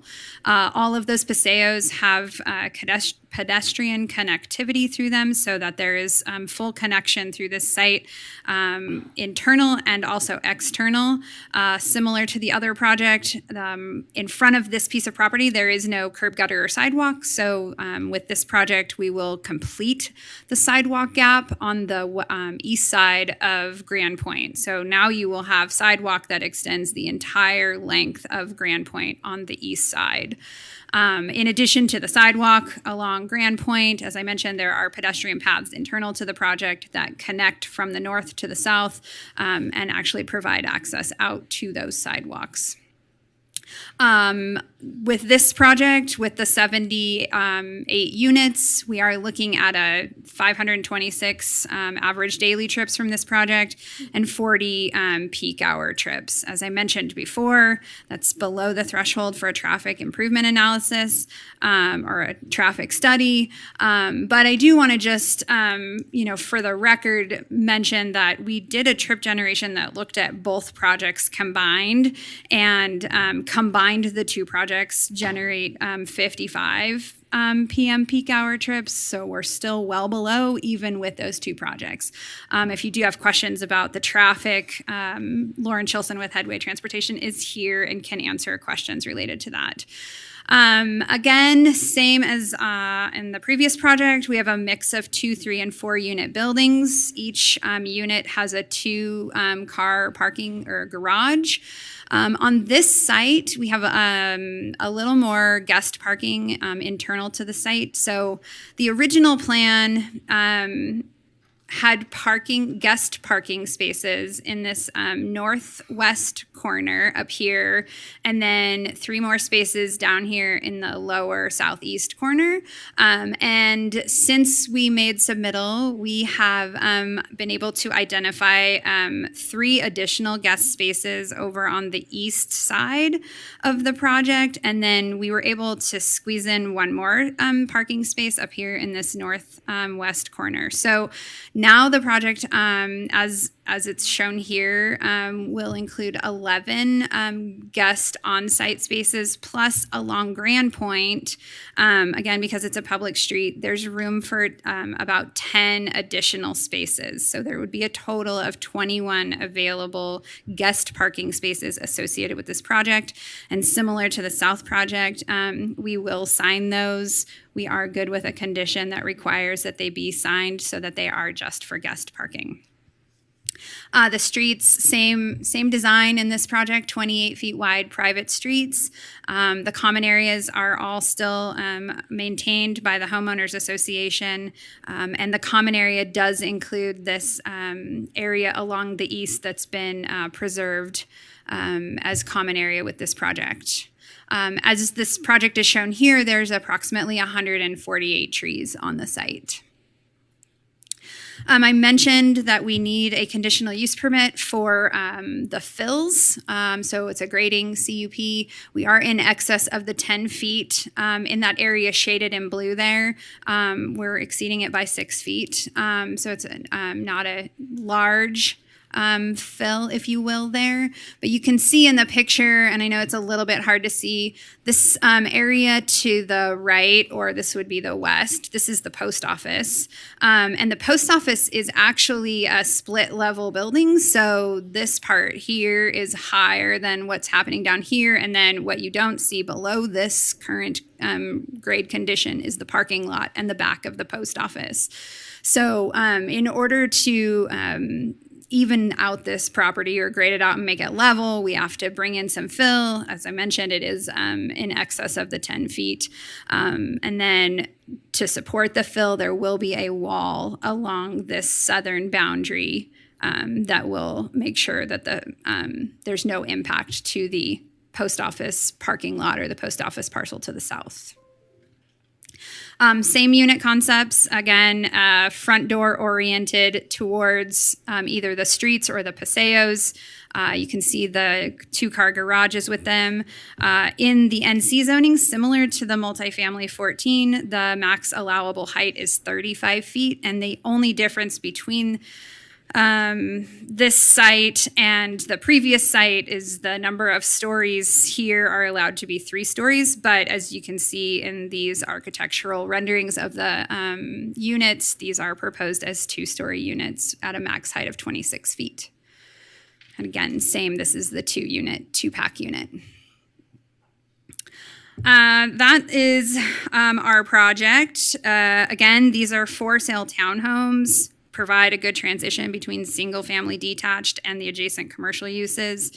Continues to provide, an opportunity for housing that does not exist in this portion of town, and meets the master plan policies for infill and redevelopment, neighborhood connections, and building orientation.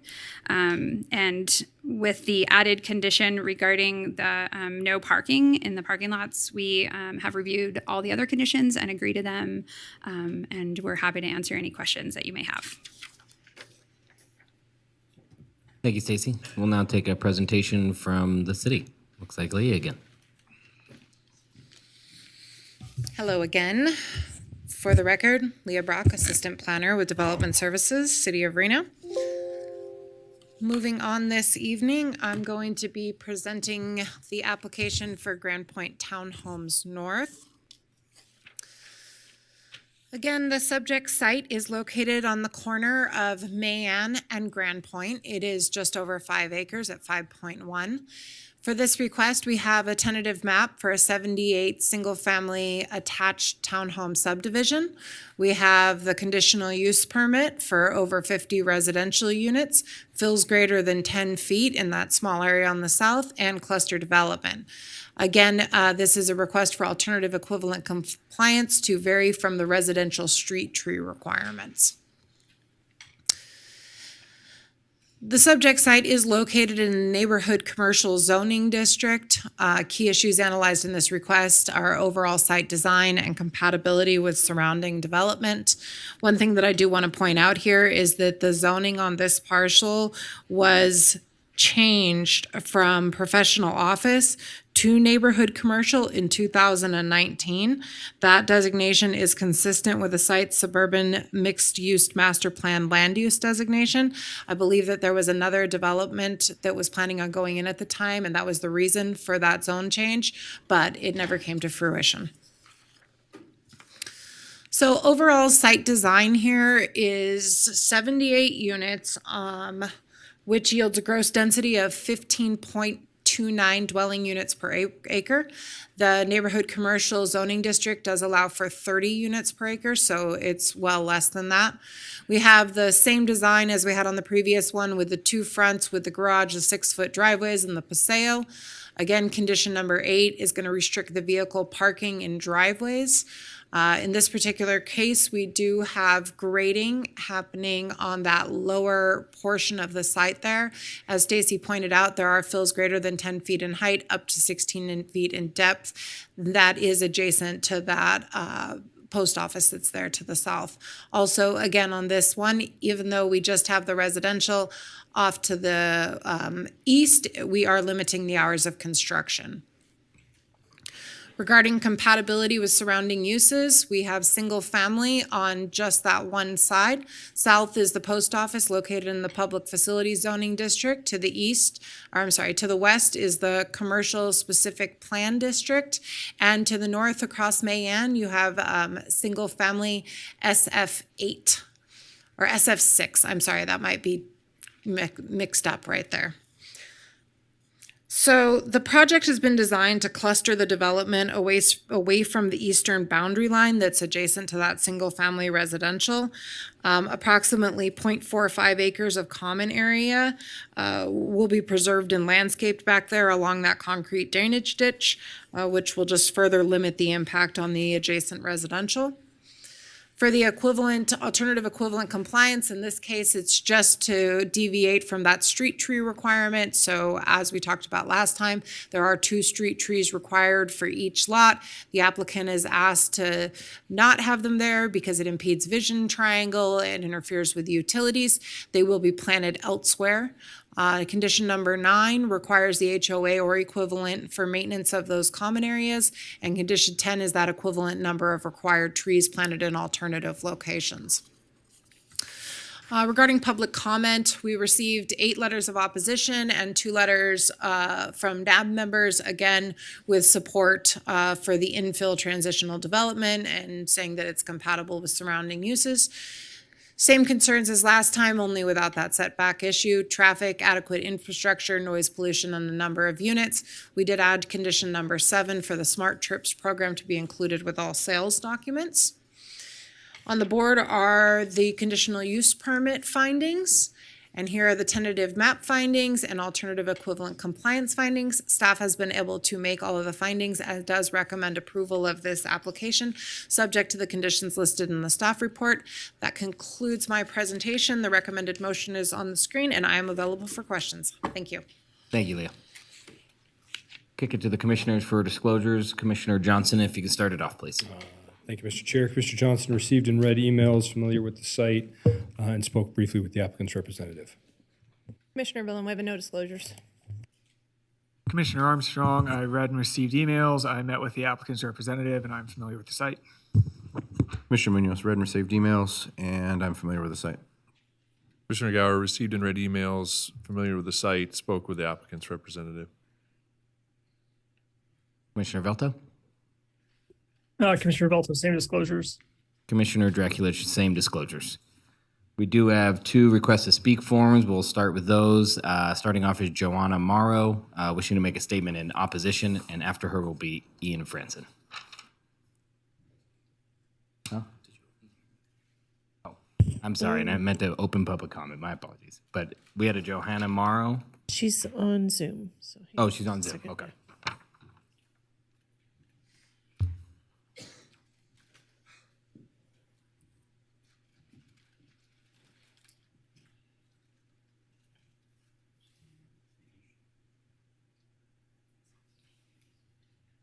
Joanna? Sorry, am I there? Yeah, we can hear you. Would you like to make public comment on this item? Yes, thank you. Okay. I was in the house all night and I was joining you, but I had to come home and get my kids. Okay. This is a small enclosed area with residential homes, as was discussed, sandwiching the post office with both housing units that have just been discussed. This is a short road that is only about 3 car widths wide, and it's only about 2 blocks long with kind of a tight curve. You guys said you're familiar with the area. There's 2 busy streets that T-bone each one of those ends of the streets, both Mayan and Simmons, which we've had car accidents at both intersections. We've also had crime where people have had their homes broken into just behind where these units is proposed to go into. One of my neighbor's homes is still being repaired from the previous break-in. And we have had, as mentioned, some dumping and loitering that has led to alcohol and drug people hanging out where they can not be seen from the street. So they like to come up against our property line. My house is actually located just kitty corner behind the post office. So the last units mentioned by the Phil would be right outside my kitchen. It also would have clear view right into my master bathroom and my bathtub and my master bedroom. So this creates a very uncomfortable feeling for me to have housing this close. We do have a number of pets along this street line. We have a lot of neighborhood protection where we keep track of each other's, the sounds and smells and everything, so that we can help keep protection of each other on this street line. Also, I'm sorry, I'm nervous. Also, it's something I'd noticed is that the post office has sleep disturbances at 12:20 a.m., 2:20 a.m., 4:30 a.m., and 6 a.m. when the vehicles, at 6 a.m., the vehicles have to do their inspections where they all have to honk their horns before taking their vehicles off the property. But at the other mentioned times, they are busy loading about 8 to 12 pallet jacks onto and off of big rigs. And so during each of these time zones, you hear da da da da da da da da da da da da da da da da da da, and that is very much sleep disturbance. There is also right behind the post office kitty corner of this property is a coyote den buried right behind the property right next to my house. So there would be an animal disturbance, and there's also a consideration of the dumpsters that would increase smells and exhaust coming right into our houses. So my concerns and the concerns of my neighbors that I have talked with, smells, noises, crime, loitering, pets, and traffic are all our concerns. Thank you. Thank you as well. All right, we'll stay in the chambers here, and Ian Franson, if you could come to the podium, please. Hello again. This on? Hi. So just because something's legal, that doesn't make it a good idea. Okay? I mean, we could probably agree on that in concept, not necessarily applying to this. I've lived here a long time, and if you approve the last one, my gut tells me you're probably going to approve this one. We're talking about 108 new units on one street that's already high traffic, okay, that already has big cracks. So they don't fix the street properly. They put in tar, and it just makes bumps on either side of the crack. And I ride a bicycle. I feel everyone. I see the kids crash on their skateboards. There are car accidents. There is gridlock. There's gridlock on a 2-lane suburban road. That's not really normal. And we want to put another 108 units there? Like, this hurts me. This hurts me. This lot is a place where I could find peace. And I know they're going to build something there. Like, I get that. It's an open space. And, you know, we value these structures more than, I don't know, dirt and sagebrush, our state flower everyone seems to think is a weed. But I know it's going to reduce our quality of life. I'm looking out for my neighbors, okay? Like, I may not live here the rest of my life. And whether or not to sell my house does depend on how things change after these are built. I'm really 50-50. I may leave this neighborhood, which I grew up in, because of these two developments. Okay, like, this hurts me. And like, I know that that's not policy, that's not the law. The law doesn't reflect my feelings. Okay, but it is going to reduce quality of life for the people in this neighborhood. It's going to reduce our home values. It's going to increase crime. It's going to be more pressure on the roads and the schools, okay, that are already so far beyond overcrowding. How come we only build housing and don't build new schools, don't build new fire stations, don't build, infrastructure, just cramming more housing in? And I'm just talking even beyond this one development. It just seems like that's what the city of Reno wants to do, is just increase the population without increasing the proper services and infrastructure for all these people. So like, I've chosen not to speak on a lot of developments that I was concerned about because I was waiting until it came to my front door, until I actually had to be immediately affected with it. I know I will be affected by this. I know my neighbors will be affected by this. And it's not going to be a benefit to us. It's not going to be a benefit to the neighborhood. It's a benefit to the developers' bank accounts. That's it. Sorry.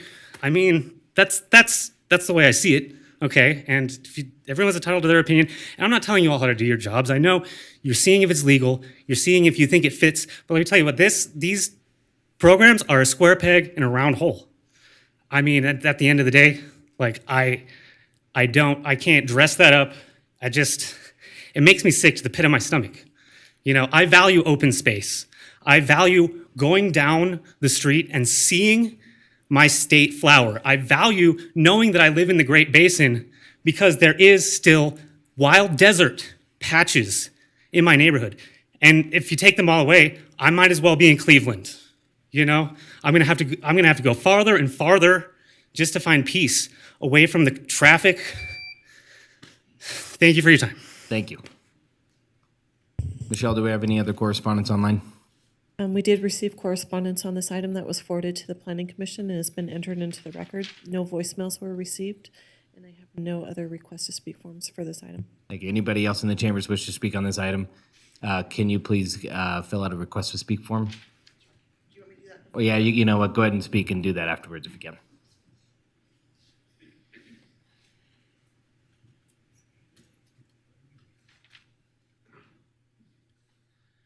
Hello, this is Lisa Manning again. I've lived in this neighborhood for over 20 years. I don't think that the traffic study that has been done will really adequately address the traffic issues of this development. That is a lot of people. It's more than the surrounding single-family home dwellings are feeding out onto these streets. There's going to be backup, multi-car backup. I don't know how they're going to deal with people trying to get onto Mayan and those that can't get there because it's backed off onto Robb and then trying to exit out. It's going to be a lot of cars. I don't see how this is going to be managed well. There's going to need to be some additional traffic, either stop signs or stop signals or something to help manage this. You're going to have a lot of busy, rushing drivers out on the road. Again, with this particular development, I am still concerned about drainage, and I know it doesn't matter related to the other one, but when you plant trees close to things, those roots are going to grow into drainage. It's going to be an issue when we have dumps like we've been having. So that's all I have to say. Thank you for your time. Thank you. Anybody else wish to speak in the chambers? Okay, we will close public comment and kick it to the commissioners for questions of the applicant or the city. Commissioner Munoz. Thank you. I'll start. This is going to be for the city. Leah. Just a quick question. Why, not why, has there been a consideration for a stoplight at the corner of Mayan and Simmons? I think I'd have to defer the question to engineering. Okay. Because they reviewed the traffic information and were direct connection to the roads department on all of that. Okay, thank you. This is going to be Mike.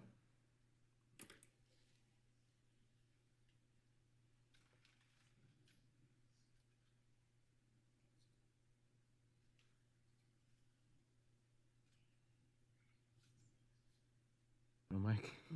Okay. Maybe the developers, Stacy, maybe you could touch on that, or do you know anything about that, or why there wasn't a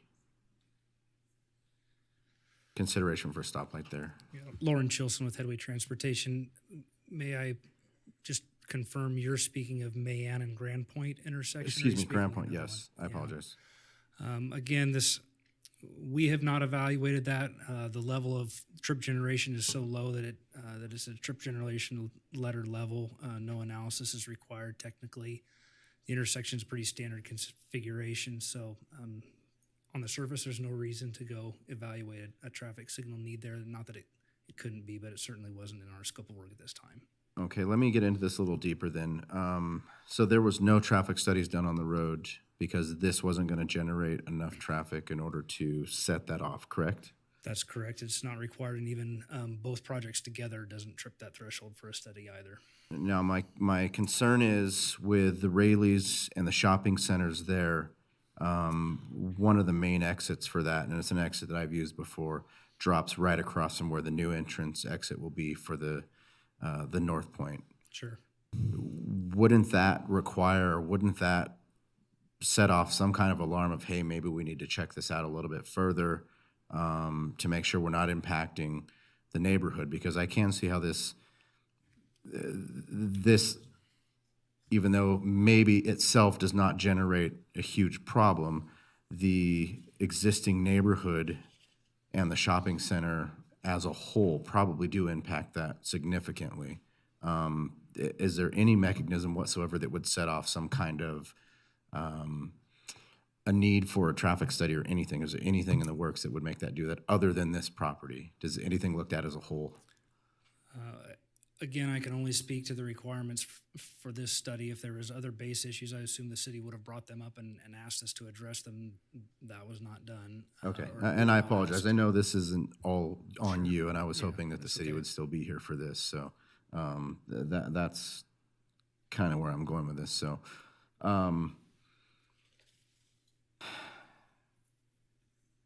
that's all I have for now.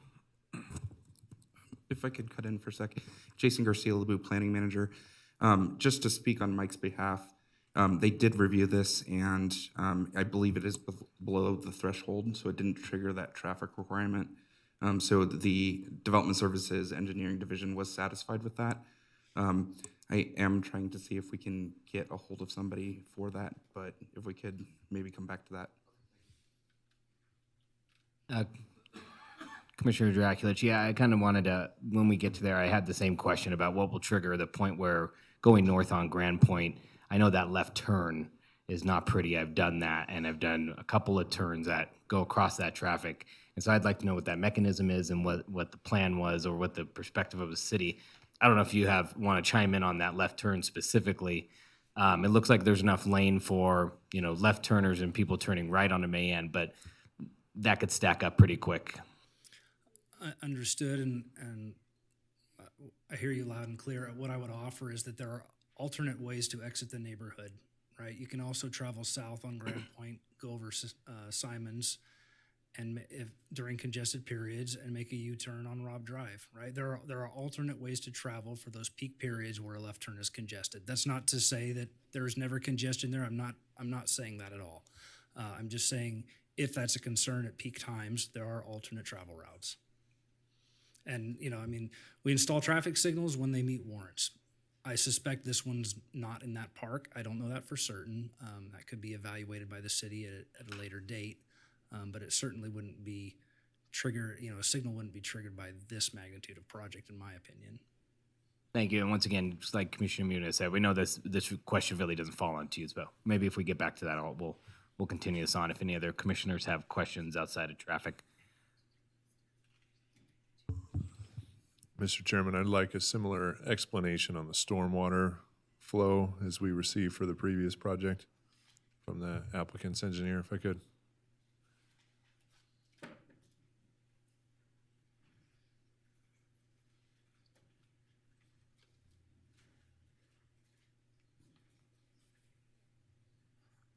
Mark Sendagorda, for the record.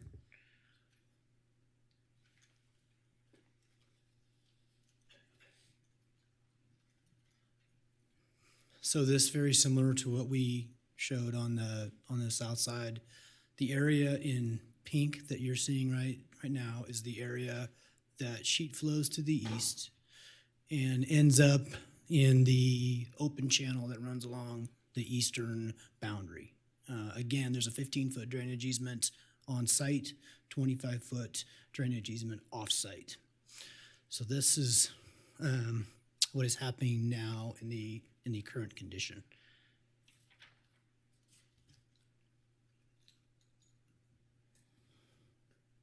When fully developed, the area that's in green is going to be intercepted through a system of swales, drain inlets, pipes, and is going to be routed to an existing 18-inch storm drain pipe that was stubbed to this site. And that's I can point to it, it's right down here. So the area that's in green, again, gets intercepted, channelized, and then routed to this pipe. The area that's in purple is the area that would be left to sheet flow to this open drainage on the east side. So similar to the south project, which saw a 60% net reduction, on the north side, it's actually 80%. Thank you.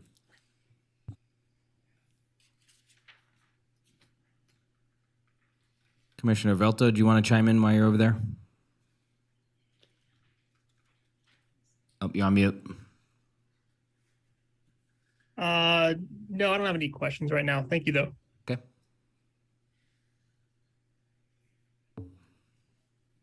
Doesn't seem to be much else. Any luck with Michelle getting a hold of Mike?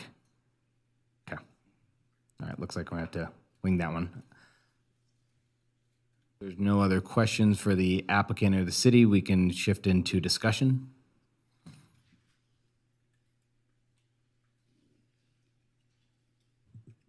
Commissioner Gower? Thank you, Mr. Chairman. I'll start discussion. I would say, unlike the previous, the southerly project, I feel like the intensity of development and the way it's laid out on the site is more appropriate on the north parcel.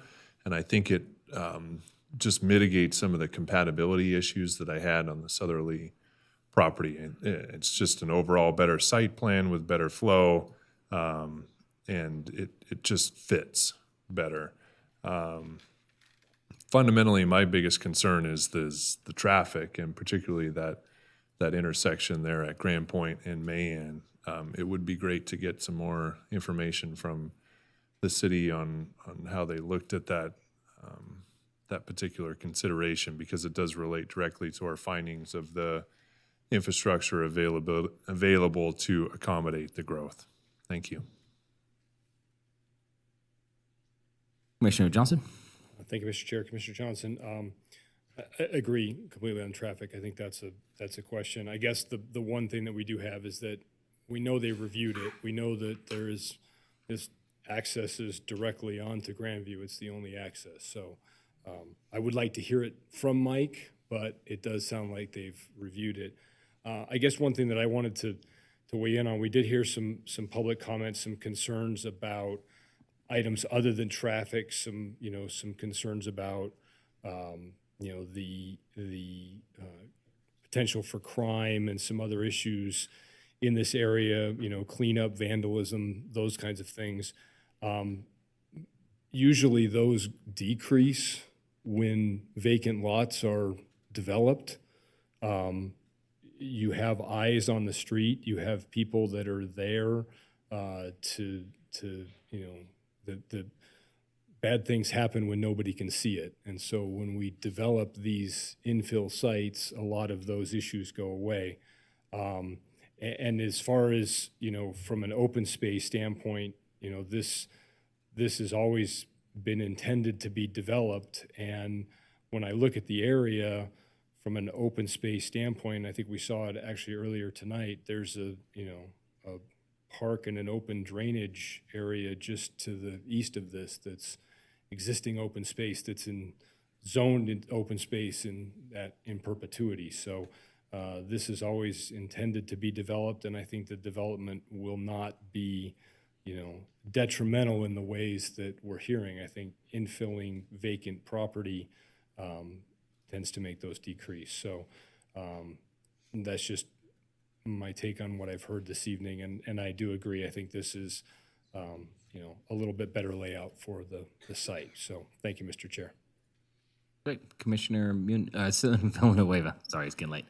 Commissioner Villanueva, for the record. Yeah, I agree with a lot of what was said. I also think that this is a good site for this particular type of development because of where it's located is infill, but there's also neighboring commercial grocery stores, which is nice because it can potentially assist in alleviating some of the traffic flow when it's that close, and that connectivity for other forms of transportation. There's also, I think, a bus stop and transportation right there. With regard to the open spaces, a little, Commissioner Johnson touched on this a little bit, but also it is, yeah, there is a balance here when dealing with private land and open spaces, because I'm very much pro open spaces and public lands. And I'm theoretically, the more we're able to develop, smart, in a smart and thoughtful way in the inner city, the more we're able to protect those actual public lands and those open spaces. Because theoretically, we won't be running out of land. So, all right, thank you. Looks like Mike just chimed in. Does anybody want to, Commissioner Munoz, do you want to fire off your question again for him? Sure. Mike, you there? You're on. Daggy, sorry if we woke you up. Yeah. I know it's kind of late. Yeah, Mike is here. We're Good morning. With the North project here, we're trying to figure out why we know the project itself isn't enough to generate a traffic study, but with the shopping center right there and with the residents that are already in the area, why has it not been brought to light, or why has it not been proposed that there be a stoplight put at the corner of Mayan and, excuse me, I'm drawing a blank. What's the name of the street? North Point? Grand Point. Well, I would imagine because the thought was that the warrants would not be met. Now, has a traffic study been done for the entire area? No, not to my knowledge.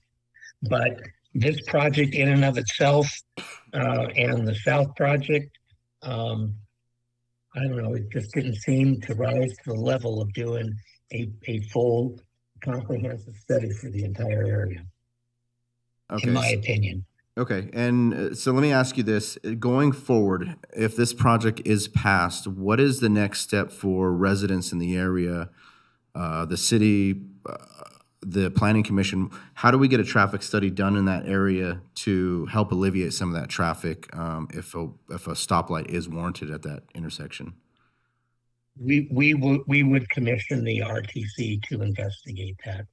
And we have our own internal people that can do that as well. Okay. That's all I have for Mike. Okay. Figured I'd get a similar answer too, so satisfactory. Any other questions while we have them? Commissioner Velto? No questions, but I'd be ready to make a motion. Okay. If the commissioners are good with that, looks like Commissioner Velto was ready to make a motion. Go ahead. Matter of case number LDC 23-00027, based upon compliance. Based upon compliance with the applicable findings, I move to approve the tentative map, conditional use permit, and alternative equivalent compliance subject to the conditions listed in the staff report, and I can make all the findings. Commissioner Armstrong, for the record, I will second. We have a motion and a second. Any discussion? Commissioner Johnson, just posing the question again about the added signage requirement as a condition, if that can be added to the motion in the second. Commissioner Velto, good with that? That added signage condition? I certainly will. Thank you, Commissioner Johnson. Commissioner Armstrong, to your second as well? Yes. Okay. We have a motion and a second. Any other discussion? All in favor? Aye. Aye. Any opposed? Motion passes unanimously. Good luck with your project. I'm going to throw it out there. Do we need a 5-minute bathroom break before we start 4-6? Okay. We'll make it quick. 5 minutes. We'll start back up at 11:05.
Doors, seats.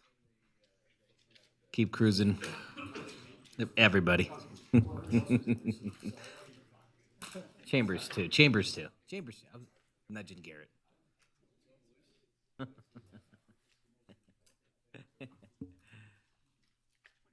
All right, thank you all. We're going to move into item 4.6, LDC 23-00018, Aspire at North Hills. We will take a presentation from the applicant. Good evening. Thank you. Derek Wilson on behalf of the applicant.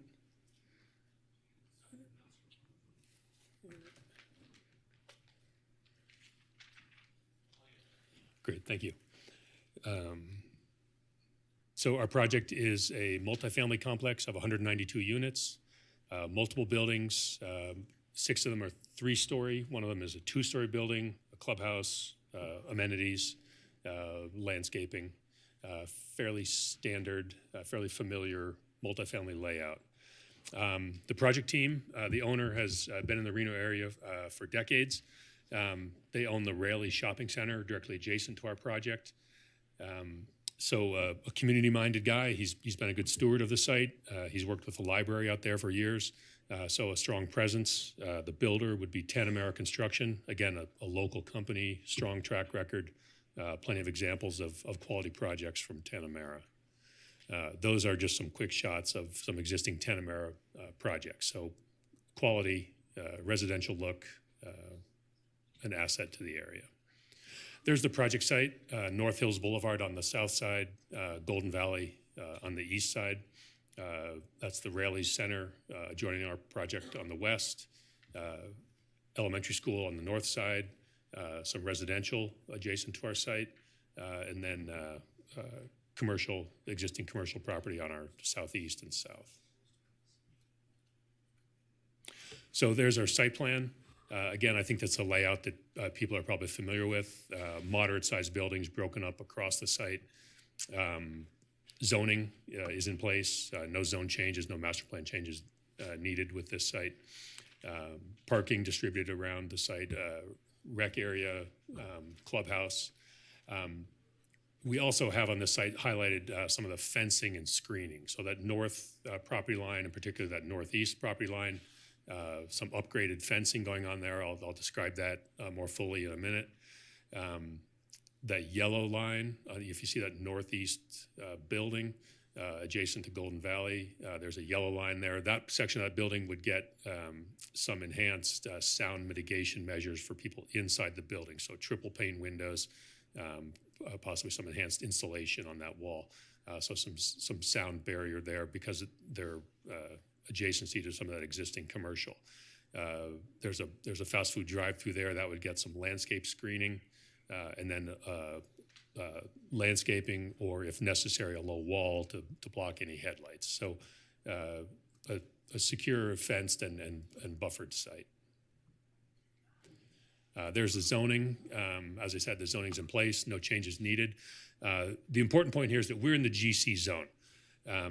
Our project's allowed in the GC zone with the approval of a conditional use permit. It's just the number of units that triggers this CUP process. We could go out there and build up to 100 units, 99 units by right. We could just go out there and build those, go straight to building permit. So it's our unit count that triggers this CUP. I think that the higher unit count and the public review process is going to create a better project than just going out there and going straight to building permit. Design features, we're above the parking requirement. We've got 101 spaces above the code requirement. Stormwater retention, we're almost 30% above the code requirement. Upscale architecture, residential look to the project, blend with the area. Minimal grading required. The site's been graded for decades. It was graded as part of the original Raleigh's development. It's sat vacant ever since. So I think finishing off sites like that is a good move. Our road access is in place, no new public roads. Our driveways are in place. No traffic patterns would change in the area. We're going to use the existing driveways. Sewer flows to Tumwharf, so we're not burdening the North Valleys with any additional sewer flows. The open area, landscape area exceeds requirement. That's an architectural example of the site. That would be the building at our northeast corner.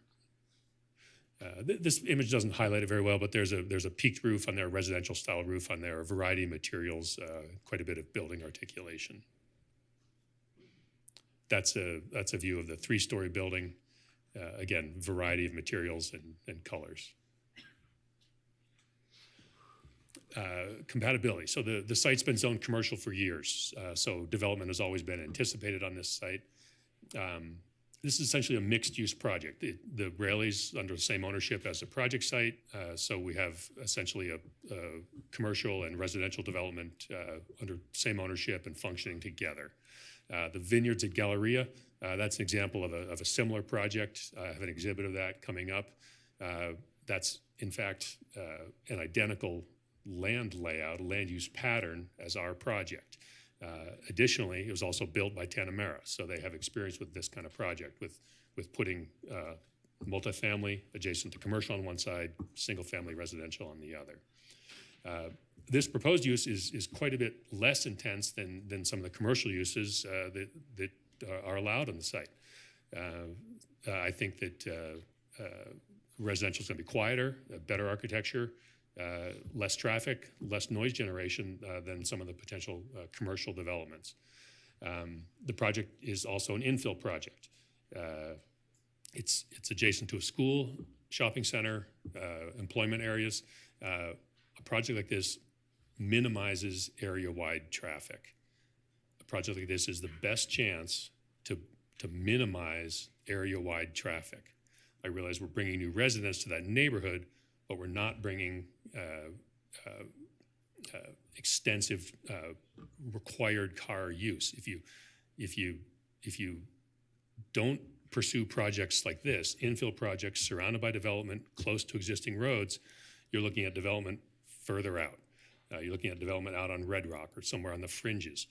So a project like this is the best way to minimize the burdens on our existing infrastructure.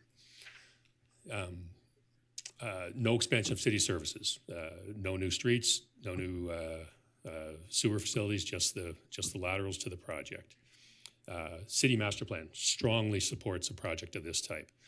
We hit some of the biggest policies in the master plan: need for additional housing, desire for infill projects, desire to intensify existing underused sites.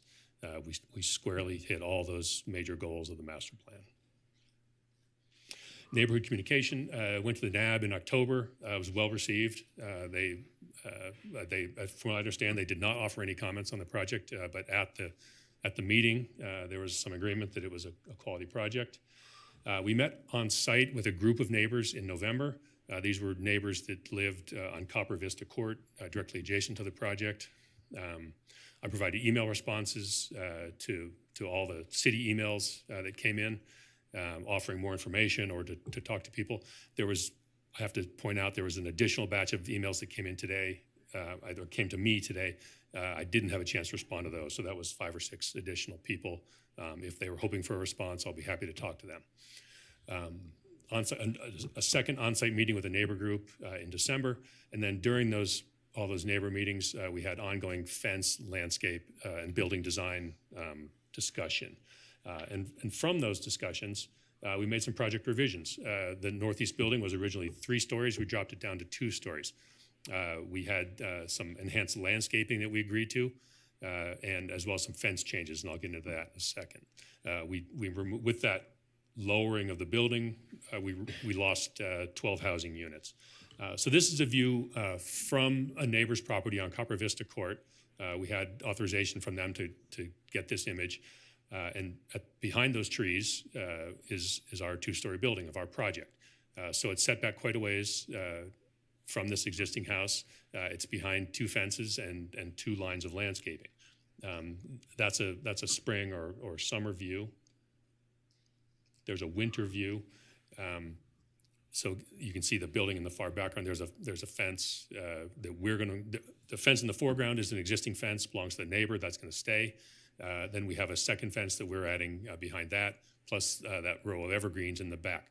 We've committed to working with the neighbors on the exact placement of those evergreens. So at the time of planting, they can stand there and say, shifted this way, shifted that way, to get the maximum advantage from their perspective.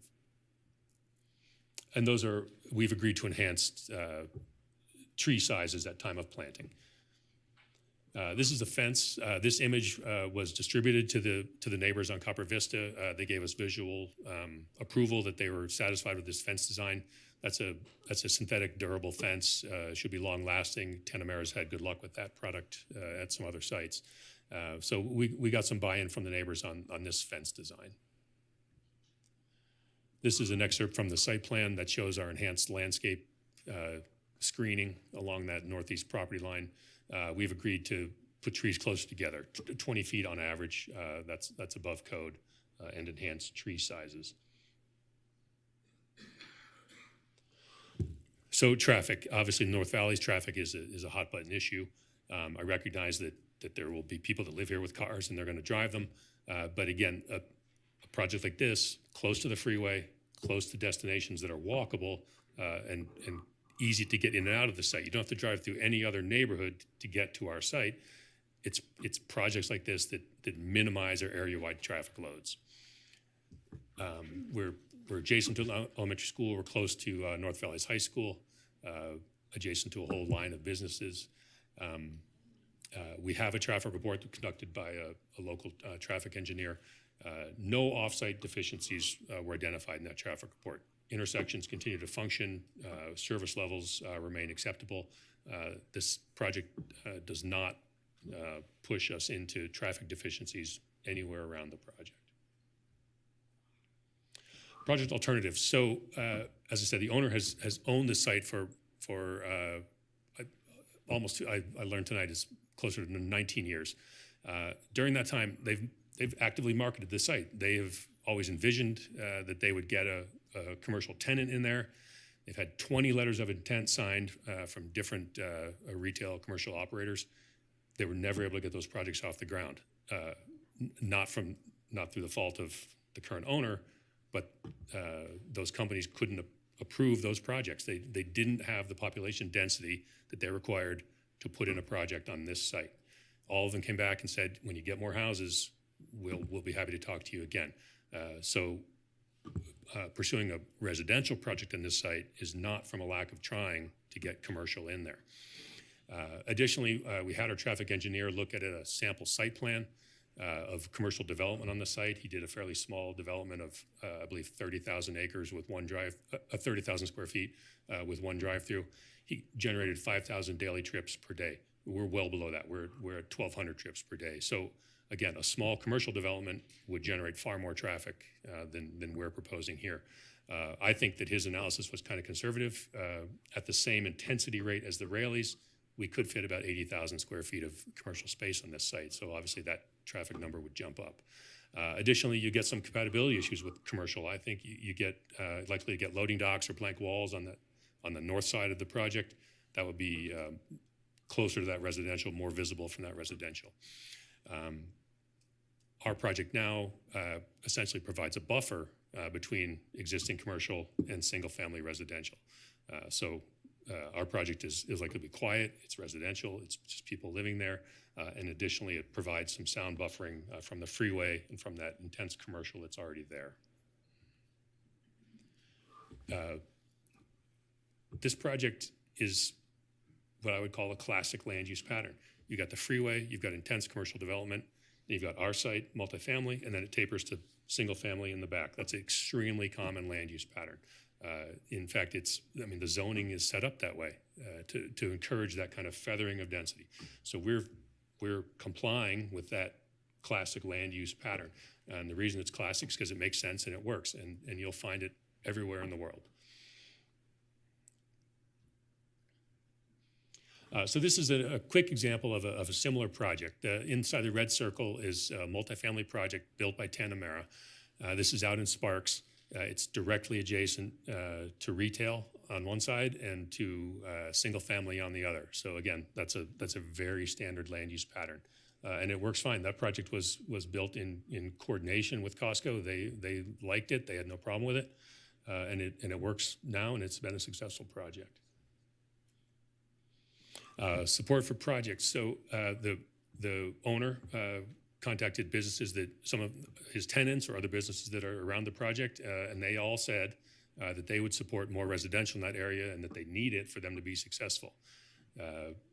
As I mentioned, he's worked with the library, has a good relationship with them, and has worked hard to keep them successful even during the recession. So existing tenants out there, restaurants, and potential tenants have all said the same thing. They've been very uniform in their response. They need more they need more rooftops, they need more population in the North Valleys before they're going to see more investment in commercial uses. So we can wish for commercial uses all we want. The reality is they're not ready to make that investment. So a project like this is an encouragement to additional commercial development. It's a completion of the neighborhoods out there. All right, so that's all I have. I'll be happy to elaborate as needed. We have a project team here, so if there are specific questions about traffic or about Tanamera, we have people here to cover that. Thank you. Thank you. We'll get a presentation from the city. Lovely Leah again, thank you. Thank you, and again, good evening, members of the commission. For the record, Leah Brock, Assistant Planner with the Development Services, City of Reno. This one, as you guys know, is going to be the Aspire at North Hills project. The subject site is approximately 8.64 acres. It consists of 4 parcels located on the north of US Highway 395, with frontage on both North Hills Boulevard and East Golden Valley Road.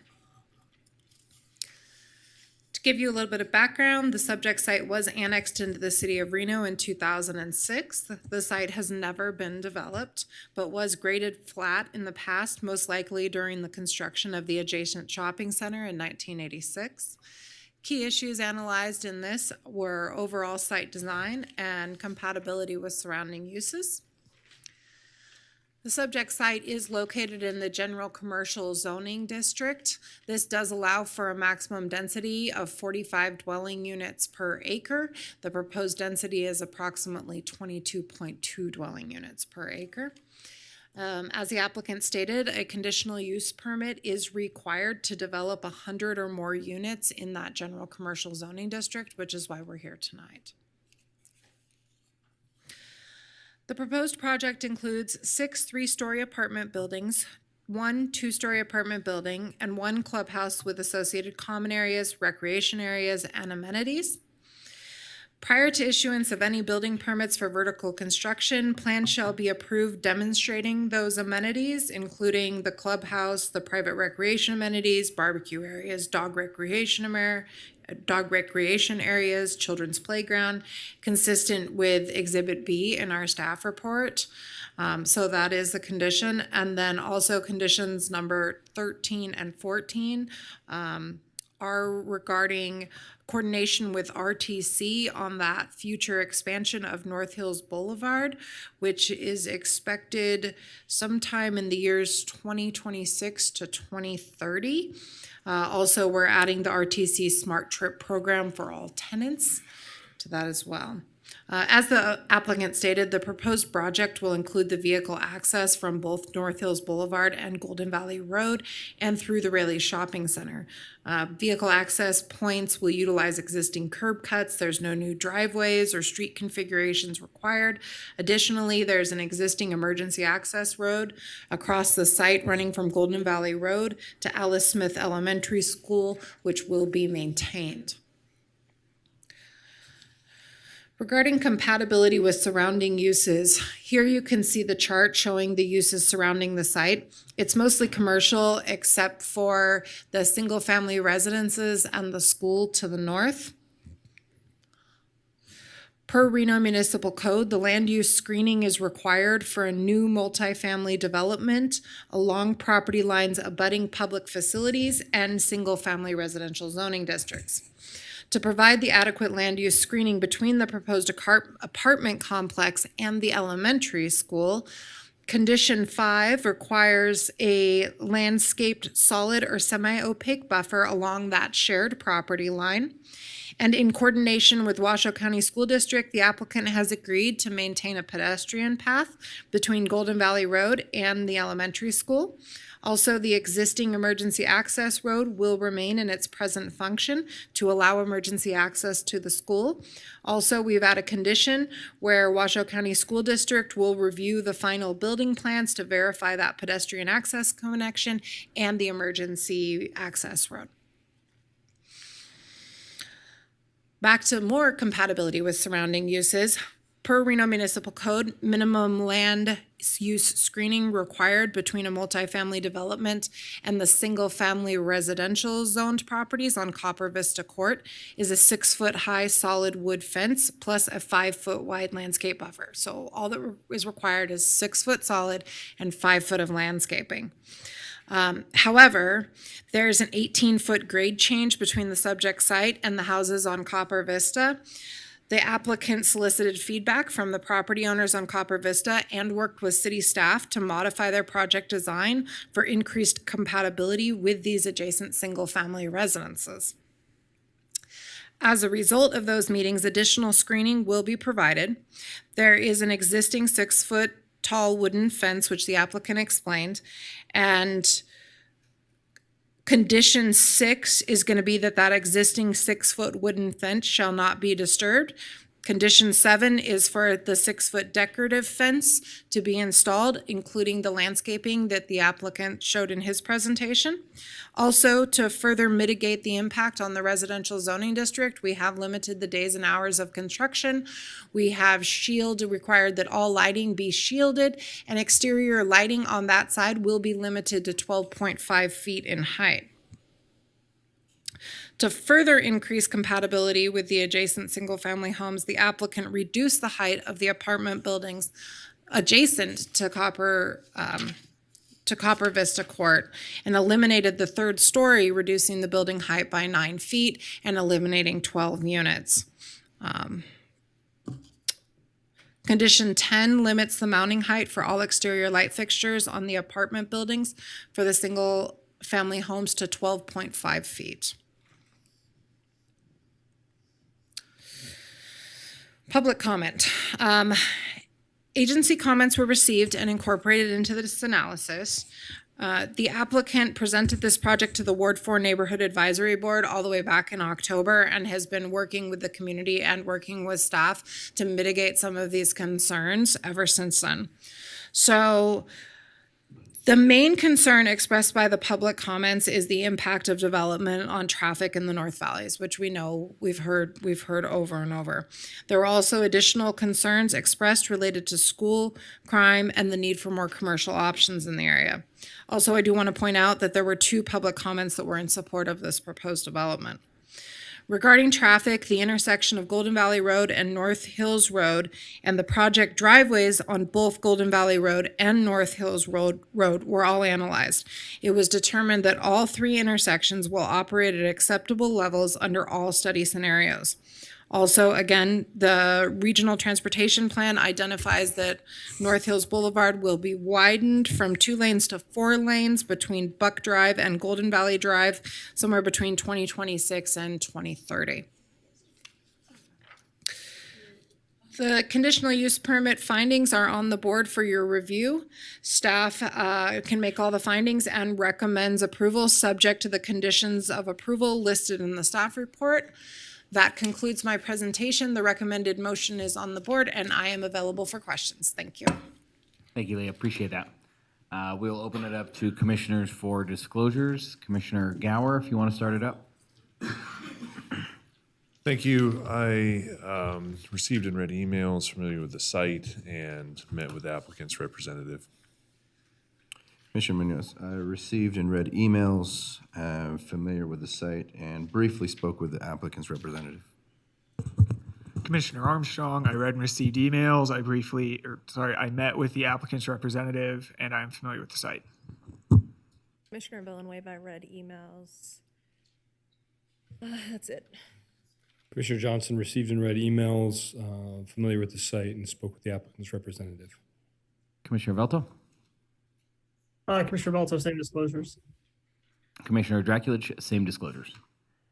All right, we'll close disclosures and open up public comment. We do have several request to speak forms here. We will start off with Danny Cleus. I do see you want to make a statement and don't. Do you want to come to the podium?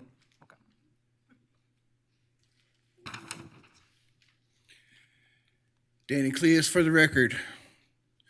Everything he said, bogus. Retention detention ponds, we're going to go above and beyond. Well, guess what? They haven't worked. They will never work. And I got proof.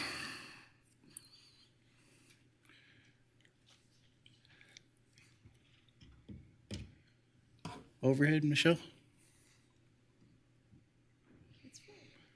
That is the main ditch going down Lemon Drive. Guess how much rain we had that day? 0.6 inches. That all comes from Golden Valley. That all comes from your warehouses, that the detention ponds still don't work. Told 6 years ago, oh yeah, we're going to get on it. We're going to have the code enforcement out there. We're going to be busting these warehouses and everything for it. Guess what? It's never happened. 0.6 inches. It's crazy. Traffic on North Hills and Golden Valley Boulevard is ridiculous. Until anything gets done with that highway, and he could say all developers have been saying this for the last 6 years. Oh, if we build it, they'll work right there. Then how come we have a highway traffic problem? Morning, noon, and evening. Accidents every morning, every evening, and sometimes in the afternoon. It's crazy. If that road's not going to be widened, North Hills, until 2030, he doesn't build. Until these retention ponds get built and they get governed by you guys that said you're going to govern them? No. I don't care if you build a retention pond as big as their place. No. Schools. Anybody ask the school district if they were full? Because they've been full since 2017. So, you could build whatever you want there. It's just going to add to that, which goes to Swan Lake, which Swan Lake does not have an exit. He was showing the thing in Spanish Springs. That's all good, because that all goes to the Truckee River. You know what happens when Swan Lake overfills? It floods my house. Guess what? Flood insurance doesn't cover it, because we have different soil out there. So you guys can talk. He can talk all he wants about that. Oh, we own the property forever. Oh, we don't need a traffic study. Everybody's going to work out here so there won't be that much traffic. Well, there's too much traffic right now. You guys haven't been doing your due diligence and waiting for it to clear up. Thank you, Danny. All right, please hold your applause. Thank you. Next up is Robin Lovelace. I would like to make a statement in opposition, and after Robin would be Kelly Orr.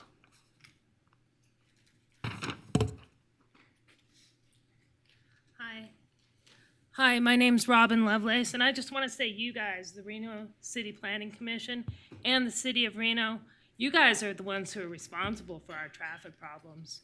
Every single project I heard tonight, oh, they don't have to do traffic mitigation because that number of people isn't enough to do a traffic study. But you guys were just concerned with the last project that you just passed, that people can't turn left on Man. And it's the same thing in our community. It's the same thing on these freeways. I've lived in Washoe County my entire life. And my entire life, all of the roads in Washoe County are a decade behind. The Spaghetti Bowl, going up up to North Valleys, every day there's accidents, and it's you guys that keep, okay, approve everything. So where's the infrastructure approval? Where's the money for our roads? And then a lot of these people, Amazon, Tesla, they come in here tax-free, bringing all this business, bringing all these people, but not helping our roads. And go ahead, just go ahead and keep on approving all these big projects with no backup. 2030 for North Hills Boulevard isn't cutting it for 2023. Thank you. Kelly Orr would wish to make a statement in opposition, and after Kelly would be Selena. Kelly Orr for the record. I'm a resident of the North Valley since 2019 and seen extensive growth to this area with no sustainability on infrastructures or commercial builds that allow for our area to thrive. The gentleman speaking with the apartments mentioned the vineyards at the Galleria, saying it's similar, but is quite different. They are surrounded by 3 different sustainable grocery shopping centers, gyms, eateries, multiple shopping opportunities. We have I think it was called a row. We have a row. We are the largest ward in Washoe County, and we have a row, not a shopping community, because unfortunately people that own the Rayleighs and other big commercial out there have not gotten all these letters of intent, these people that want to build and have commercial excited enough to do so. They have not come to the table and said, look what the city is building. We have homes here, homes here, homes here, homes here, homes everywhere. But what do we not have? We do not have the commercial infrastructure to support all of the residents. We have to, what do we do when we go home? We have to go back out to go to dinner. After a sporting event, we can't eat in our neighborhoods. We have to go somewhere else that can service a football team, a baseball team, a soccer team, a cheerleading team, a wrestling team, you name it. There is no sustainability for our children, for us adults that want to go have a nice dinner, a small little quaint place, South Creek Pizza, Twisted Fork in South Reno. South Reno has created sustainability in its neighborhoods to thrive, so traveling is so short-lived. Another parking, like we made roads that go sideways streets on Lemon Valley, Military. Military is a joke because it has bike lanes and there's no street lights. So people are dying by running on these roads and biking on these roads because there's no lit area because what it's zoned for. You have Lemon Valley with sidewalks, Lemon Valley Drive. You can't walk on them for miles because it's covered with snow. You cannot give me an apartment complex that's going to now feed in more people to live there, go to school there, eat maybe once in a while there because they all have to get in their car and go somewhere. You have to, Rayleighs will be empty every day. There will be food insecurity every day, which maybe brings in that Rayleighs some more money in his pockets for buying more food. But no, we need commercial. We no longer need housing. I would much rather have more houses out in Red Rock because the city needs to build more transportation opportunities for residents out there already in Cold Springs. There's already low-income apartments going in Red Rock. There's movie theaters, bowling alleys. I can go on for days. What gets me excited about living in the North Valleys when I see opportunity and more housing, more stress on our sewers. Everything is not enough. Thank you for your time. Thank you. All right, next up, Selena Munoz wants us to make a statement in opposition, and after her will be Richard Pruitt. My name is Selena Munoz for the record. I am a leadership student. I am also student body tech at North Valleys High School. I am 17 and also one of 9 kids. I have been at North Valley since my freshman year of high school, and to say the least, the first thing I noticed is how crowded the schools were. From taking in 2 middle schools, Cold Springs and O'Brien, our student population continues to grow. At the school, I find myself trying to get through the halls from one classroom to another, being shoulder checked, bumped, and even tripped on the way. Sometimes it feels almost impossible to get to class on time. And after we're in the class, we can hardly fit. Just today, I had somebody shoving the back of me, trying to sit into their seat, and we were both normal-sized people, and there was no room in the classroom for both of us to sit. North Valleys is overcrowded. From schools to students riding buses, trying to find a seat on the bus can be a huge struggle, and if you cannot, you must sit on the ground. And I actually have a picture of a bunch of students sitting on the floor on the way to school, and this can be like a really big safety hazard if we are in to get into a crash or anything like that. There is a kid right there on the floor. You can't see him, it's dark, but yeah. Most of the time it's just hard to get to the school, and every now and then we'll have bus driver shortages where due to the large amount of students, the buses won't pick you up, and so it's called a no bus week, and you must find your own way to get to school, which takes away a lot of like learning rights that students are given. And during these weeks, if you can make it near the parking lot, you get stuck in traffic from around 20 to 30 minutes, causing more problems. Starting to drive, I've noticed how far everything is. When wanting to hang out with friends, we must drive 22 minutes to get to the movie theaters, but that's only when there's no traffic. With traffic, you can expect your drive to be twice that amount. Coming from a big family, every now and then we look forward to eating out and sitting down at a restaurant, but that is virtually non-existent in the North Valleys High School due to lack of developers' vision. One day I'm looking forward to sitting in a position like the city council or planning commissioners to ensure that my children will grow up in a city that makes public a priority. That's it. Thank you.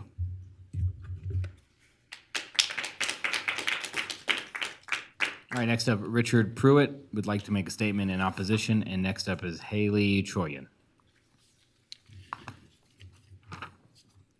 Hi there, thank you. My name is Richard Pruitt. I live at 430 Copper Vista. You've heard that used a couple times. I moved there 2 years ago. I've been in the North Valleys since 1985. I want to say what this gentleman said here is not truthful to you. You guys have done a good job out there with the sewer. You put the light in at Beckworth Drive. Wrecks there every other day. I'm 3 houses away from that, and I'm 1 house away from your subdivision that you want to put up there where it doesn't belong. And why I say that is because my mother-in-law is Catherine Pruitt. She owned that land before. Address the dais, please. Yes, Thank you. I'm sorry. Before this gentleman's clients bought it, it was never the vision of Catherine Pruitt who owned it prior to being sold to Rayleigh's. Our family's lived in that valley for a long time, and we've been involved in all of the community efforts to move forward. I'm proud of what we've done out there, but I don't think you should allow this guy right here to give you a dishonest approach to the reality of this. I moved from over in Silver Knolls to where I live on Copper Vista, 1 house away from where he's talking about. Oh, by the way, there's nobody in my neighborhood on Copper Vista that I've talked to who is in favor of this. If he took pictures of it and this stuff that he put up there, then I really would question him. This whole project really needs to be looked at from a couple of things. My wife is in a wheelchair now. I remodeled my house so that she could have access to everything because it was the best house I could find in the North Valleys because I love the North Valleys. And what he says is that there's no congestion there. The congestion is so bad, I can't go outside in my backyard. Because there's so much traffic. There's at least every day, I'm retired, every day, 20 buses. All the construction that was done, the pit up there in the North Valleys, the Golden Valley pit, is trucked in truckloads every day, Jake breaks all day long. And now you want to put a 3-story building in a place where we need access as the people who have paid for decades our taxes, and this is what we get? I don't think, if you take the time to really go out there and look, you'll see what I'm talking about. They're looking down on people's houses from 40 feet above is how they're going to be looking down there. Look at the culvert that runs in the back of that, the road they said was not going to have any new improvements. I could show you on paper where their property is draining onto my property. Cost me $1,000 when I bought the house because the water from their property runs through my property. Thank you.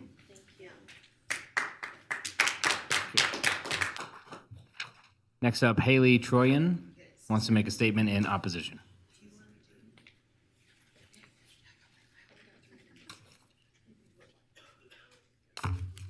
Hello, testing. Good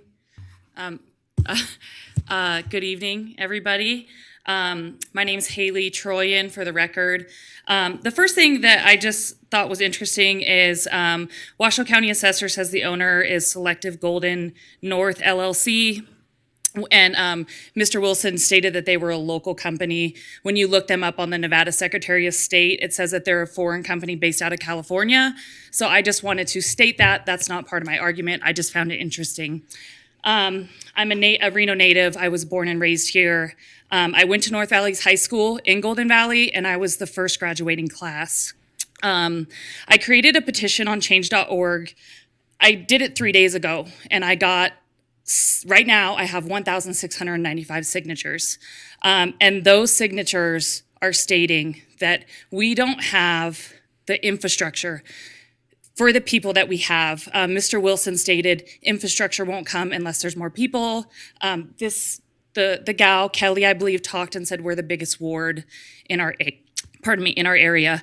I did some comparison. I used my virtual Chevrolet on Google Maps, and I walked the North Valleys, and I walked Spanish Springs. I also did some research. So 89506 and 89508 zip code has about 59,000 people just for those two zip codes. That's not all of Ward 4. For Spanish Springs, 89436 and 89441 also have about 59,000 people. The North Valleys has 3 full-size grocery stores, 36 eateries, give or take, I was on Google Maps, and 14 miscellaneous stores such as CVS, Walmart, AutoZone, O'Reilly's, True Value, Big Lots, Grocery Outlet, Pet Station. Spanish Springs, about the same amount of people. They have 6 full-size grocery stores, 52 eateries, and 24 miscellaneous stores, AutoZone, Big Lots, Grocery Outlet, Office Depot, Home Depot, Kay's Jewelers, Mattress Firm, Tires Plus, Best Buy, Michael's Craft Stores, a Boot Barn, Maurice's, More Furniture, PetSmart, Dollar Tree, Ulta, World Market, Kohl's, Ross, Bed Bath & Beyond. We don't have anything. Multiple people have said, there's not even a good restaurant for us to go sit down at. And not a good restaurant, like a Denny's. I mean, you find Denny's in very low demographic areas, and we don't even have a Denny's, and so I'm against it, and the 1,600 people, almost 1,700 people on my petition are against it because we're lacking the infrastructure. And I know that you guys are looking for codes. Is it tall? Is it short enough? Does it fit in the property? But the residents of North Valleys want infrastructure. We don't want more apartments. I don't know what my petition can do, and I don't even know if you guys are the right people to bring my petition to, but in 3 days, I got 1,700 signatures for people who want infrastructure, restaurants, wider roads, wider freeways, and not apartments. And that's all I have to say. Thanks for your time. Thank you. Michelle, do we have any correspondence, voicemail, or online? Correspondence was received. We did have voicemails from the previous meeting that we were requested to play during this meeting. No other voicemails were received. I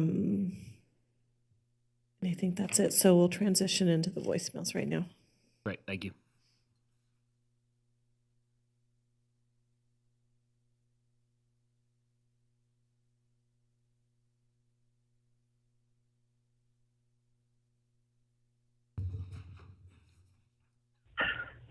Hi, my name is Richard Williams. I live in the North Valleys, and I'm calling to request that you folks do not approve the 204-unit apartment complex on North Hills and East Golden Valley Road. There is absolutely no way on the face of this planet that this area can handle that much more traffic on 395 North, and there's no way. There's no way.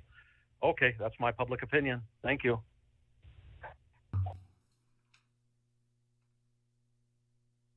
Hello, I am Susan Holt, and I believe the project number is LDC 23-00018, Aspire at North Hills. Please, please do not build the 204 unit apartment complex or homes in that area. We are too crowded out here in the north. Please, please don't build it. Thank you for your time.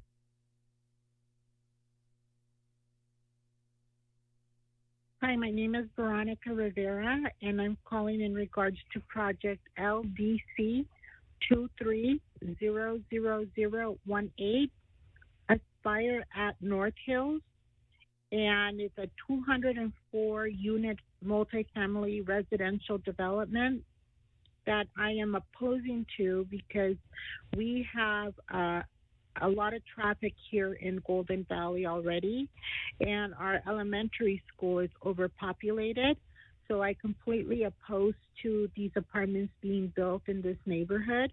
If you have any questions, please reach me at 775-409-2956. Thank you.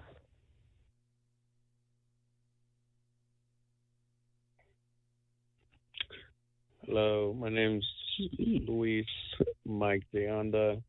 I'm in the Golden Valley, Lemon Valley area. You guys are trying to build apartments by Burger King, I believe, in the Golden Valley area. We're already congested. We already have enough traffic. Just please stop building more apartments. It's getting congested. There's a lot of accidents. Just please stop building more apartment buildings in the Golden Valley, Lemon Valley area. Thank you. Bye.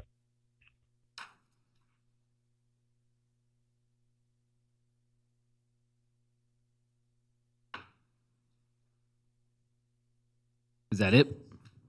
Thank you. That's it for the voicemails. We don't have anybody on Zoom that wishes to speak either. And then, but I believe this lady would, okay, if you could. Ma'am, please do. Go Feel free ahead, to and approach then the you can podium. turn in the comment card after.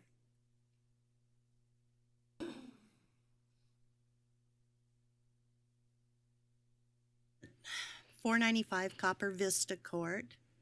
My husband and I have been there. We were the first residents on that cul-de-sac.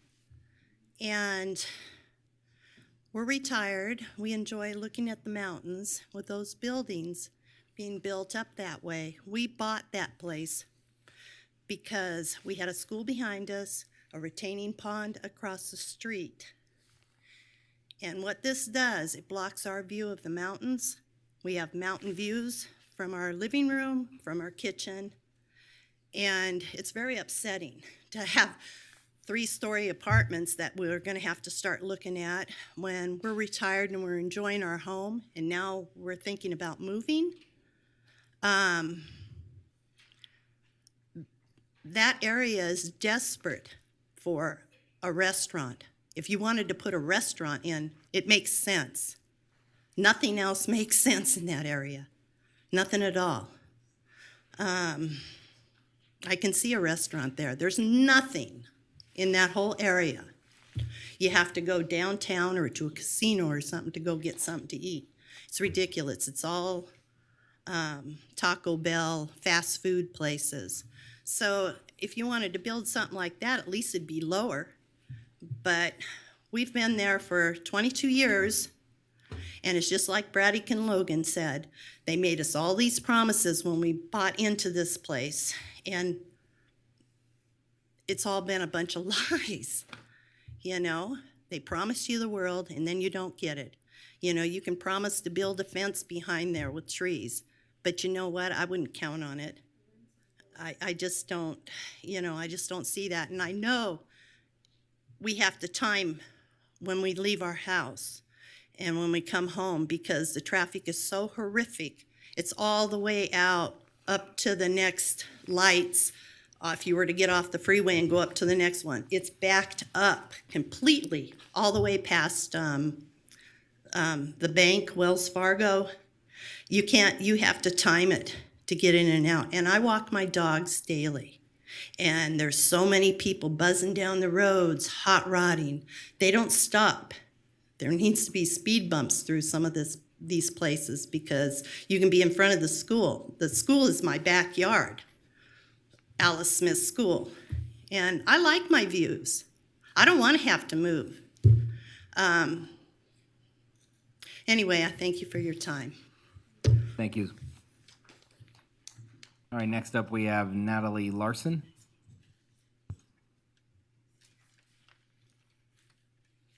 Natalie Larson for the record. I am a resident on Copper Vista Court, and I am one of 2 residents who have had ongoing communications with Derek and Jared as one of the residents that he said he's been speaking to, which is accurate. I wouldn't exactly say that we're for the project. We've been working with them in order to cover our own butts just in case this thing does get pushed through. At least we have some things in place that we were proactive in kind of helping ourselves while, you guys get your whatever. Traffic, what else is there more to say about that? We all know.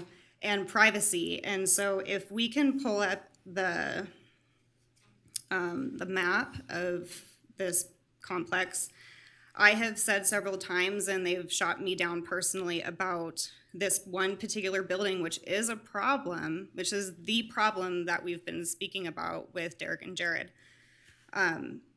I have asked them to just delete that building. Like, we've talked about it several times, what to do. It's the 3-story that was reduced down to a 2-story is the one he's speaking about. And I'm like, just get rid of the damn building. Like, that's why we're a problem, because that building is backed up to our cul-de-sac and Tom's backyard specifically, who's the other resident who we've been talking to with him. And they're like, yeah, well, if we delete that building, then we don't have enough front doors, and then financially it doesn't make sense to build it in the first place. And I'm like, okay, then don't. If you can't delete that building and make us happy, then don't build it at all. And to the second point that I wanted to make was that Derek, and we've spoke about this, we want a restaurant. We're great. We're hoping for some infrastructure, something that's not residential. And he says that the property owner has several times put in requests for restaurants, whatever, and have said, yeah, we'll do it, but we don't have enough residents out there or whatever. Like, it doesn't make sense for us to put our restaurant on your property. Well, the thing is that if you put apartments there now, you can't take that back. So if you build apartments because that's what fits today, and then eventually you have homes going everywhere, and then you want that restaurant, you can't now put it there. Because this is a conditional use permit. It doesn't fit the property. It's not a good fit. It's a round peg into a square hole that's just not appropriate. So I call on you guys to we don't need this. Please vote this down. You can't, once you build these, you can't take it back. Thank you. Thank you. Anybody else in the audience wish to speak? Okay, with that said, we will close public comment and open it up to commissioners for questions of the applicant or the city. Mr. Chair, I'd love to start. Please do. Leah, it's going to be for you to start off. I'm hoping you can give us a little bit of insight. One of the major things that we're hearing, and we're going to continue to hear, is the traffic in the area. What is the plan for 395 to be widened? When is that supposed to be completed by? Do you know? I don't know. I'm not sure if Mike Michelle is still on, but he would probably be the best person to talk about road improvements.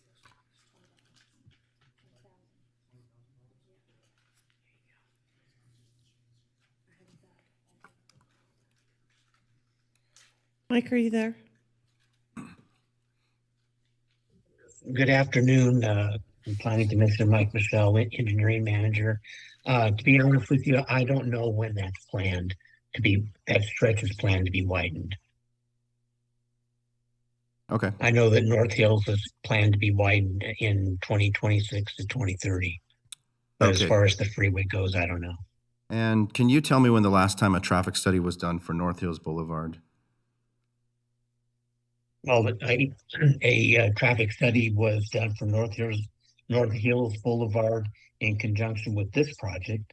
It Okay. analyzed the intersection of North Hills and Golden Valley and analyzed the intersection of North Hills and the project driveway. Okay. And there was, I want to say 6 months ago, there was an apartment complex project proposed down the street, and they had done a traffic study for North Hills Boulevard at that time as well.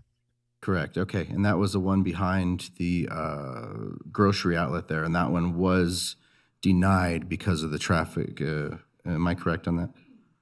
That is my recollection. Okay. Okay. That's all I have for now.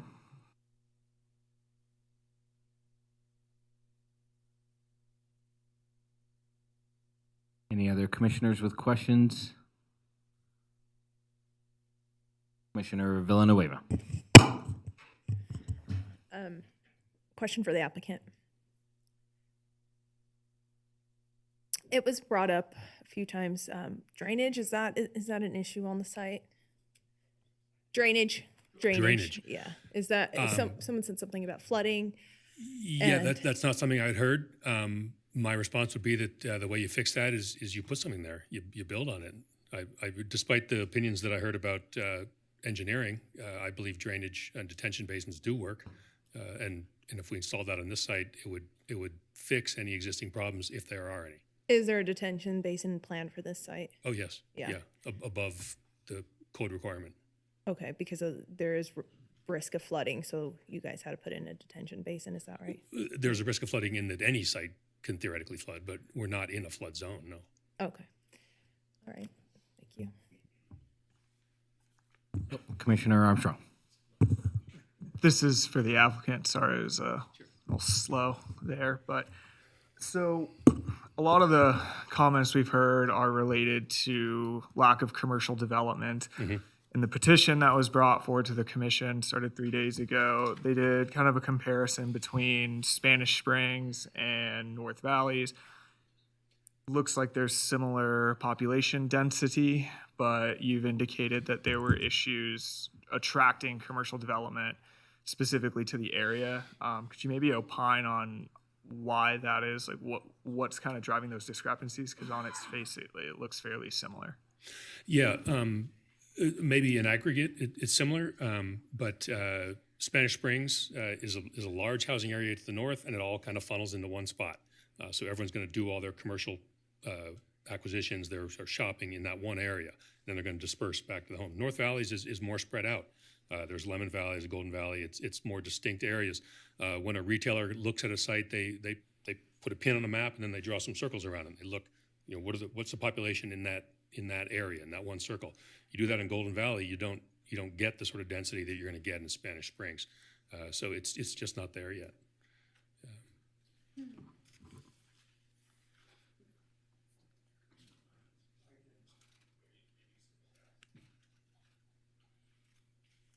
Commissioner Gower.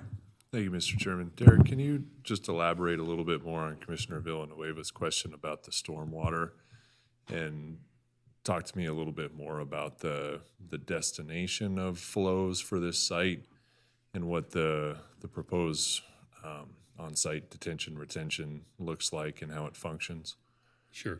It would be pretty easy for me to get out of my knowledge zone here, but I'll give it an initial shot. And if you want more, then maybe we turn it over to Mike Michelle. But on-site detention, some of that will be in-ground detention, so it'll be a loose crushed rock kind of thing that will absorb water, basically an underground pond kind of arrangement. We're almost 30% above the code requirement. So these are basically depressions on site that funnel water from our site. Rather than sending it onto somebody else's property, it funnels into our site, into these basins, and it is retained there, and then slowly trickles out either into the ground or into stormwater runoff. But it's slowed. Anything we build there would allow for these systems to be much slower runoff than what happens now. Where does it drain now? Where's it drain now? Where does this whole, I guess, region, this area drain to? Ultimately, like what's Yeah. the low point?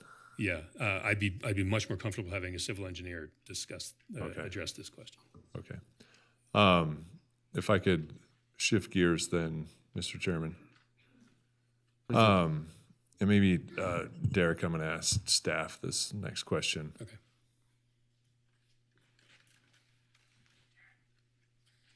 Leah, we've had a lot of conversations in the North Valleys about growth and the implications of growth on things like sewer infrastructure, stormwater, traffic, essentially, the elements that the city can provide infrastructure-wise and then that contribute to quality of life. From staff's perspective, how do you evaluate individual projects knowing that contextually for this area there are those overarching considerations? And you mentioned it in your staff report that we hear about traffic over and over again. And I just want to, before you answer, in this case, this project, it is, in my opinion, with the design as proposed, it meets the city's code requirements for a development.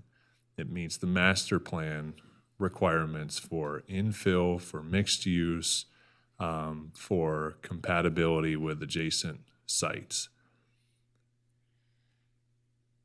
Having said that, we're hearing a whole lot of input about the implications of this type of development and other similar developments in this area. So how do we as a city address those concerns and think about it project to project? And I know that's a tough question probably for 12:07 a.m., but I think it's fundamental to answering a lot of the questions and concerns that we're hearing. It is, and thank you, Commissioner Gower, for the record, Leah Brock. That's a lot of question for 12-something at night. So when I'm looking at a project that's anywhere in the city of Reno, I'm looking at the zoning and the master plan. So I'm looking at, isn't consistent, does it meet the requirements and the standards of the zoning district? Is it appropriate for compatibility? Is it meeting those compatibility standards? And then I sort of move into the master plan. Is it meeting the goals and policies? Is it consistent with our goals in the area? And the answer in this case on this one is yes. When it comes to traffic, I have to rely on the engineering team to provide those comments and coordinate with Public Works to tell me if it meets the requirements for their code. And in this particular case, engineering came forward and said, we've evaluated these intersections and it meets this threshold. Now, if we're talking bigger picture about what we're going to do about traffic in the North Valleys in general, I think that maybe that's something Jason can talk a little bit about, because we're talking amendments to the master plan and vision plans and things like that into the future. And I know that, we just did the master plan in 2017, so it's not that this is an outdated document. And these were the goals and the policies established at that time 5 years ago. And if I could, excuse me, if I could follow up on Leah's discussion, Jason Garcia-LeBou, Planning Manager for the record. Leah's mentioning of the master plan. In the Planning Department, we take what was approved by our both Planning Commission and City Council and use that as our guiding policy document. So we look at that in terms of whether a project comes in and is compatible. So these cases, case by case that come in, that's when you see these staff reports address the different issues and meet, or what we're trying to present is the different findings for the different types of projects. So that's essentially what's in the agenda packet. It kind of goes through and it outlines those things. Now, specific to kind of the conversations for tonight, we depend on our other agency partners. So to Leah's point, RTC, NDOT, the school district, through the project processing process, we send those consultations out to those different agencies and receive feedback. So just so that the community knows, and all the people that have come tonight, we rely upon the input from those different agencies. In this circumstance for this project, we heard from some of those agencies. We heard from RTC. We heard from the school district. And I believe that's attached in your packets. So that's where we have these conversations. And through that process, I know the commission is familiar with the process, but we come up with those conditions of approval. And so the idea is to mitigate or hopefully resolve some of those issues so there isn't an impact or there's reduced impacts. So that's where you see the more detailed conversation into the infrastructure components. Now, that being said, without kind of diving in the details, and probably Mike Michelle could explain this way better, but on the engineering front, that's where we really look, with our utility services department as well as our public works department, they are keeping tabs on those, levels and capacity issues and other things like that. So part of the review process is to evaluate that. And so there's certain areas of the North Valleys that we take, that we're closely monitoring at, and there's future projects.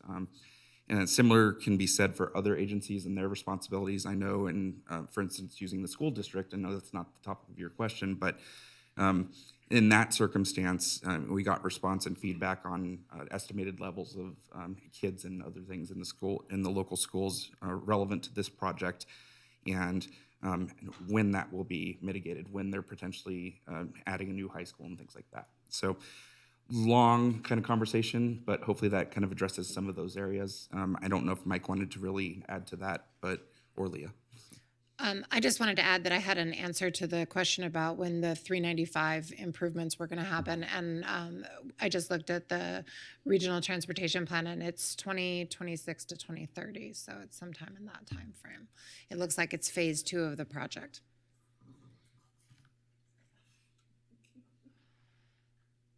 I appreciate the answers to those questions. And I guess as a follow-up, are you getting the answers so you coordinate with those agencies and you get feedback from those agencies, are you getting the information that you need to be able to confidently say that these projects will not create impacts? And I think, Jason, I'm glad you brought up the school district, because I was going to ask that question. I mean, North Valley's high school is already over 100% capacity. 2030, it's over 125% capacity until a new high school is developed. I mean, how do we reconcile that with the phasing of projects and knowing that in a given time frame there's going to be a deficiency of infrastructure on a magnitude of 20+% overcapacity in a high school? And Jason Garcia-LeBeau, planning manager for the record. In those circumstances, we really rely on the coordination with those agencies. You'll notice some of the conditions for this proposed project, we've set that up that way, when the development actually comes forward, that there will be necessary coordination and plans presented to the city to address some of those areas of concern. So in addition to that, some of the, I'll call them partner agencies, but some of the different agencies that have responded through that consultation process, we've worked closely with them to kind of get a better idea, even if it's just a time range of when those updates or changes or new facilities will be built. So some of the city things we have a better idea on as far as kind of infrastructure components, but again, we rely upon that consultation process for school district and other agencies. So. Thank you for that. And I guess the last question then is, so we're seeing these individual projects come through. We look at them based on their own merits with those considerations. Would there be a point where the city would say, you know what, the time frame for expansion of 395. NDOT isn't moving forward with that soon enough, that it just doesn't make sense to pursue new development in this area because the infrastructure capacity isn't going to be there. With the city, if that scenario played out before we got to an individual project, would the city say, hey, let's hang on a second. We've got a situation here with infrastructure, whether it's schools or stormwater or roads. So we're not moving forward with projects knowing that that infrastructure isn't there. Is that mechanism there to say, hey, well, let's wait a second? To answer that, that depends on the type of issue. For a lot of the infrastructure issues, such as sewer or other limitations, that is something that that would have to be addressed. So there could be potential limitations on that, but again, we're trying to plan ahead for that in those respective areas for those improvements. Traffic is a little bit of a different story because yes, we look at and evaluate when projects come in, if they're above that threshold. We had a conversation about thresholds earlier. Some of the smaller projects don't necessarily have that. In this situation, we have had a traffic study conducted because of the project size. That gives us a little more information on what we call the level of service. So again, Mike's world, he could probably spin around a million different ways, but we in that it's a little more. It depends on who's really responsible for the project, and that's when I say that. There's some roads that are NDOT. There are some roads that are City of Reno. So it just really depends again on our partner agencies. So there's some types of infrastructure where we have a little more control as the city, where we work with, and other types of infrastructure, that's where we rely on those different agencies. So Leah, based on all that, where your recommendation for this proposal? Based on the information that was provided by the internal and the partner agencies, we were able to make all of the findings and recommend approval. Okay, thank you. Commissioner Villanueva. A question for the applicant, and I guess the city. I don't know who this is best for, but for timeline, so get this, say we get this approved. What does the timeline look like for when we would actually have people residents living in these building units? Yeah, I'm guessing it would be on the order of 24 months-ish, but I'm not entirely sure. Yeah, I would guess 24 to 36 months. Okay. So about 2 years. That's Craig Rowe with 10 American Construction. Excuse me? I think we need his name for the record. Excuse me. This is I'm Craig Rowe with Tanamera Construction and Development. Engineer, or what's your? No, we're actually a developer, and we're going to build the project, and we're also. So you're the applicant or applicants? Well, yeah, I guess we're working with the applicant. Okay. We're contracted with the applicant to help him design it and build the project. Okay. So, sorry, I had my question and. Do you guys know who I am? Anybody? I don't. You don't know? I have no idea who you are now. Okay. Well, I know who you are after just now presenting yourself, but I don't know who you are as a person. Oh, okay. So sorry. No, I've been here since '95 and done close to $3 billion in development throughout the community. The Reno Tao Tech Center, Sparks Galleria Shopping Center, Reno Corporate Center, Double Diamond Ranch, single family homes. Okay. Development. We've been here for a long time. Done a lot of development in the Reno and Sparks area. Okay, and then question so I'm reading this letter from Washoe County School District or Washoe Schools, and It looks like they had a concern. Do the applicant or the city or applicant, I guess, address the concerns with regarding to it? I guess it abuts up against the school. Were the county, was the school district's concerns addressed? Yes, absolutely. There's a walking connection to the back of the school now. We're going to keep that. We've agreed to work with the school on that. We want that. That's an asset for us. We expect people to walk to that school. All right, thank you.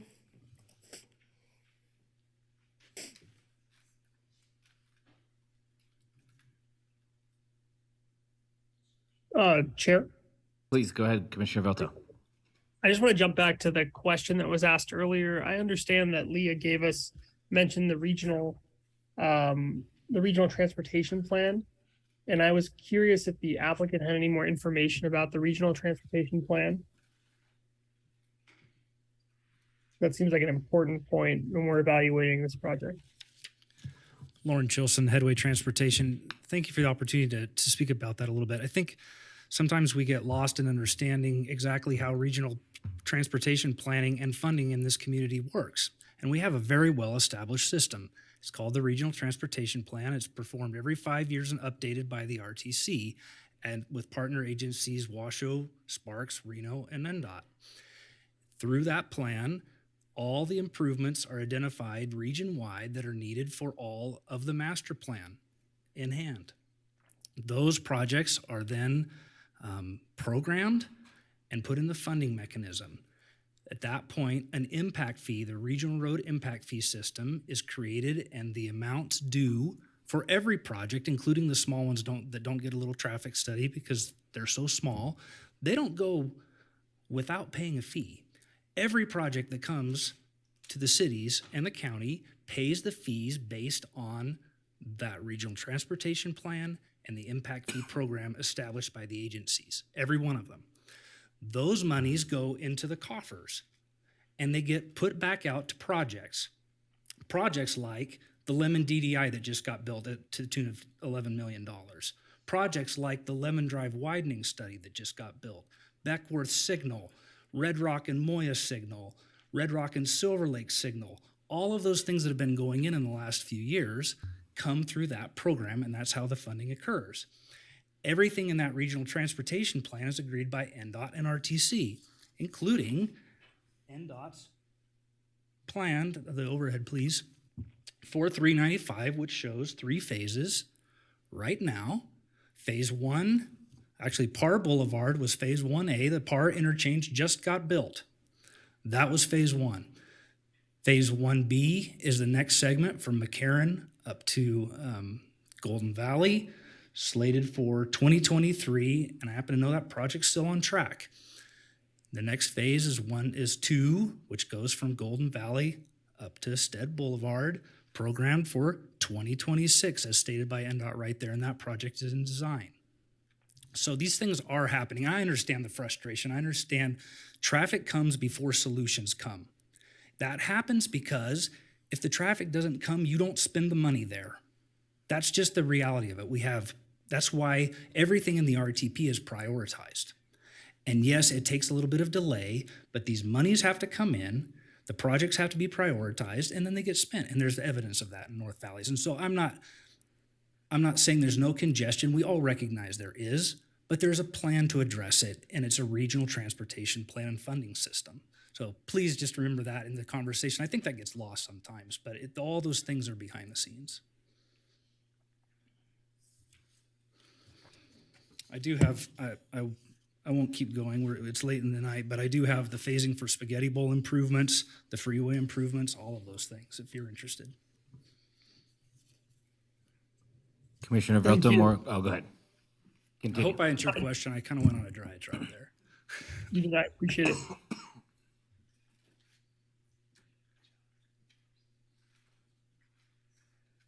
There's no other questions. Want to go to discussion? Commissioner Munoz? Thank you, Commissioner. Mr. Chair. The frustration for me and a lot of projects that happen in the North Valleys comes with a lot of silence from the North Valleys. And I have called on the North Valleys, and I've called on board for time and time and time again to show up. show up. This impacts you. This is impacting you.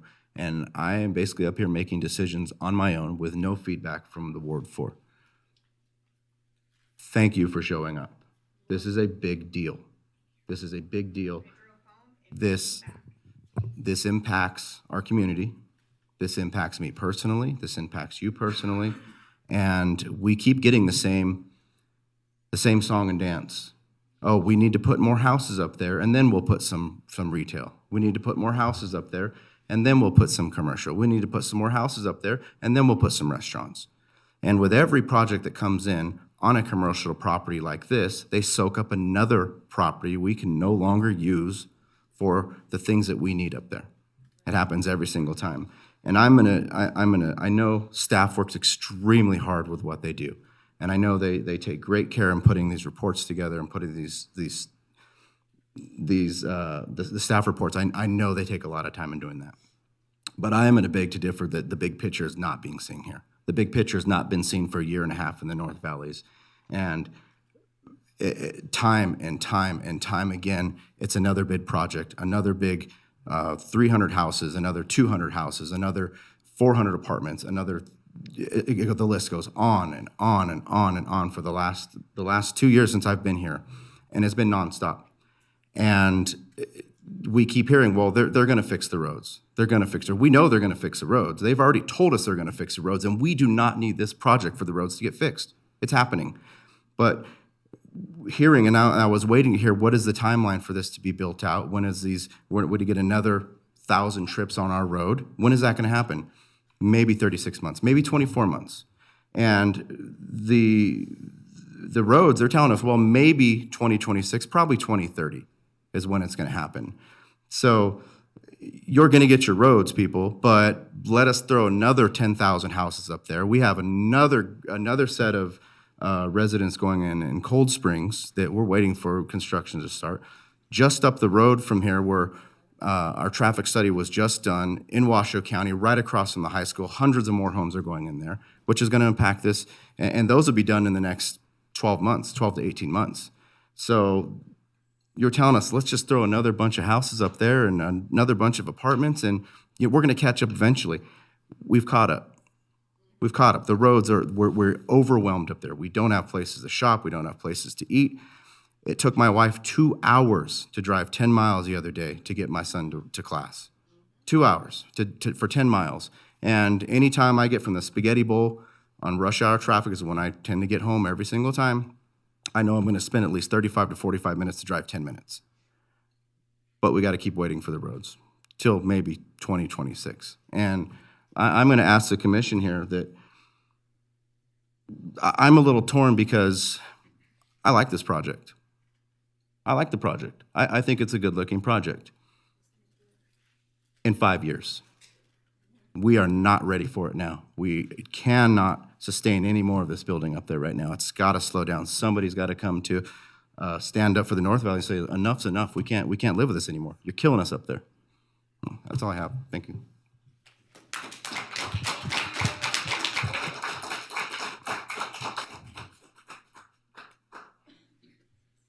Commissioner Johnson. Chairman. Oh, Commissioner Velto, go ahead. Go ahead. So anytime we have these projects in the North Valleys, Commissioner Munoz, you are a great advocate for the community you live in, and you always raise these issues. And I agree with you. I want to see more commercial. I want to see the roads improve, North Valleys, and I want to see a lot of things change. But what I'm struggling with this project in particular is that it seems like it's designed in a way, or where it is mitigates the traffic impact. Because in theory, a lot of those people will be getting onto the highway, and they've compared the effect of having that residential versus actually having commercial in that area. And the effect of commercial in that area is would be worse and more burdensome on the roads. So given that there's a path directly onto the highway, and that I think the alternative of commercial would still have an effect, I struggle seeing that this would drastically affect traffic. As to the need for commercial, there's a lot of area or a lot of acres immediately surrounding this property, which are zoned commercial. And if commercial were cost effective at this point, we would see commercial projects. And that may be my bias and may just be how I look at growth and development, but I can't fathom that it would make sense for a developer to choose to build residential as opposed to commercial when there's lots nearby that are zone commercial, zone GC, and they're just not being built on. So I don't necessarily think that there's a trade-off here between what it is you want to see happen and this lot being used for residential because it's close to a school. It achieves a lot of the goals in the master plan. It's an infill project. It's potentially walkable. I think it checks a lot of boxes for what we're trying to do.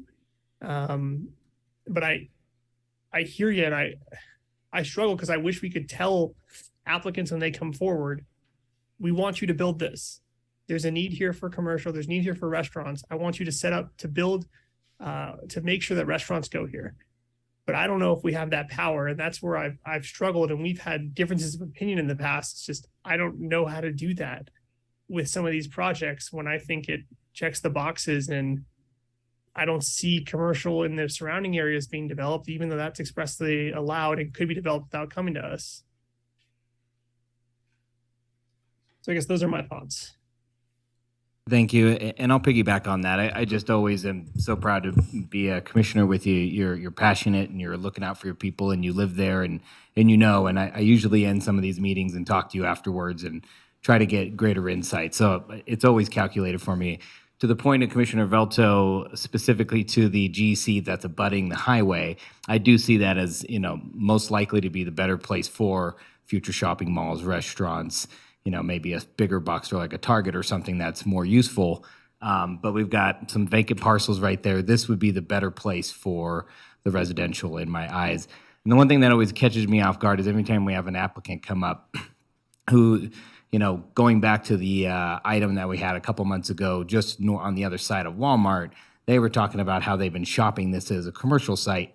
That parcel for a commercial site for whatever years. They can't get someone to buy it. They're holding on to it. They're seeing it as more viable as residential, and we more or less approved that project.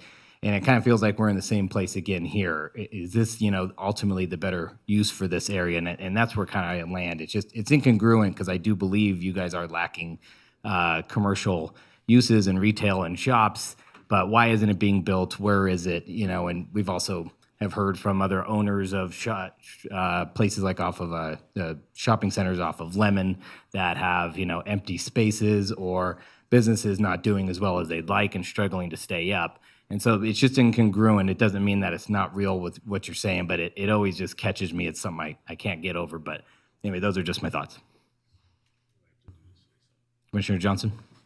Thank you, Mr. Chair. I think it was interesting listening to Commissioner Gower's line of questioning because he made a comment kind of, what's the fundamental question here, which is exactly what I had written down here, because there was this extreme disconnect between the presentation that we had from staff and the applicant with respect to all of the specifics about this project and everything that this project is doing in its immediate vicinity. And then all of our public comment is speaking about all of the broader picture. And Commissioner Gower asked the question far more eloquently than I could have ever done with respect to how staff is looking at that. Because this has been a question for a long time. I think, a couple of years ago, we had a discussion in this very commission about what is the last project, or what is the project that's too much? And we always seem to be asking that question, and the answer never seems to be this one, because to the point, there's other factors involved that we, some of which we control and some of which we can't control. And to Commissioner Munoz, is it coming? And they keep saying it's coming, so we keep approving everything because it's coming. So I guess that is just a fundamental question of at what point in time do all of the findings based on a specific project and its specific neighbors, does that look out beyond that? So it's not just mitigating the traffic and looking at the traffic at this particular intersection, but mitigating the traffic that can't be mitigated as a part of this project. And therefore, are we, can we make that finding? And I bring this up not knowing the answer to that, but appreciating having the ability to have that conversation, because this is a project that, as was pointed out by both, actually I think every commissioner, the fundamentals of this match everything in our desired approach to infill, previously graded. We're not on the outskirts. We've got infrastructure in place. It's all there. It checks the boxes. But there is and has been that bigger picture. And I really appreciated the one comment, and it was an interesting way to look at it.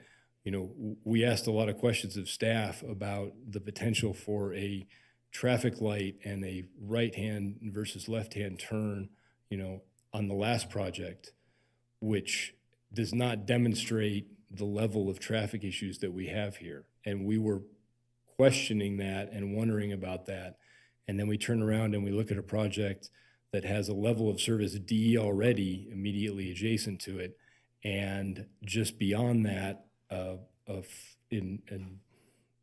highway that is not functioning, and we should be asking that same question on a much bigger, broader level. And I say that both for the commission and for the staff. So I appreciate the discussion. It's an interesting question because we're balancing a project that on its merits makes sense, but on its location and potentially its timing could be problematic. So that's sort of the follow-up and the appreciation of the discussion that we have had here this evening.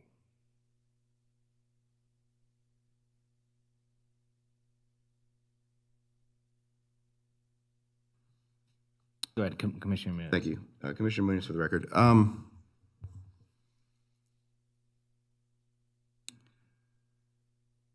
I asked to be on the Planning Commission when I heard the spot was vacant. And I was asked to talk to a group of developers to interview me, basically to see if I was okay for the job, to see if my views lined up with theirs. I knew what they're doing. I knew why they wanted to question me. And I knew what needed to be done for me to get here to protect my community. I knew it needed to be done.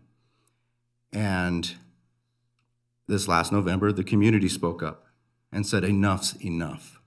Enough's enough. We're going to elect somebody new. We're going to move on, and we're going to try and do what's right for the community.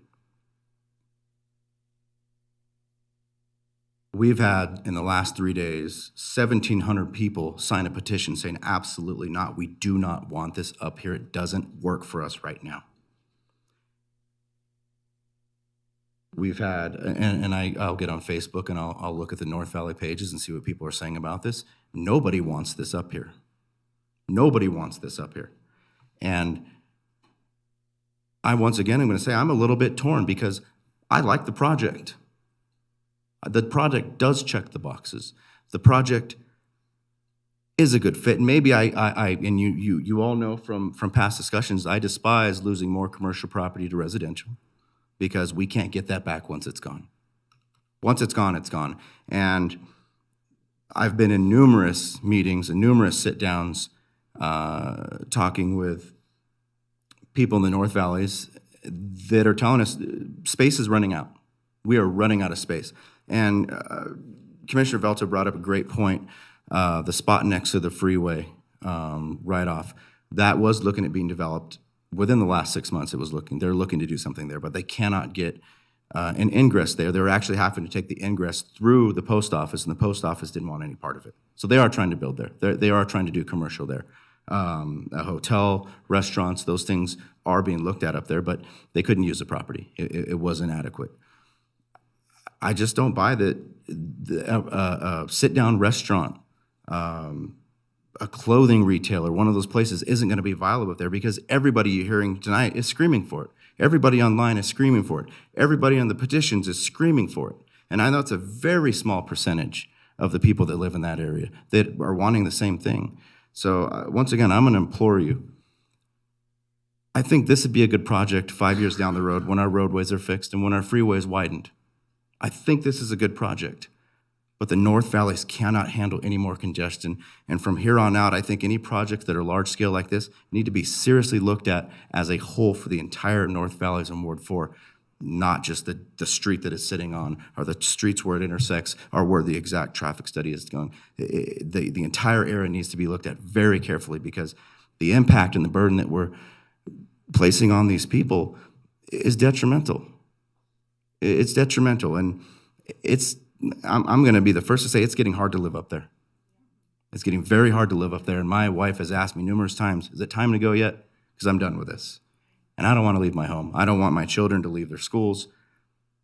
But if this continues, I don't see any other option. And I don't want that for our city, and I don't want that for our residents up there. So I implore you, please take a really hard second look at this. It's not the time for it. It's just not the right time for this.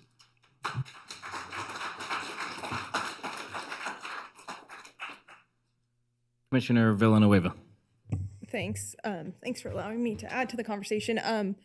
So I'm also torn on this because I agree it's a great project. It's just schools are beyond capacity, and the infrastructure really isn't there right now. So I'm torn because, as Commissioner Velto said, we can't tell the developer, don't build this, build restaurants, build other commercial. We don't have that kind of authority. And frankly, they have property rights. That's the reality of it. That's our underlying, our purview. We look at that.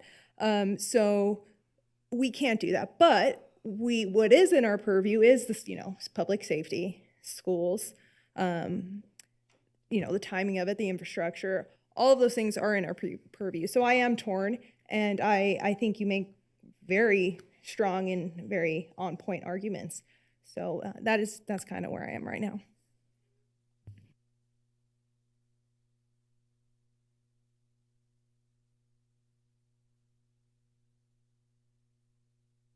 Looks like maybe there's no more discussion. Want to entertain a motion in any direction?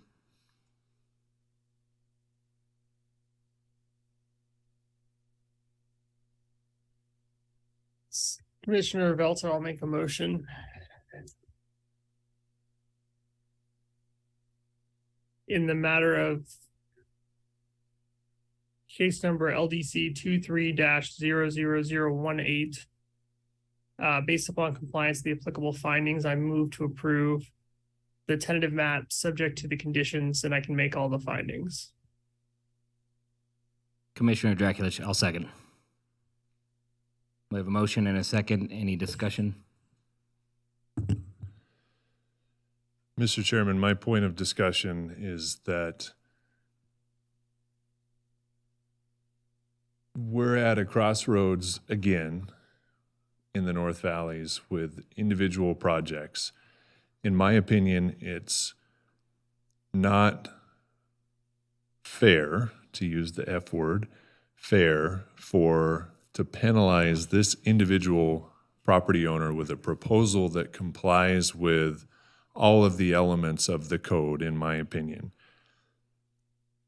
If the city came forward, or if the community came forward with data and specific evidence relative to an individual project that says this project tips the scale, it tips the scale, and past it we cannot move forward with any future development, then that's it. And the future projects are on notice that the North Valleys can handle no more. The city responded to me and my question saying that based on the expert opinions of the other agencies, based on the model that Lauren Chilson outlined of how, for better or worse, our community deals with funding infrastructure using development under that model, that's what we have to live with and operate in and make decisions in relative to specific projects. And until that changes and there's information specific that says this project doesn't meet those findings because of this, and this, then time and time again, we're going to be in this position of having to answer these types of questions and make these tough decisions. So I don't have the compelling counter information to what staff presented, to what the applicant has outlined, to be able to say that this is the project that we draw the line in the sand with.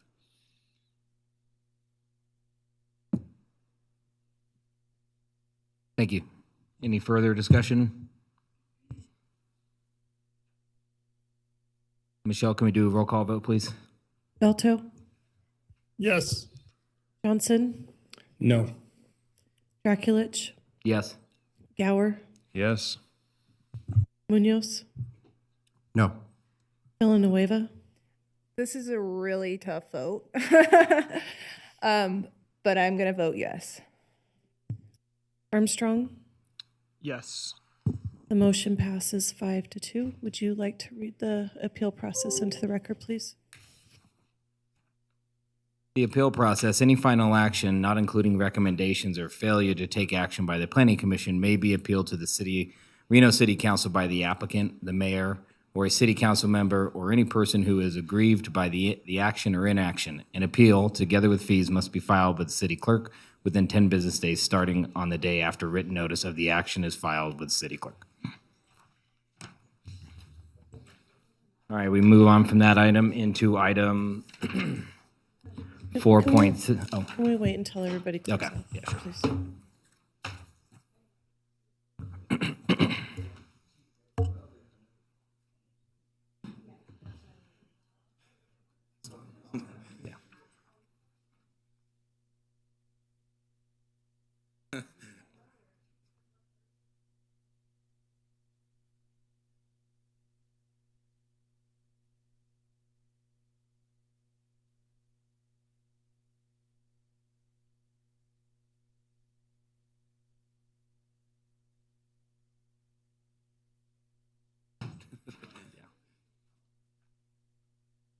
All right, let's get going with item 4.7, case number LDC 22-00077, Peavine Employment Center, MSPR. We will take an application from a presentation from the applicant. Oops, thank you.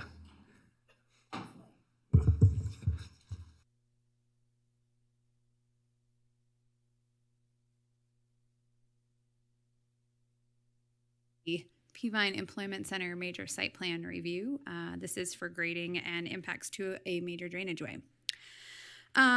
For those of you that may not have been on the Planning Commission and may not be familiar with this site, so this project area outlined in blue on the screen is located south of Red Rock Road and where it intersects with North Virginia Street. So it's on the south side of 395.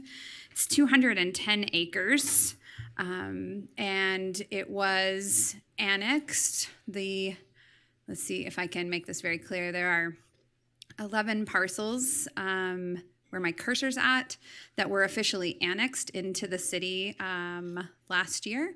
And then following the annexation, the entire project area went through a master plan amendment and a zone change. And so what you see on the screen here is what was approved. The master plan was approved as mixed employment with the green areas as parks, greenways, and open spaces. And then the zoning on the property technically is SPD, Specific Plan District. The Specific Plan District includes a handbook that outlines uses as well as several design standards. This SPD was intended to outline and bring forward a path to bring a real jobs housing balance to the North Valleys.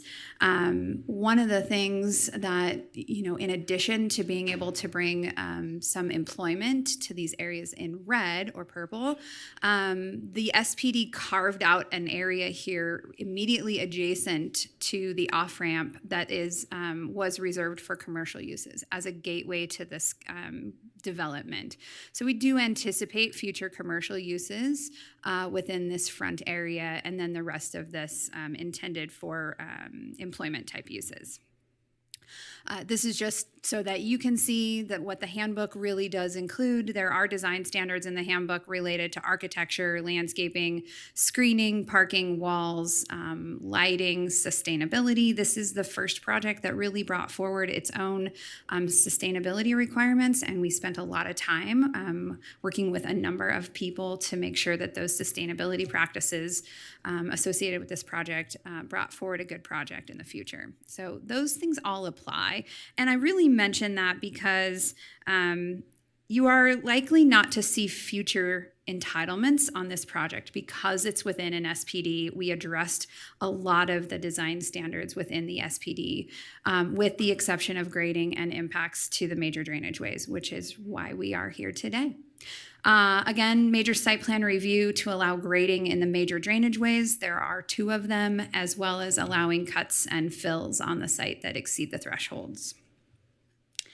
And just to point out, the disturbance of the drainage ways and the grading are really to support the construction of the road through the site, which again was approved as part of the SPD. You can see here it extends access through this area and perpetuates it to the parcel to the south, which is in the city of Reno already.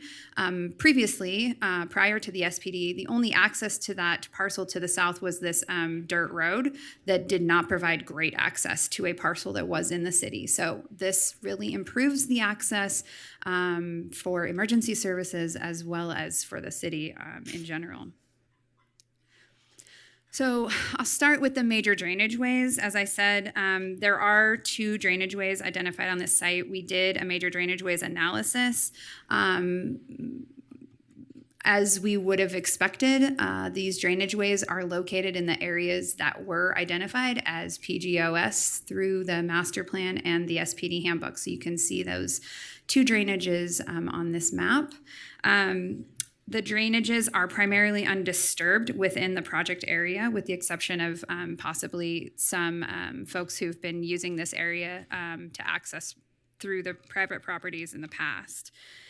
Generally, the flow patterns will remain their current alignment with on-site detention and retention basins to provide volumetric mitigation at 1.3 to 1 as required by the city for the North Valleys. As designed, the road crossing culverts can double as detention basins to slow and control the velocities. So the impacts to the drainage ways are specifically these road crossings. So there's one here and there's one here, and those road crossings will just be a standard, your typical box culvert. There really isn't a significant amount of drainage running through these to justify anything larger than a standard box culvert. On the grading and cuts and fills element of this request, there, as you can see on this exhibit, there are 3 colors shown here. I'm going to start with this brownish color. This brownish color represents a previously graded disturbed portion of the site. There is an existing entitlement for a borrow pit here. It has been disturbed for a number of years, and just going back so you can really see what that looks like, this is that area. So that brown area represents this scarred area on the site. It is entitled. They have been taking materials out of that area for I think about 10 years. So that's the brown area. And so then when we look at the other areas. The green area, which primarily is located here on the south end and in this southwest corner over here. Really, the point of these cut areas is to take this dirt from back here and move it to the front, if you will, or to the north in these areas that are identified in blue for the fill. And so we're really trying to balance the earthwork on this site. And that's why we're asking for permission to do a mass grading effort, why we are exceeding the cuts and fills on this site. By doing this as a mass grading effort, we actually can reduce the duration of time that large vehicles are on the site. I mentioned that the mass grading allows us to balance it. If we were just going to build just the road, we would have to bring materials from off-site. If we came back and did just pad A, you would see in the future we would potentially have to bring materials on-site or export materials off-site. It just doesn't balance. And good practice is to try to balance the earthwork on a site of this size and a project of this magnitude. I do want to note that the handbook requires that the disturbed areas are treated with either formal landscaping or revegetated with native lands or native seed mix.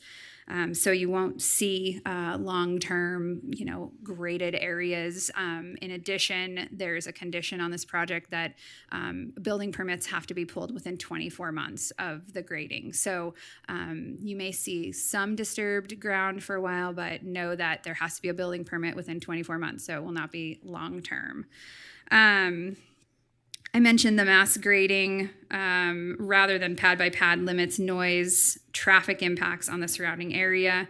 And really, it's just a more efficient way to grade this overall project and get this road built and constructed, cross these drainage ways, and handle the drainage that's necessary.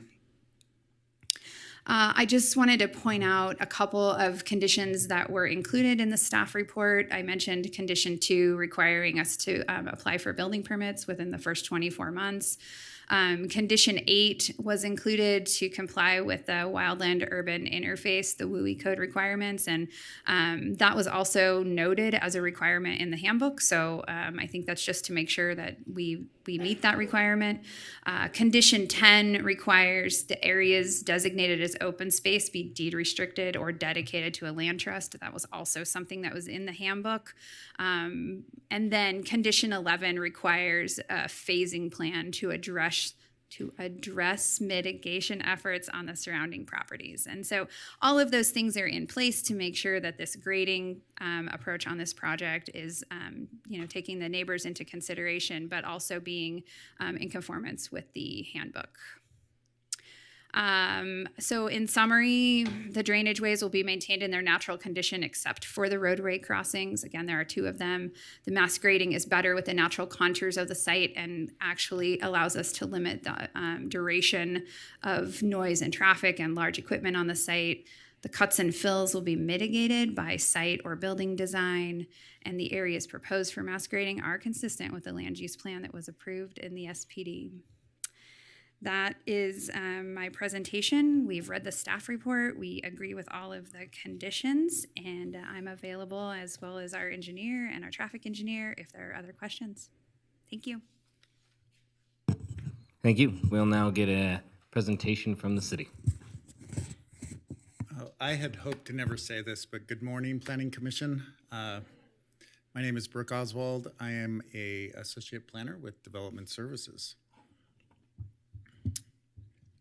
Run through the project site. It's looking about 210 acres. So this was before this commission back earlier in 2002 at the first of the year. Went through several hearings, Planning Commission, moving through on through City Council and through Regional. It was approved. That's why we have the standing zoning that we have, which is a SPD, which is governed by that handbook, that special handbook, very similar to a PUD. The background on that, to the background zoning, is a mixed employment. So if not specifically addressed in the zoning handbook, it would go back to our ME zoning and be addressed there. So we have kind of that backstop on that zoning.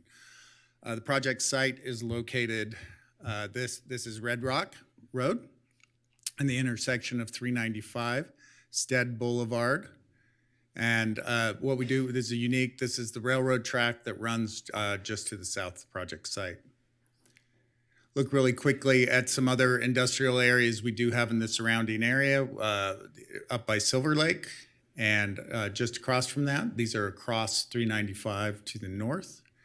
The two blue stars are representing federal lands, so we have these large open space parcels in close proximity.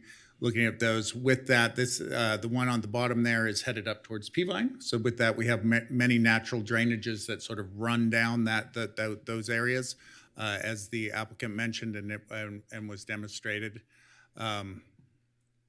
We also have some denser housing that we're seeing across 395. So that barrier 395, we're seeing that some denser housing in that area. If we come in a little bit closer, looking once again, that's Red Rock Road, just so everyone orients. We have two residential areas, or county residential areas, lower density. We also have a animal park within that area, so just kind of a unique park. Within that SPD, several conditions that require walls be built, limitations on time of grading, other things. So we worked through a lot of those compatibility through that SPD handbook in the first phase. The request is for a major site plan review. That's for cuts and fills and disturbance of a major drainage way. This is unique because we don't actually have a development project. Usually you'll see a building or something associated. This is a mass grading project. I think there may be a few of you who saw something similar to this out on Mount Rose Highway, project that we did similar to this. The disturbance of the major drainage way, we're looking at two major drainage ways. They are just disturbed by the roadway and utilities that would cross that. No other disturbances are within those. The cuts and fills on the site we're looking about 55-foot cuts, 55-foot fills, so sizable cuts and fills, moving about 1.5 million cubic yards of dirt. So this is a big mass project of moving this dirt. Now, looking at it and moving in this way, there's many advantages. We're reducing that timeline, their ability to balance the site, the reduction of overall impacts on the neighbors as that happens. Additionally, we're able to revegetate and manage that. So we have a condition that's unique on this, that prior to the building permit, we're requiring that they have a phasing plan. That's where they're going to stockpile. That's how they're going to move their dirt. That's how they're going to do that. There's also a requirement how they're going to mitigate those impacts on those neighbors during that time. Additionally, we require that they show that they have water, so that we make sure that any sort of dust, debris, that sort of stuff is essential that we do that at that time. That will also have an oversight by the county on that too. So there's an additional backstop, but we have required that they assure us that they're going to have water to that site before they start cutting in the dirt. So it facilitates that initial grading. We'd anticipate additional grading will be coming back in. As the applicant's representative mentioned, we may or may not see additional discretionary review. There may be something that kicks off with distances to the residential, but that initial design sort of covered a lot of that. So this is really setting up for that vertical development to happen.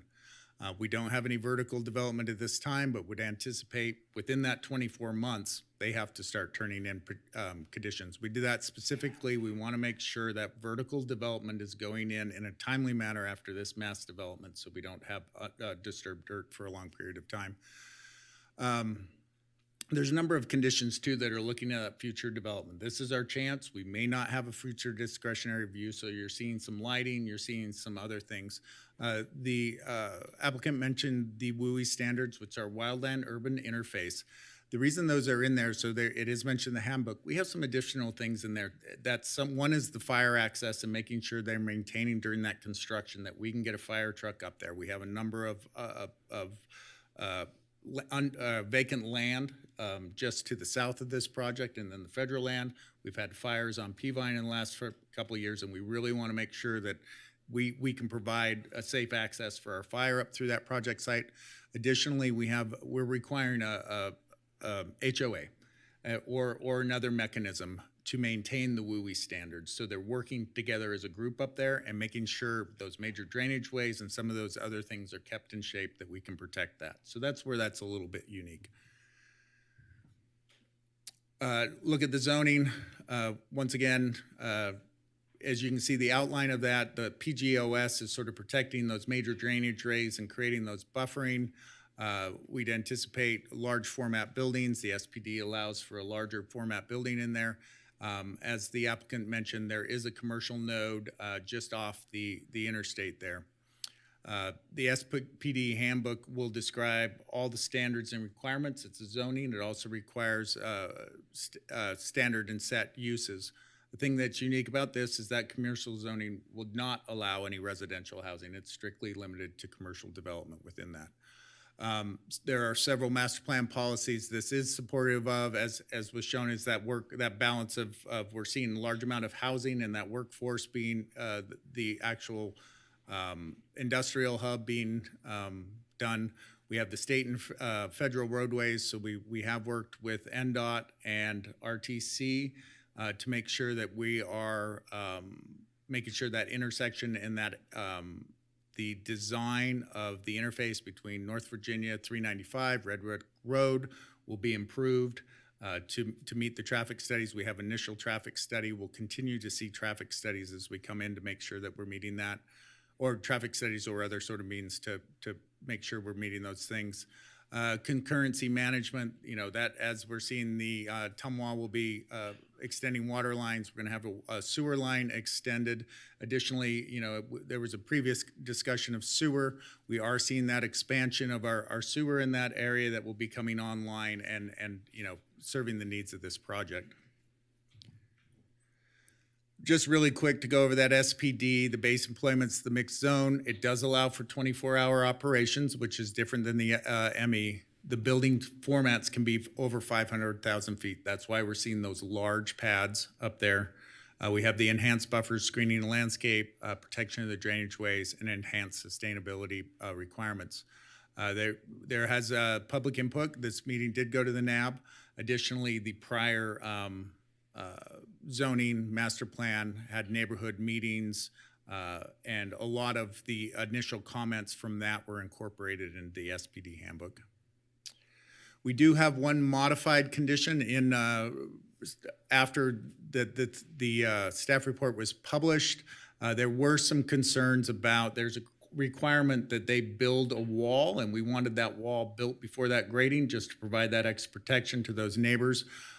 We would like, just because there may be some grading required, it got tricky on the timing of that, so we want them within that first 30 days of that mass grading to make sure that wall's going in. There's some grading that's going to have to happen to accommodate that wall, and the way it was written before is they had to have the wall in, so it's a little chicken and the egg thing there. So that will read, as we move forward, it will read as proposed. Staff, this is, sorry, not a tentative map, it's a major site plan review. Staff could make all findings, and I will leave you with a recommended motion available for questions. Thank you. This is late.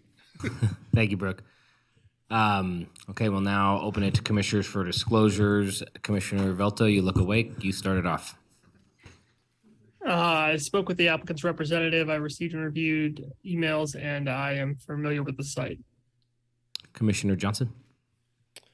Thank you, Mr. Chair. Commissioner Johnson, same disclosures.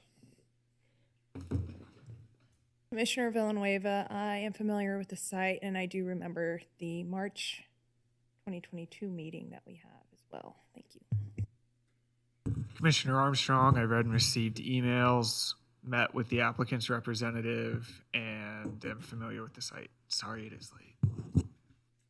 Commissioner Munoz, I'm familiar with the site, and I briefly spoke with the applicant's representative. Commissioner Gower, familiar with the site, received and read emails, and spoke with the applicant's representative. Commissioner Dracula, same disclosures. We will open it up to public comment. I've got a few requests to speak forms. We will kick it off with Gary Overhost, if I've got that right, and next up will be Kelly Orr.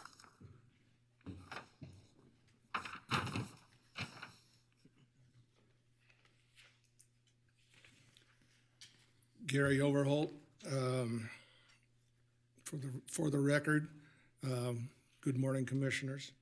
I'd like to start out by saying that once again, we're seeing a developer coming into the into Ward 4 with plans for the develop of it essentially another warehouse project in the name of Peavine Employment Center.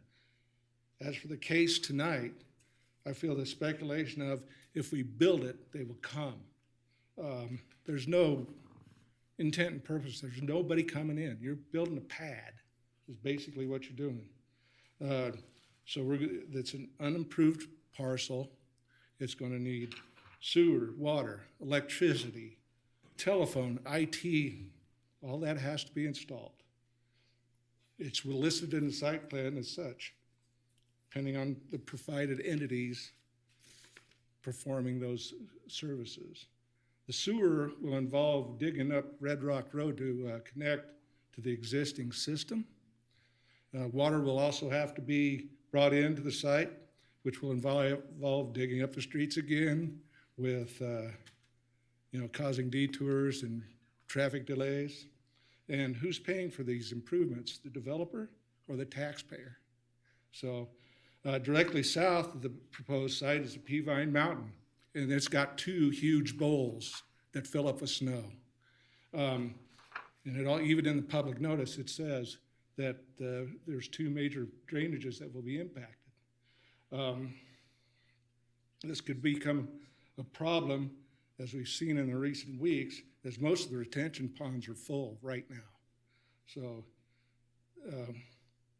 the super pads that they are projecting will create more runoff. And what happens then? Also, they list the ability to operate 24/7. How do you compensate the existing residents that live in the proximity close to the site, have lived in a rural setting for as long as I can remember? And I've been there 25 years. So the warehouses don't improve traffic, they cause more. Kinder Matthews is advertising space available on their warehouses a short distance away. Whereas Ward 4, just another Reno Tahoe Industrial Center for the city, because that's all I see. From Golden Valley all the way to Stead, from 395 to the railroad right-of-way, warehouses with neighborhoods sparsed in between. The warehouses aren't nice neighbors at all. Let me tell you, I see it every day, I live it. These buffer zones they talk about, the light pollution and the noise pollution do not. Thank you. Have a good morning. Thank you as well. Next to speak is Kelly Orr. Wishes to make a statement but is indifferent, says here. I can't say I see Kelly in the crowd. Don't blame her. Next, yeah, that's what I thought. Next would be Timothy Stoffel, wishing to make a statement in opposition. Feel free to come to the podium, sir.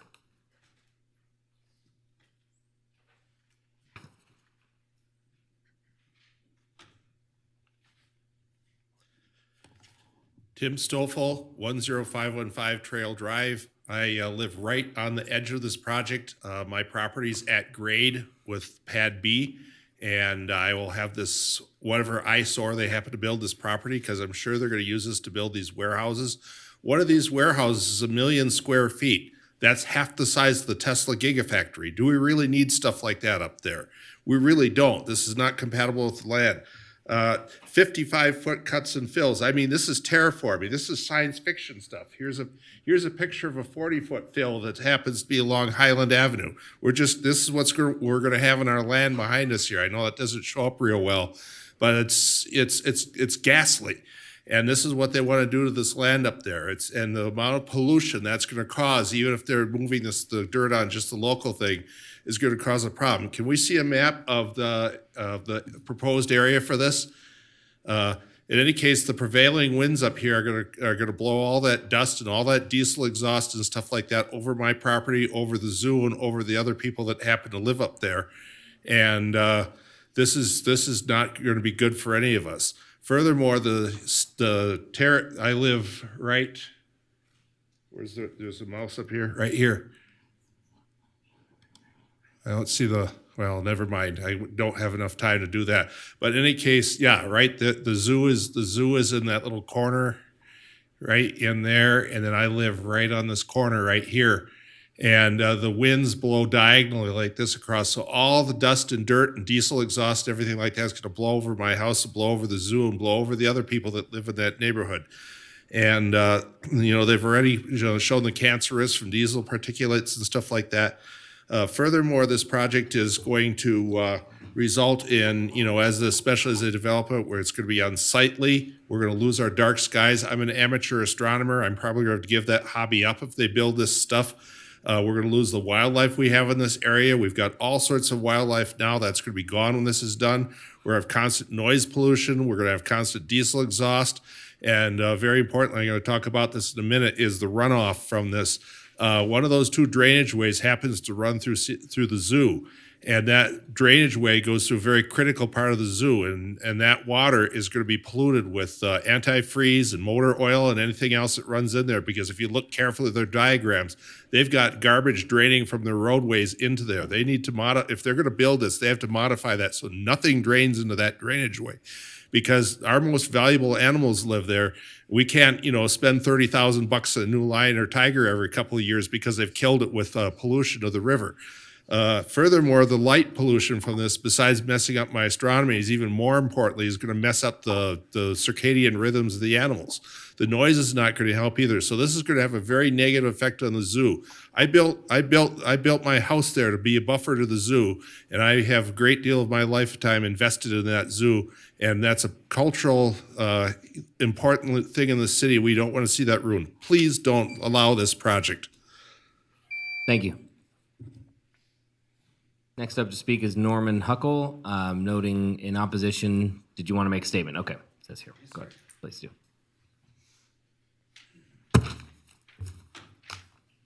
Norman Huckle. I am currently board president at the Sierra Nevada Exotic Animal Park.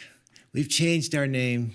So anyway, I know time's going real fast, but what I did not hear from the city planners, I did not hear anything about the mining history that goes with that area.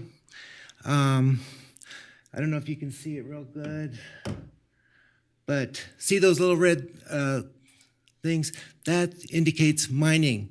Poville, which is located up on Peavine, was a mining area.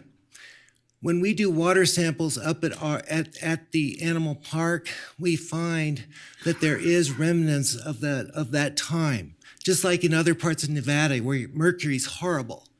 So I would encourage your research staff to go up to UNR and do some more, get the soil sample, their soil reports from the EPA. They're all public record. I looked for them online. They're not online, so they're still just in paper. I would just do that before you start turning that dirt up, okay? We are concerned about our wells. We are concerned about, we have had animals die. And they're all public record, what happened to them. It's from something in that water, in that soil. Okay, so you know the mining history. Do you also know in 1950, Reno closed the landfill, and then they started dumping trash in the North Valleys. So those are all landfills up there, guys. I didn't hear that either tonight. So please, please get your guys to do more historical research on these areas so that nobody has to worry about, oh my God, the animals are dying, because just be careful, all right? That's really important. I worked at UNR for 32 years, so I know there's a lot of government documents that people don't even know exist, but they are available. And some of them are very much online, as well as the historical stories about the dumping. I think the Stead Air Base may have used some of that area for dumping. There were like 7 of them up until we opened up the only one we have in this area in Lockwood. Okay, so anyway, I'm just giving you that. But yeah, hearing about all this churning up of the sand and the dirt. I think, please make sure that soil isn't going to be a problem. We want to work with the developer, and I'm totally unopposed if things are done right. 24/7 sounds horrible, especially, and you guys need to be, some good news. That zoological park is doing great. It's a true community asset. So please be happy. Mr. Munoz, Cheryl would love to meet you if you haven't met her already. But if I'm thinking, being that I'm the board president, if there's any way, if you want to have like maybe community meetings up there, you could probably do it if we could get a building. Thank you very much for your time. Appreciate it. Thank you, guys. Thank you for staying late. All right, do we have any correspondence online or voicemails? Correspondence was received, forwarded to the Planning Commission. We did not receive any voicemails. I don't believe we have anybody on Zoom that wishes to speak. Anybody else in the chambers want to speak tonight? Okay, we will close public comment and open it up to the commissioners for questions for the city or applicant.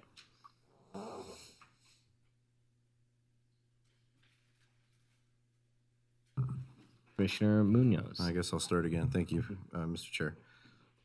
This is going to be for city, for Brooke, please. The last gentleman did bring up some good points with the soil, and we have definitely had some areas in the other side of the hill of Peavine that were area of concern.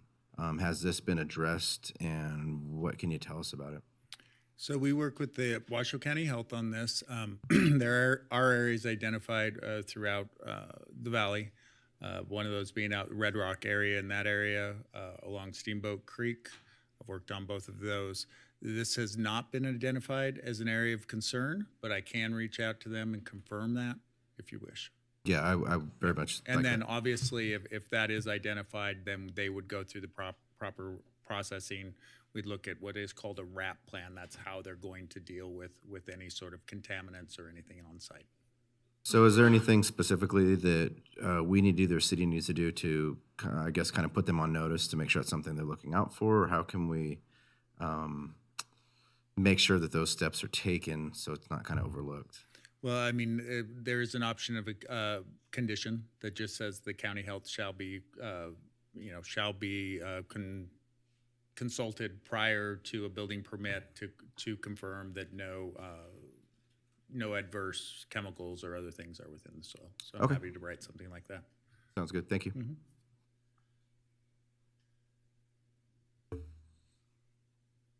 Commissioner Gower. Thank you, Mr. Chairman. Brooke, I have a question for you, but I want to ask the applicant another question first. You bet. Thanks.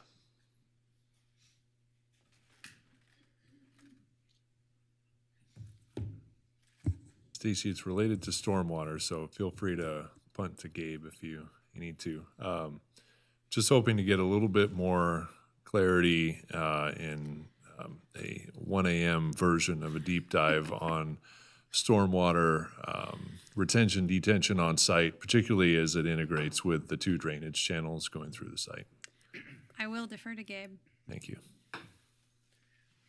Thanks, Gabe. Good morning. Gabe Whitler, Odyssey Engineering, for the record. Yeah, so just a quick engineering recap on drainage in the North Valleys.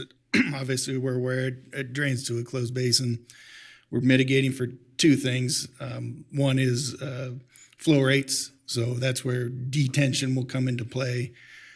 We can't increase the rate of runoff that leaves our site from the native conditions, so that's accomplished in a couple fashions. Here we'll be using a combination of detention ponds, which collect developed runoff, hold it, and release it at a restricted flow rate by mechanical means, so that you're not increasing the runoff caused by urbanization. In this case, we're going to continue to implement what the railroad has done. Not that they necessarily did that on purpose, but what happens is when you develop a roadway, like we have to cross the drainage ways with our roadway, we need a culvert system to allow the drainage to go through, but that allows you to then use the upstream volume of that natural basin to control those flows. So you let it back up, use a control structure so you're not increasing the flow downstream. That happens at the railroad with undersized culverts just because they're old. We'll use a little more technology and advanced engineering to control those flows, but that's how we'll control the flow rates. We also have to mitigate for the 100-year, 10-day storm event at a 1.3 to 1 ratio with retention. So that's water that we will capture, developed runoff, hold it on site. That water cannot leave as a surface flow. It has to infiltrate or evaporate.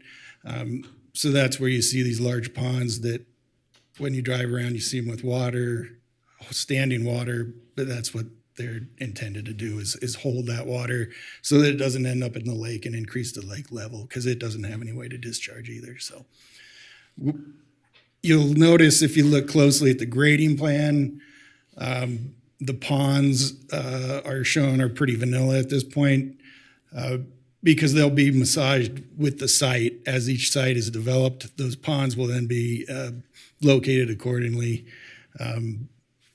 to ensure, obviously that the volume is there, but also it's when you're dealing with multiple drainage basins like this site contains, it's tricky to make sure you route enough flow into those basins so that they accomplish what they're intended to do. So it's a pretty intricate site as far as taking the offsite flows and making sure those are safely routed through the site, at the same time mitigating increases caused by development, and then in addressing the retention as well. So Yeah, I appreciate that, Gabe. And follow-up question on the maintenance of those facilities that you're proposing. I mean, from an engineering perspective, what's needed to maintain the functionality of those facilities, and how do we ensure that happens?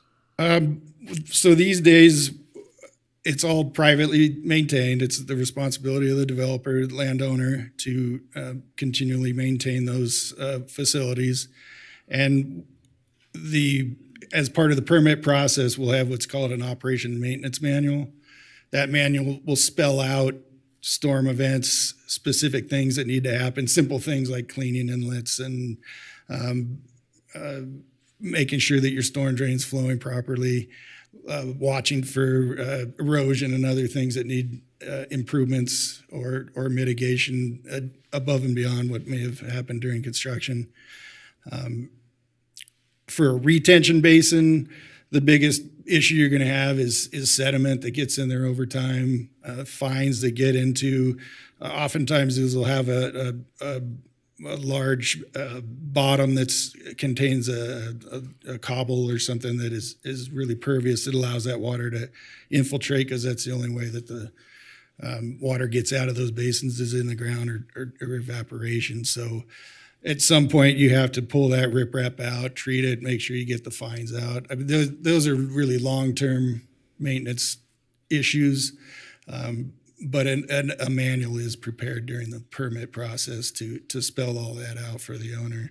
And in a large development like this, there's typically an association, if you will, that oversees maintenance for landscaping and drainage, that sort of thing, when you have a large amount of infrastructure. Great, thank you.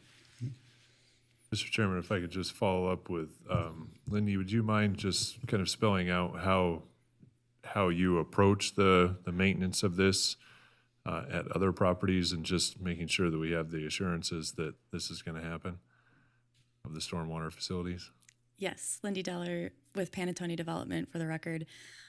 So typically prior to or during construction, we will put in place an association that is it's the responsibility of the association to maintain the property maintenance of the drainage ways as well as the landscaping and all of that.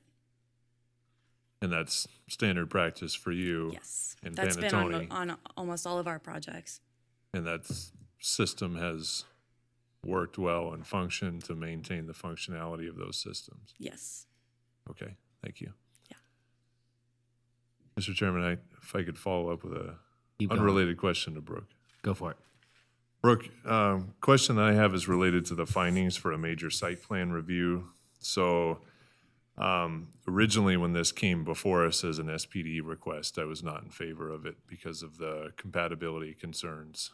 I understand that our scope is different, but we still have a finding under major site plan review that is compatible with surrounding development. Can you help me just think through that finding? Because it's my understanding that it relates specifically to the proposed grading and cuts and fills. Certainly, and that's obviously always been a concern of ours. So that as I mentioned, that compatibility, we looked at that all the way back to the zoning, right? And employing a lot of those conditions or other things that we'd see in an industrial development adjacent to commercial or in close proximity. We've included those in the handbook for that sort of back assurance.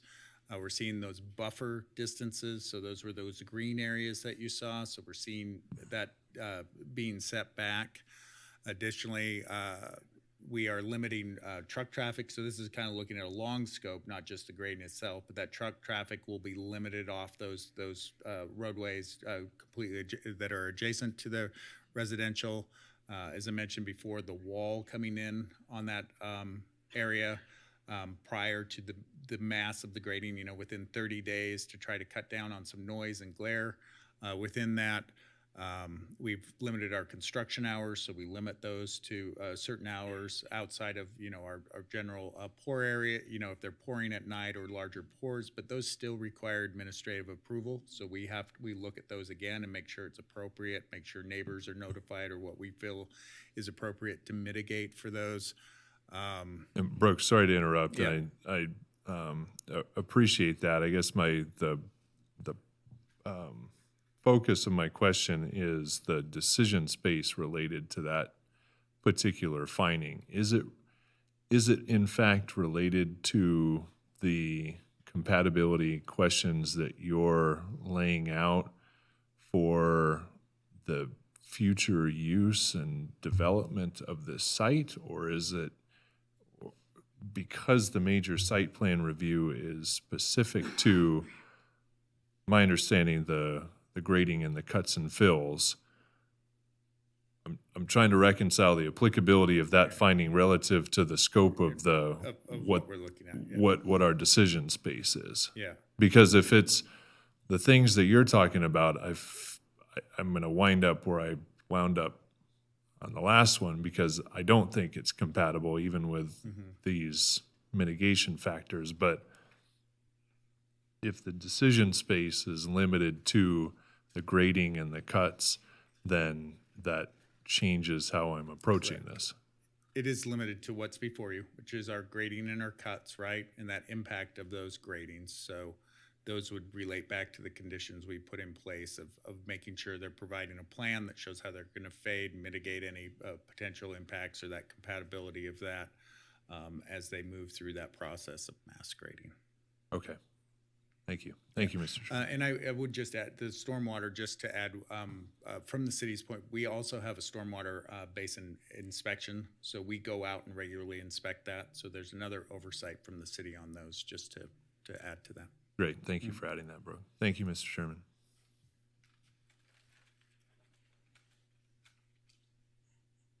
Thank you. Mr. Chair. Commissioner Question, I think this is probably going to be for Gabe because it's engineering related from your grading plan.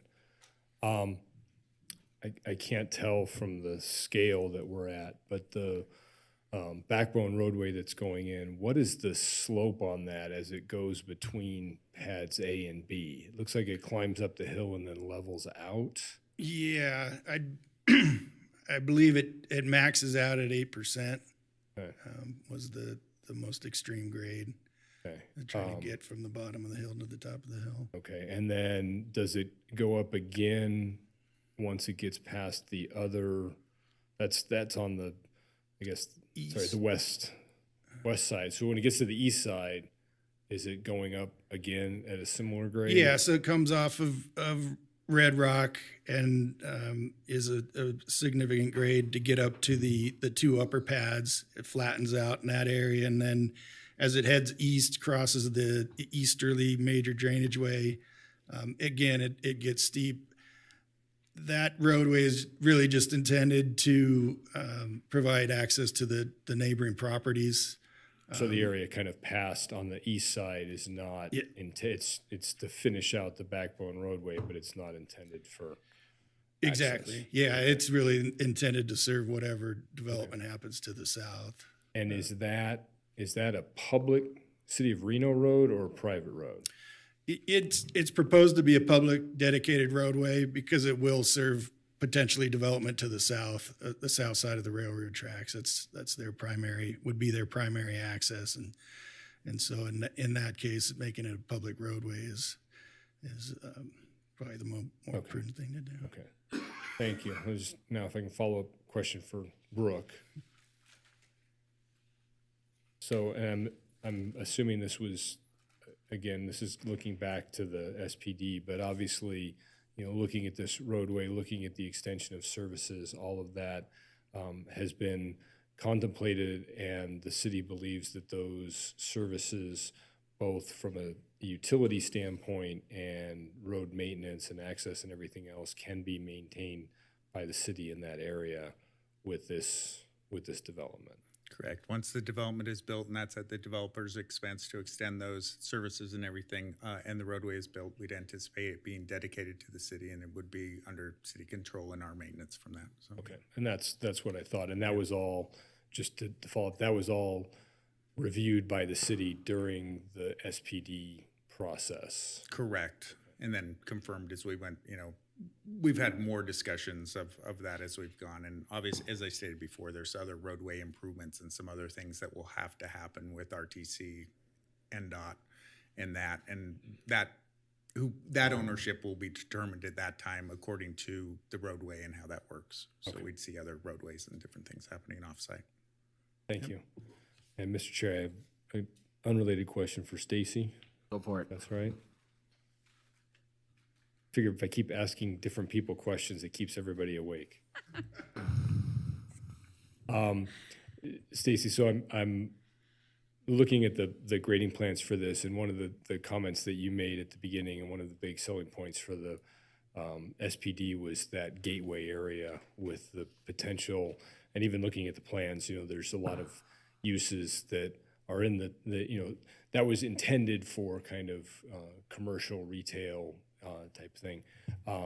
But it doesn't look like any work is being done on those as a part of this mass grading. Is that correct? That is a correct statement. Sorry, Stacy Huggins for the record. You are correct. There is not grading happening on those pads at this time. And is that because there's not any work anticipated over the next 2 years, or because the grading requirements can be handled on a site-by-site basis? There has not been a project identified on those pads as of now. Okay. But we are also looking at a development for a bunch of other pads that we don't have anything in front of us for on that. Those pads will likely be developed under potentially different ownership entity. So to keep them separate, Panettone, which we are representing tonight for this grading project, is doing the grading for their pads in anticipation of developing them and going vertical with them.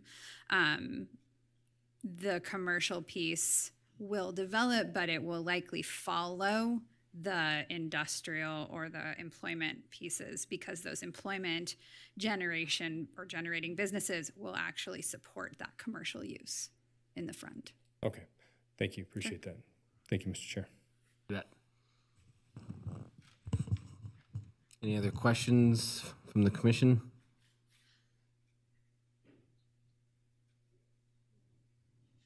Move to discussion. Commissioner Villanueva. In order to save time, I'm not going to ask a bunch of questions. My position from the last time hasn't changed. I don't, even though some of the reviews in this case, we're looking at other things. Those are a lot of the things that I didn't like about it the first time. So I'm just going to incorporate by reference pretty much everything I said in the last meeting in March 2022. And that'll save us some time. Thank you. Okay. Any other discussion items, topics? Mr. Commissioner Chair, Ga- I was going to jump in before Commissioner Gower, unless Commissioner Velto. Let's go Commissioner Velto first, Mr. Virtual over there. I want to keep this kind of pretty brief, but I think what we're looking at now has changed, and I think it's important for us to look at with a fresh set of eyes, understanding that the scope is now a little bit different. I think staff added very well, and the applicant also addressed some of the concerns that we heard from the public. I think I can make the findings, and I'll be voting in favor of passage.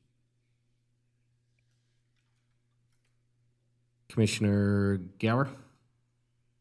Yeah, thank you, Mr. Chair, and thanks, Commissioner Velto, for making that point. It's my understanding that the decision space has changed as well. I mean, before we were looking at it in more of a master plan and a zoning level and compatibility of uses at that scale, and now we're looking fairly narrowly at the disturbance in the drainage way and grading considerations. So it's my interpretation, and that's why I asked Brooke, and I think he confirmed for me that the space that we're being asked to decide on is related to those two factors, how this proposed grading is influencing the drainage ways and considerations related to cuts and fill. So I'm not considering the SPD or the compatibility or where this thing is located, because I fundamentally don't think that development is appropriate in this location, and that's why I voted against it originally. But since it is before us and that part has been approved and the scope has changed based on the findings now and my decision space now, I can make the findings.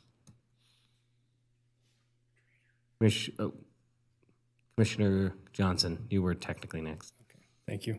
I appreciate the comment from Commissioner Gower, because he's exactly right. I think there was fundamentally, I don't like anything about this location or the scale of this project. And that being said, this is a different space to look at. And I certainly appreciated the question that was asked of Brooke, but I still go back to, that first item A under the major site plan review about the proposed design is compatible with surrounding development. I can't wrap my head around a 55 or 60 foot cut and fill as being compatible with the development or lack of development adjacent to that. So regardless of, the zoning or what was envisioned in the SPD, we're looking at a mass grading project in an area that has never been graded to this level.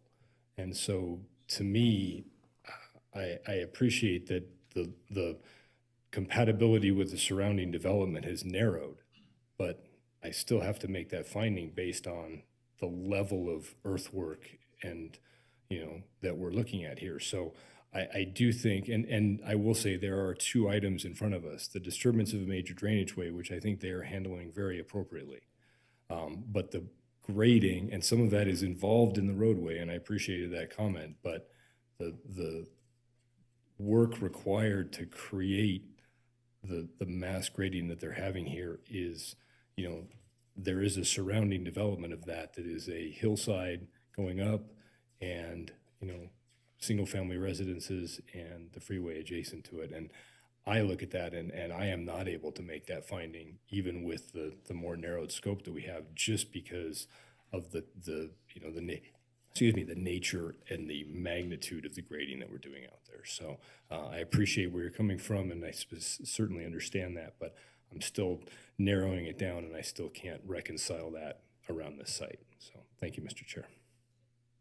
Commissioner Munoz. Thank you. Commissioner Johnson, I'm going to ask you to elaborate a little more on that. What would, if you can't answer this, what would make you comfortable with the grading? What would you need to see to be comfortable with this? So I think that the concern that I had from the very beginning was that this wasn't a large-scale footprint type of building area. There was a hill, there was a natural development, everything else. And the modifications that were going to be required to accommodate that and the compatibility of that with the surrounding area, I fundamentally had a problem with.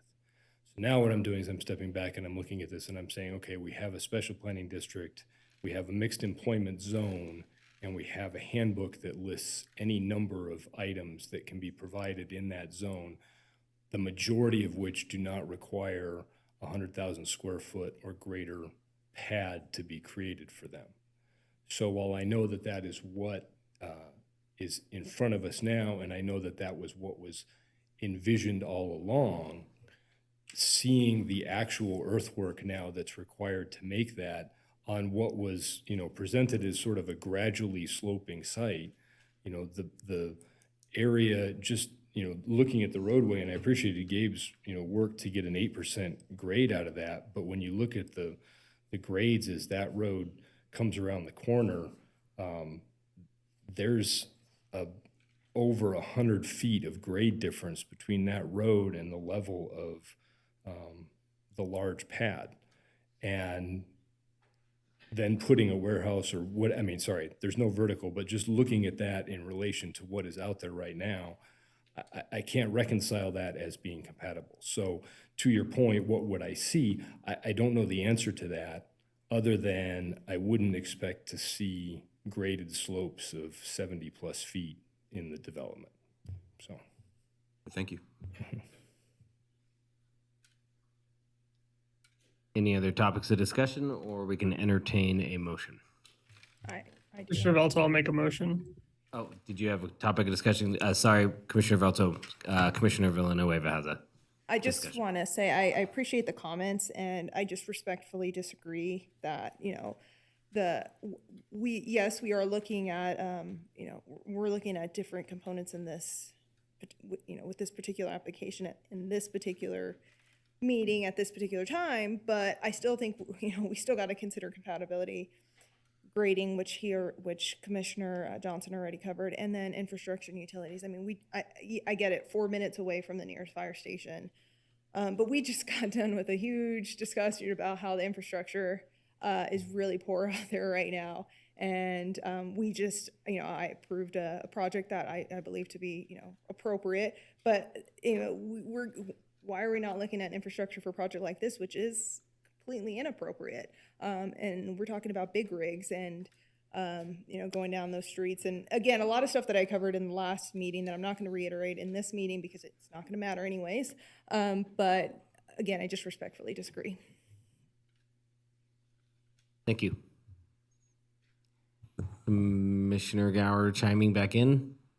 I want to get out of here as much as everyone else does, but I got to make sure that we're doing it right. Brooke, can you respond to the commissioner's comments about the decision space and what we're looking at here? Because this is fundamental to my decision and being able to make this particular finding. Sure, and I want to back that up. So our previous decision, we were looking at a master plan and zoning map amendment. Our findings are very different on that, and how we look at that compatibility. We're looking at very large scale. We're bringing it down a little bit more with that SPD. That decision is done. That has been approved. So what you're looking at is under what you're given, which is the zoning now, which is the SPD, and what it dictates and what it says is allowed or not allowed. Then additionally, what you have before you tonight is a mass grading. So we're looking at that grading and that compatibility of that grading and how that works. So, you've seen two discussions on two different folks looking, but it is narrowing that in down to the specifics of what is before you tonight. And compatibility of the grading, Brooke, relative to the surrounding uses is irrelevant. As we look at the grading and potential the impacts, obviously, right? So you do have that is there. Yeah, I think there's been a very valid discussion on both parts of how that could be looked at or done. And the infrastructure, to Commissioner Villanueva's point. So as we look at that infrastructure was determined previously. As we look at zoning, we looked at that larger infrastructure and did a determination there that infrastructure was close or in place or could be brought to the site. And that's at the developers at cost to do that. So I just don't feel like that answers my question with regard to infrastructure. I mean, what does that mean? What you just said? And again, it could be because I'm tired, but what does that mean? Like, So infrastructure we question. look that from our public works, our engineering, working with outside agencies, so the transportation, looking at our fire, if we expanded that into our fire services and that. So sewer will have to be expanded from the site. Is it on the other side of 395? That can be. It's physically can happen. We are seeing that expansion of our sewer system, so we feel comfortable that that expansion will handle not only this development, but other development. As we see, we have Tumwa has plans to extend, that's our Truckee Meadows Water Authority, has plans to extend the water line. That will come to the site. They do have a will serve letter to the site currently, so we would see that water line coming in. Transportation-wise, the applicant is working with NDOT, Nevada Department of Transportation, our regional transportation, to make sure the connectivity and how that connects into the intersections of Red Rock, 395. Brooke, I don't mean to cut you off. I don't mean Yeah. to be rude in any way by doing that. I'm just trying to save time because I'm being told that we aren't supposed to consider those things because they don't matter. And then you're saying that that does matter and we do need to consider those things. Those were considered at the zoning So, level. okay, so right now, previously. so why does it say here? Key project issues and staff analysis focused on compatibility, grading, availability of public services, utilities, and infrastructure. Am I looking at the, let's see, drainage, grading results and cuts. Okay, I see. So I was looking at the wrong thing. Okay. Disturbance of a major drainage way, grading resulting cuts deeper than 20 feet. Okay. Yeah, Still as don't we agree do with those further things regardless. analysis, yeah, as we do further analysis, that's sort of the focus we are. So we have that larger, obviously grading is very important. The major drainage way is very important. We need to make sure we once again did an analysis of our public services, infrastructure, and transportation. Okay, so I do want to correct myself. I apologize. So I was looking at the wrong area. Correct. But my answer doesn't change. So, but thank you. I do appreciate it. And I do apologize. And thank you for your patience. No need to apologize at 2 a.m. So.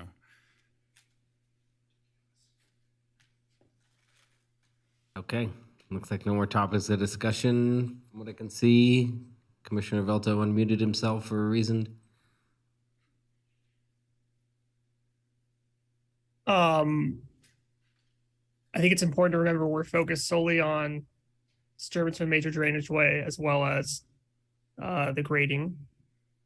I think with that limited scope, I can certainly make the findings.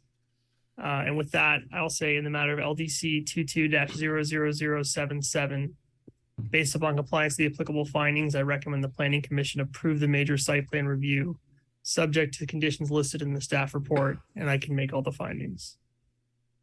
We have a motion. Commissioner Draculich, I second. We have a motion and a second, and discussion? Yeah, if we could just add in the. Oh, yeah, the modified. The modified, that's if they're willing to agree to that, for whatever governing agency will govern that. Whatever, I ran this by the applicant, and what I'm proposing is that prior to a grading permit being issued, the applicant will submit a phase 1 soil report. That's an environmental soil report for staff to review. And then we can review it at staff, and we feel if we need to elevate it at that point, we can elevate it. Okay, thank you. And would you mind putting that in, Commissioner Valto? Yes, Commissioner Munoz, I would like to incorporate that additional condition. Thank you. Thank you. Commissioner Draculich, I'll incorporate that into my second. Any other discussion before roll call vote? Michelle, if you may, please. Belto, Yes. Johnson, No. Draculich, Yes. Gower,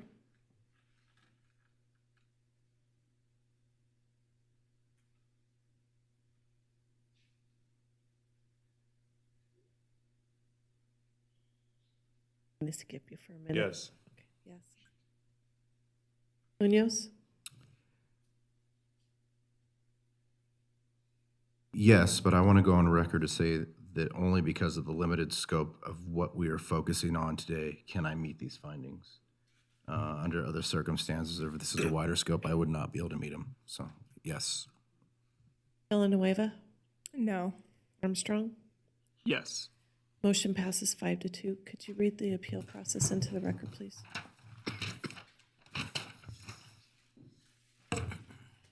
The appeal process, any final action not including recommendations or failure to take action by the Planning Commission may be appealed to the Reno City Council by the applicant, the mayor or a city council member, or any person who is aggrieved by the action or inaction.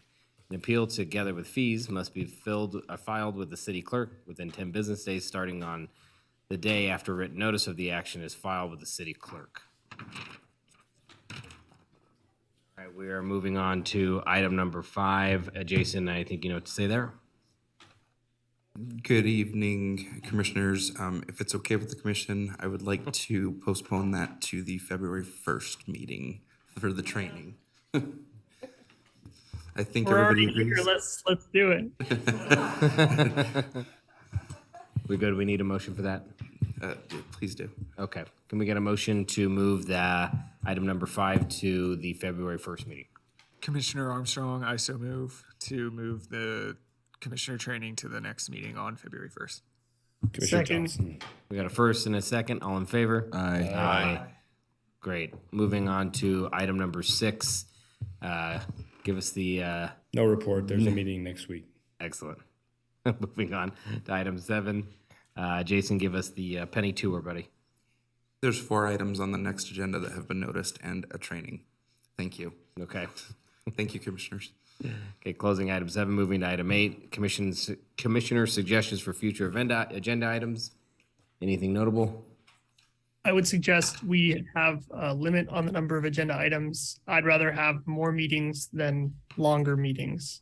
Just a suggestion, something to think about. Okay. We're coming. Closing item number 8, moving to item number 9, public comment. This item is either for either public comment or any action item or for any general public comment. We do have, looks like, Councilwoman Megan Ebert here. I do not wish to make a statement, but in opposition. Oh, okay. No, that's okay. And also we have Danny Cleus. He wishes to make a statement in opposition to.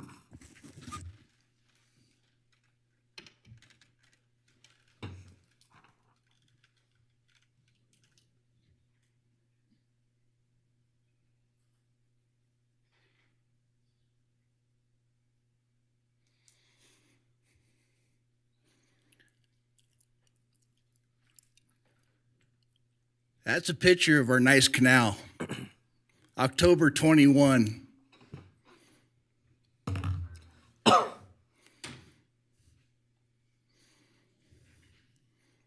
It had 2.5 inches of rain. The picture I showed you earlier tonight, 0.6 inches of rain. It's the same thing. What's changed out there in 2 years? Stupidity. That's what changed out there. More warehouses, more building, and you guys still don't get it. What you guys do up the road affects me. I'm a Washoe County resident. I'm not City of Reno. And you know what's funny? 3 years ago, when I was coming here all the time, you guys must have a book that says the same thing that you guys read every day. Because this is what was on the thing. The last meeting that I had with you guys before my father passed away was enough's enough out here. When is enough going to be? Is this one going to be enough? Is this one going to be enough? Is this one going to be enough? It's still going on today.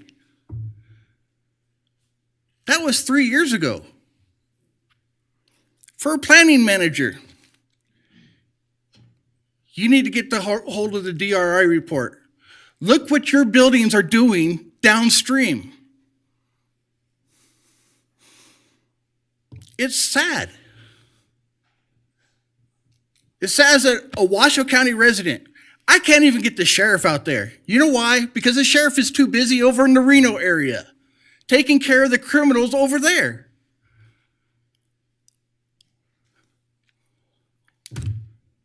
You guys can't even do anything. Your sewer. Guess what? 4 years ago, oh, we got plenty of room in our sewer. Oh no, we don't have any room. We got to build more to our sewer. That's how things get done. And you know what? Highways and everything, widening that highway, 395, isn't going to be done until the spaghetti bowl is done. Just because they're doing intersections doesn't mean that highways are going to be done. That highway is not to be expected to be expanded until 2036. I've been to the NDOT meetings. I've been to the RTC meetings. I've been to the Sparks meetings. I've been everywhere. And when I couldn't go, I watched them on YouTube. It's not hard, guys. The last project that you guys just approved, guess what? Before you guys annexed it, it was Washoe County's project. I had meetings with the owners of that land. They wanted houses and apartments there. They got it approved. What changed? Now they want warehouses in the same area? Same parcel of land. Thank you. Anybody else in the chambers wish to speak a public comment at this time?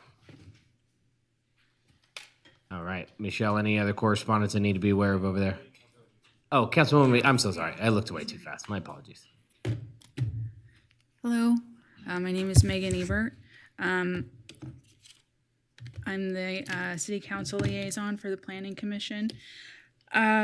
Just really emotional about tonight's meeting. It might be because it's well past my bedtime, but there are things happening in my ward that are being ignored. And that's why I ran for City Council, and that's why I was able to beat the incumbent as a first-time candidate. I don't know what I was doing, but I knew I was unhappy what was going on in my ward. And enough people agreed with me that I won that election.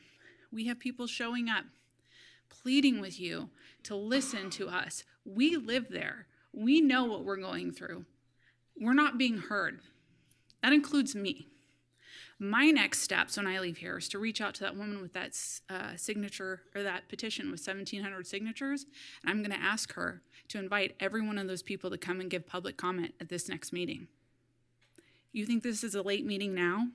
I'm going to do everything I can to get everyone from my ward that is unhappy to come here and explain to you why things aren't working out there.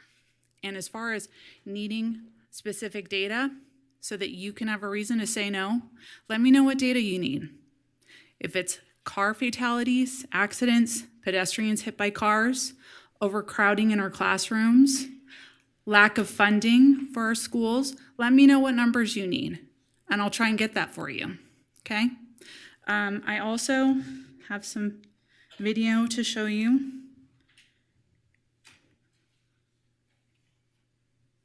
Bear with me here.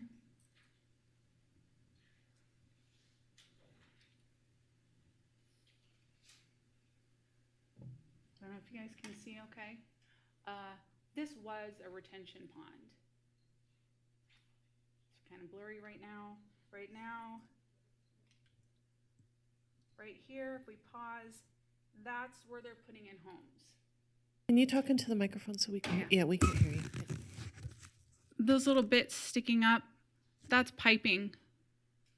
That's where they're putting homes. This is D.R. Horton. This is on Military. The permits I just checked on the Washoe County Assessor's website were issued in October 27th, 22. This is not an old project that needs to get fixed up. This is what we're currently doing in my ward. I'm going to finish playing this. I'm going to run it again so you guys can see the whitewater because I think you missed it when it was blurry. This is my neighborhood. This is walking distance to my house. This is what I get to worry about when we have rain and snow. I was so upset that I became a council member to deal with this, and now I get to sit here and still be helpless. I don't know how you guys can go home and sleep tonight with the way that you guys voted, because I know that I won't. So thank you for your time. Thank you. Anybody else in chambers wish to speak? With that said, we will. I do. I just want to say I'm so sorry. thank you to those. Okay. I was Yeah, just gonna well, say let thank me. you to the patients. Okay, yeah, that's fine. Let me close public comment, item number 9. If you want to make a comment, go ahead now. Commissioner Villanueva, for the record, I just want to thank those who stayed and the young Muniz. What's her first name? Selena. Thank you for staying. I know you probably have school tomorrow, so I appreciate it. This is Alex Valto. For the record, I think it's completely inappropriate for the body that reviews us to make statements like were made tonight and try to pressure us to vote a certain way and demean us for engaging in deliberative process. I think that's completely inappropriate. I think that's important to be said. That would never happen in a court. An appellate court would never go to a district court and tell them why they were wrong and try to shame them into making a decision. It's not how this process is supposed to work. All right, thank you, Commissioner Velto. Item number 10, motion for adjournment. All in favor? So moved. Aye.